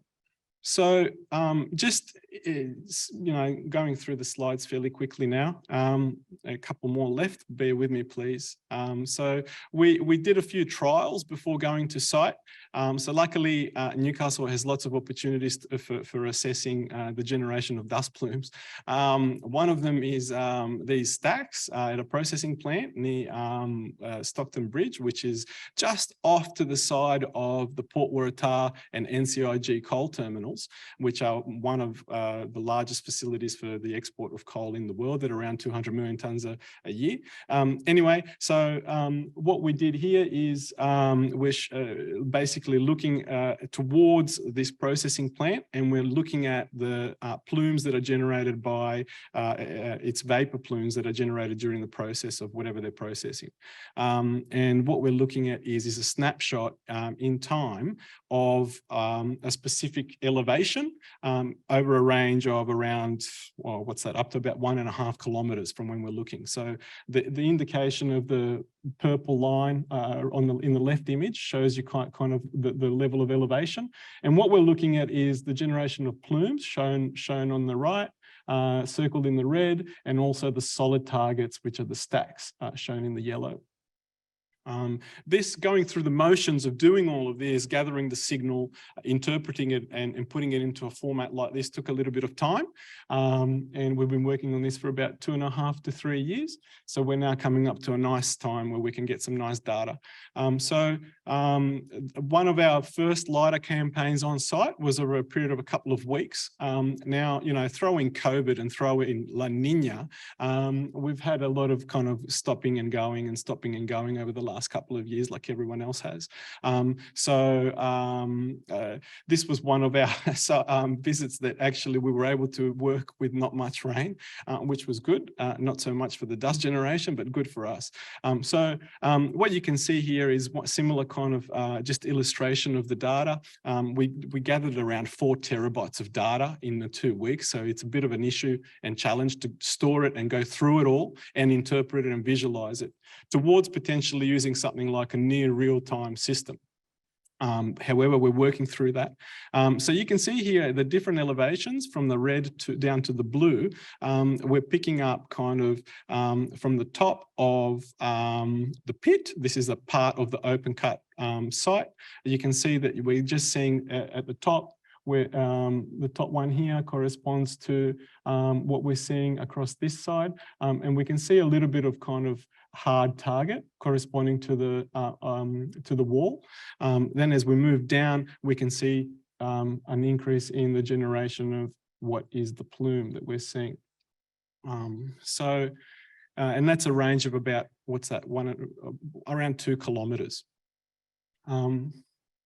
So here is a nice video that shows, we're shooting in the blue image, we're shooting from the left to the right, it corresponds. So what you can see is basically as the telescope kind of moves left to right, it could also go in a variety of different patterns. In this instance, it's moving left to right. And what you can see is it's picking up the hard target, and the laser is right at the center of the video. So it's around there. So as we move across the machinery, most probably the excavator, I think, we can see that it's picking up the hard target of the excavator, as well as potentially what appears to be a little plume. So this is kind of where we are at the moment, just with working through a PhD always takes a little bit of time. It just demonstrates to the audience here today and online of the kind of what we're working towards. So the next steps with the biological work, we have conducted some work as part of the MRFF study into bushfire particulates and the effects of bushfire smoke on health, implementing a similar kind of approach of generating particulates and then feeding them into mice for mice studies. So some of those publications are coming. The publications from the work I presented today are also hopefully coming soon. that's progressing towards early detection and looking at markers, biomarkers, to try and have a look at early detection of disease development before it becomes too developed. So what we're looking at is potentially a workup trial to explore some frequent lung function testing of workers over time. We have a PhD about to commence where we're looking at the development of a biological test to assess the different characteristics. With respect to the with the low-cost sensors, we're coming up to a nice time now. In about 2 or 3 weeks, we're going to be employing the LiDAR in combination with the low-cost sensors for 2 different areas in one specific open-cut mine. And they are, we're going to be targeting a patch of haul road, as well as an excavator into a truck, potentially. And we're going to see if we can put these sensors on the moving machinery as well as fixed areas of the site in combination with the LiDAR moving across that space as well, and try and get some correlations. With a wearable sensor, we would like to compare that to a personal dust monitor data over a period of time and see how that compares. And as I said, we're going to trial the wearable monitor down in our workspace. So finally, just wrapping up, thank you very much for your time. I know it's been a long day. I'd like to acknowledge Swaroop, who was our PhD student and who finished last year. He's now gone to Philadelphia. Liam, who is the PhD student currently working on the LiDAR system, and Alex, who is the brains putting together the low-cost sensors. Finally, special shout out to Jay Horvat from Hunter Medical Research Institute for managing the biological work, and our partners, as well as all of the collaborators. And thank you very much for the opportunity of being up here today. Thanks everyone for listening to it. Cheers. Thank you, Dusan. Questions? In-house questions? Yes, in the middle. Ah, yes, the roving mic. Hi, Dusan. Dustin Bennett. Great presentation, very topical, particularly low-cost sensors. It's a conversation topic that has come up a lot even today in the breaks as well. But just seeing if you've been able to overcome robustness of devices once you take them out of, say, background conditions into 0.5 milligram, 1 milligram plus conditions. Just in past experience, haven't been able to put up with those conditions and have failed. Please rephrase that. Have you come across the robustness of the low cost sensors? Have they been able to survive in heavy industry? Yeah, look, the biggest challenge we have faced thus far is the humidity. Making the units waterproof is fine. They've been outside. We're about to go and deploy them in a couple of weeks. So if you ask me the same question around Christmas, I'll be able to tell you some more. But we have had about 5 sensors deployed since February at a site that's about 45 minutes away. And we've been going to and from that site troubleshooting. That's partly because it was part of our uptake of this project. But we are now at a level where there's nothing really there apart from probably the humidity, which can, i.e. fog, which can significantly impact us. We're targeting PM 2.5 though, so which these sensors are pretty good for. So, in different sensors there might be a little bit of this and that there, but I think we're going okay with this. Any other questions in-house? No, let's go online. A couple of questions online. How would you differentiate the dust that's generated from the site compared to background air pollution? How would we differentiate it? Yeah, how do your sensors or what do you do to deal with the difference between dust generated on site compared to background dust pollution?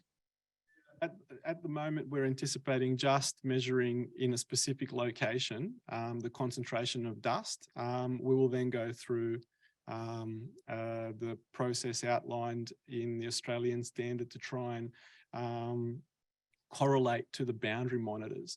And in that process, we envisage having a look at those sorts of factors. But at the moment, we're just collecting data and trialing. Thank you. Can you explain the way the low-cost sensors operate? How does the size fraction operate? And have you approached the regulator? We've approached the regulator, but not necessarily regarding that. We've spoken to a range of different stakeholders.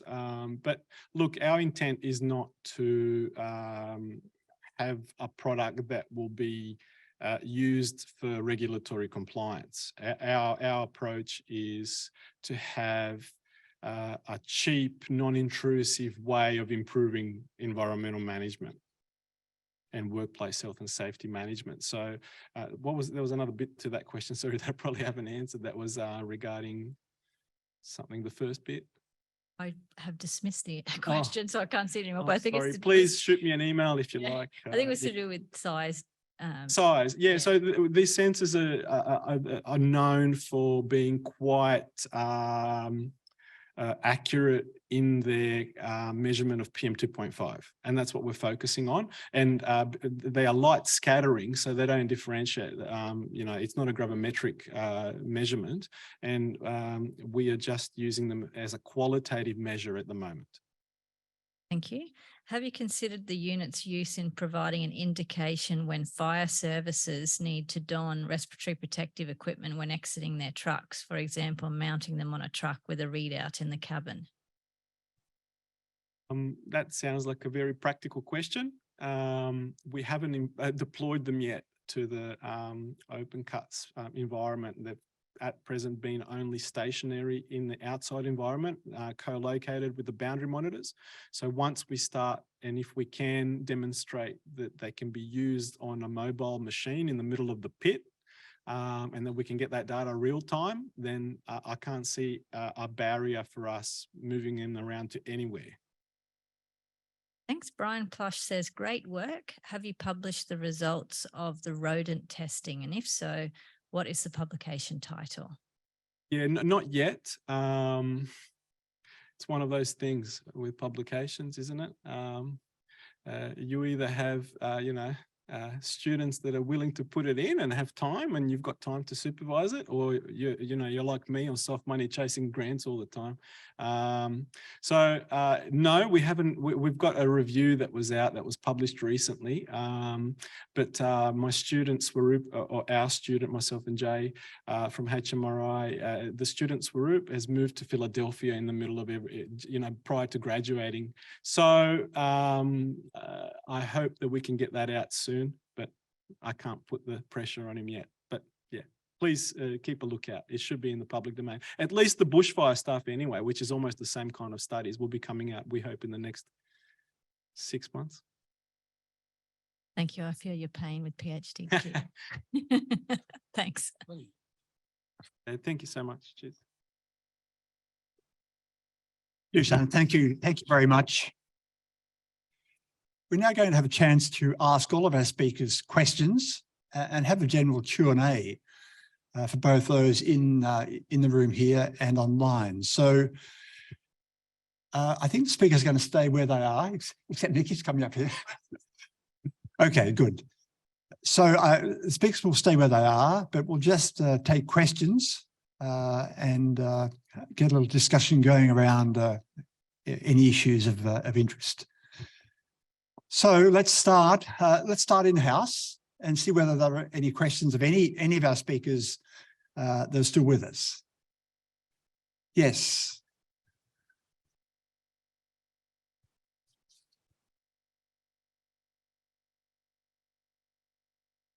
Thank you, Rob McDonald. There've been sort of several of the last presentations were talking about the physico-chemical properties of coal mine dust and the potential health effects of that. And so I don't know who to direct the question to, but I'm sort of keen to understand what the practical implications of that may well be in terms of thinking about controls, thinking about occupational exposure level setting, thinking about therapeutics and treatment.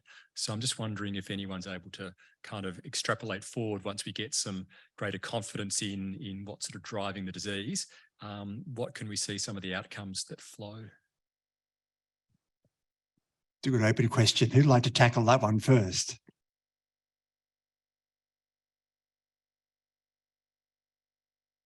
Nikki, are you keen to? Here it comes. No. So I'd liken it to what we're doing in the welding fume space at the moment, where there is a number of constituents that are being monitored. There might be more than just overall dust and silica that we need to monitor. There might be specific other constituents in there that are of concern for us. So, and it may help target the controls too, as to, you know, what we want to control in the dust. As you saw for some of those mines, it's actually not the coal that's contributing. So there may be things we can do to specifically target what we know is of concern. Basil has a comment. It's along the same lines as Nikki. I mean, if you can get to some of the key constituents, it's like everything else we do with coal mines. We've got principal hazard management plans, and we're trying to do the risk assessment, the hazard likelihood, so you can start to use the exploration program to identify hazard mapping as it would be in the first place. So at least by starting that process, and then you start to come down to what are the methodologies you're going to do to reduce the hazard? It's all part of hazard management planning. Any other comments on this interesting question?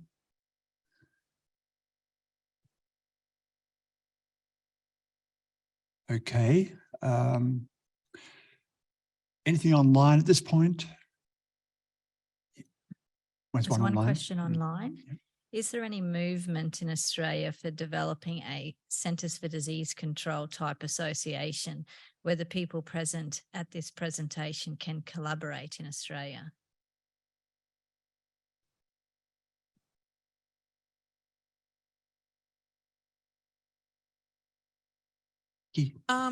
Well, I used to work for NIOSH, which is part of the CDC there, but the equivalence here would actually be state-based. So you have CIMTARS as the research organization for Queensland, and then Coal Mine Technical Services working with research collaborators there on it.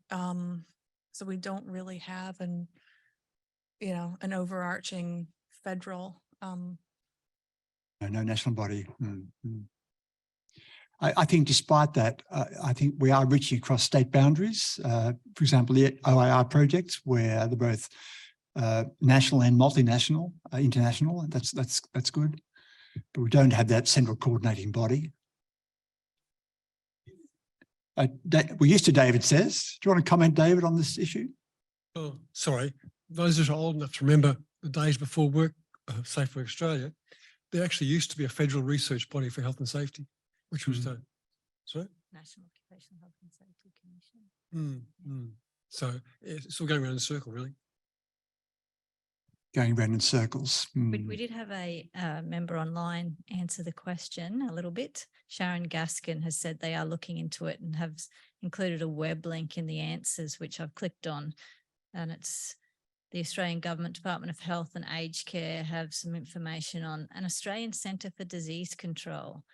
We are establishing an Australian Centre for Disease Control to improve Australia's ongoing response to current and emerging public health emergencies. Learn more about the Australian CDC. Okay, that's great. Thank you, Sharon. That's really useful information.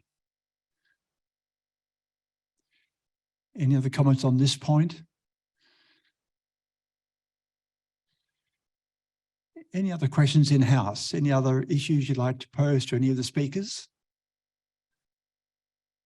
Or speakers of other speakers? Yes, and well, or speakers of other speakers.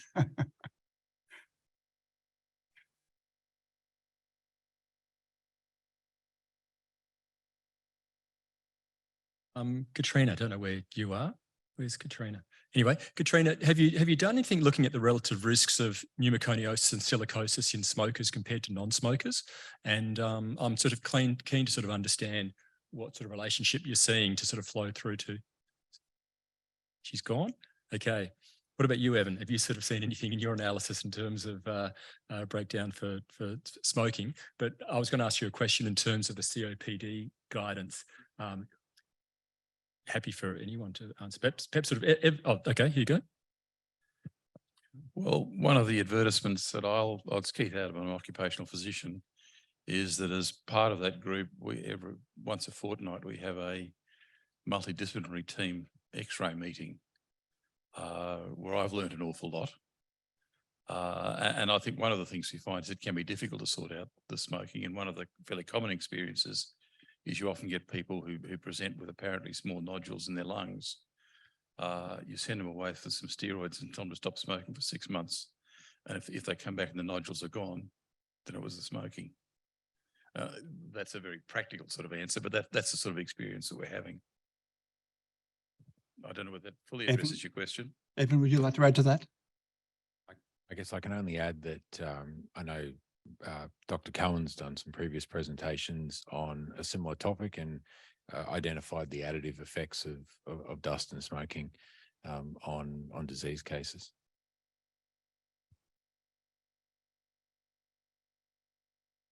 Okay, other questions? One of our another online, one, yes. Anonymous attendees said, and what about vaping? What about vaping? Oh dear. I'm sure it's terrible for your health. Any comments on the issue of vaping as a co-founding factor in lung disease?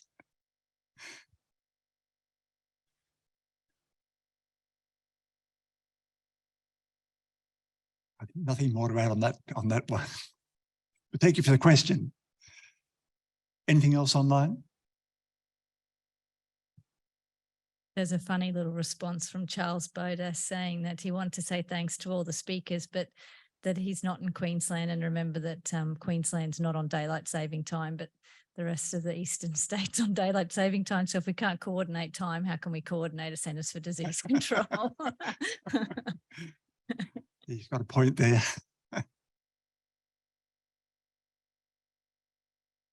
Any other comments, issues?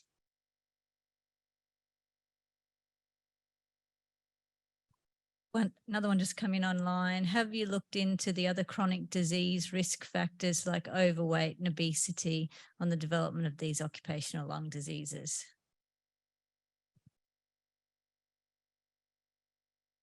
I think the bottom line is we've got a fair way to go still with so many confounding factors, a lack of real understanding of causality. So I think we have a long way to go still to really both understand these issues and to develop the tools to monitor and manage. That's my sense. Yes.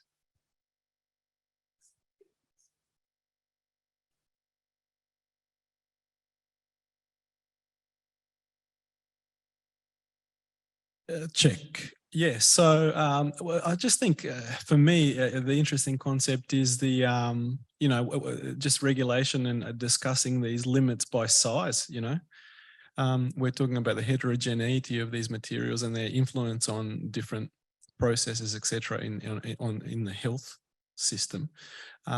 Yet we're still talking about some kind of physical size fractions. So looking at this wealth of literature, including the stuff you guys have presented today and some of the stuff we've looked at, it seems to me that the heterogeneity and the chemical profiles and all of this kind of stuff has significant influence on health, right? So we're still going off some kind of a indice, which is at the moment size-based. So is that the best way to go about it? Well, heterogeneity in terms of size might impact reactivity, but then heterogeneity in composition, there really is, it's quite a complex soup. Anyone want to comment And I'll comment on that too. And you get even more complexity versus what's in the coal versus what's actually in the seam being generated. So it's all those rocks in there that are contributing potentially. I think two challenges in linking the chemical physical properties to then the biological impacts. I mean, we can do short-term studies, a day or a few days in the laboratory with, as we've seen, single cell lines or multiple cell lines. Mouse studies are a possibility, as has been shown, but how useful are the mouse studies? So I think that's a real challenge, linking the properties to the biological impact still is quite a challenge. Other comments? Anything else online? Another question online, wondering if anyone has done any research on the effects of silica and bitumen fume combined, thinking of the road construction industry. Silica and? Bitumen fume. Oh, bitumen fumes. Anyone know of any work on combined effects of silica and bitumen fumes? It sounds like an awful mix to me.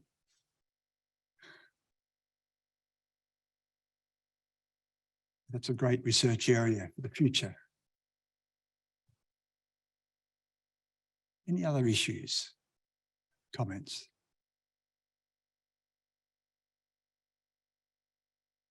Nothing else online? Okay, Nikki, I think it's back to you. So as our chairperson.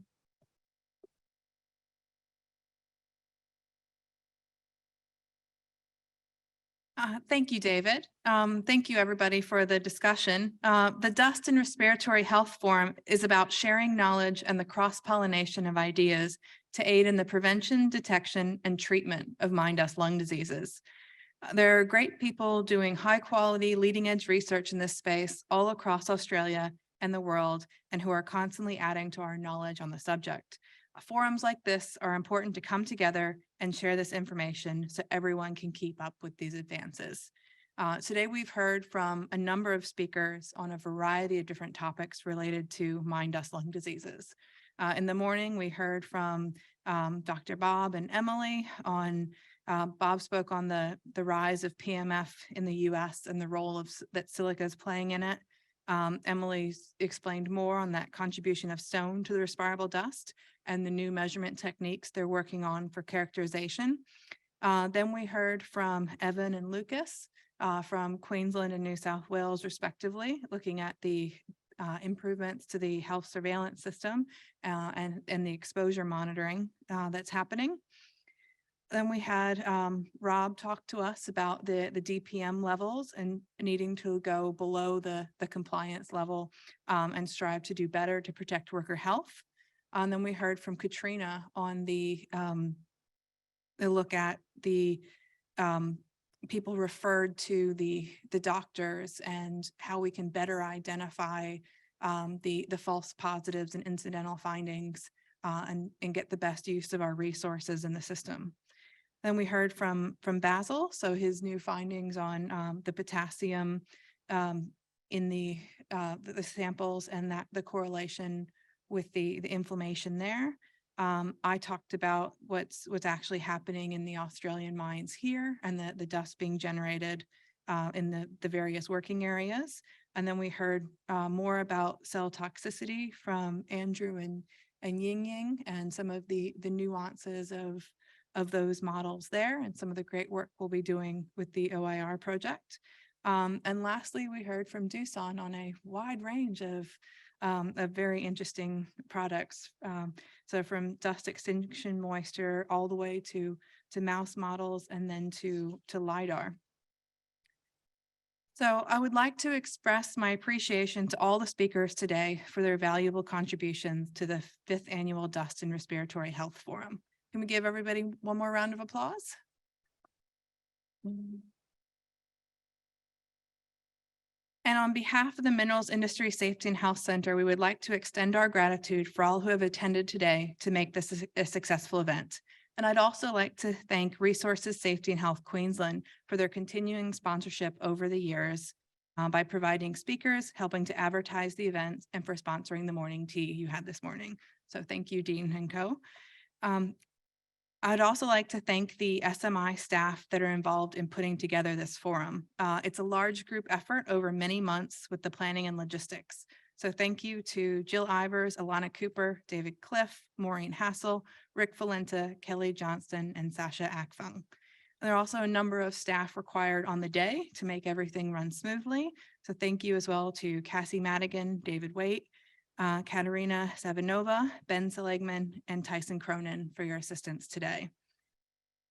I've had the privilege of seeing this forum grow over the past several years and would like to see it carried forward into the future. So we are already planning ahead. So please mark your calendars. Oops.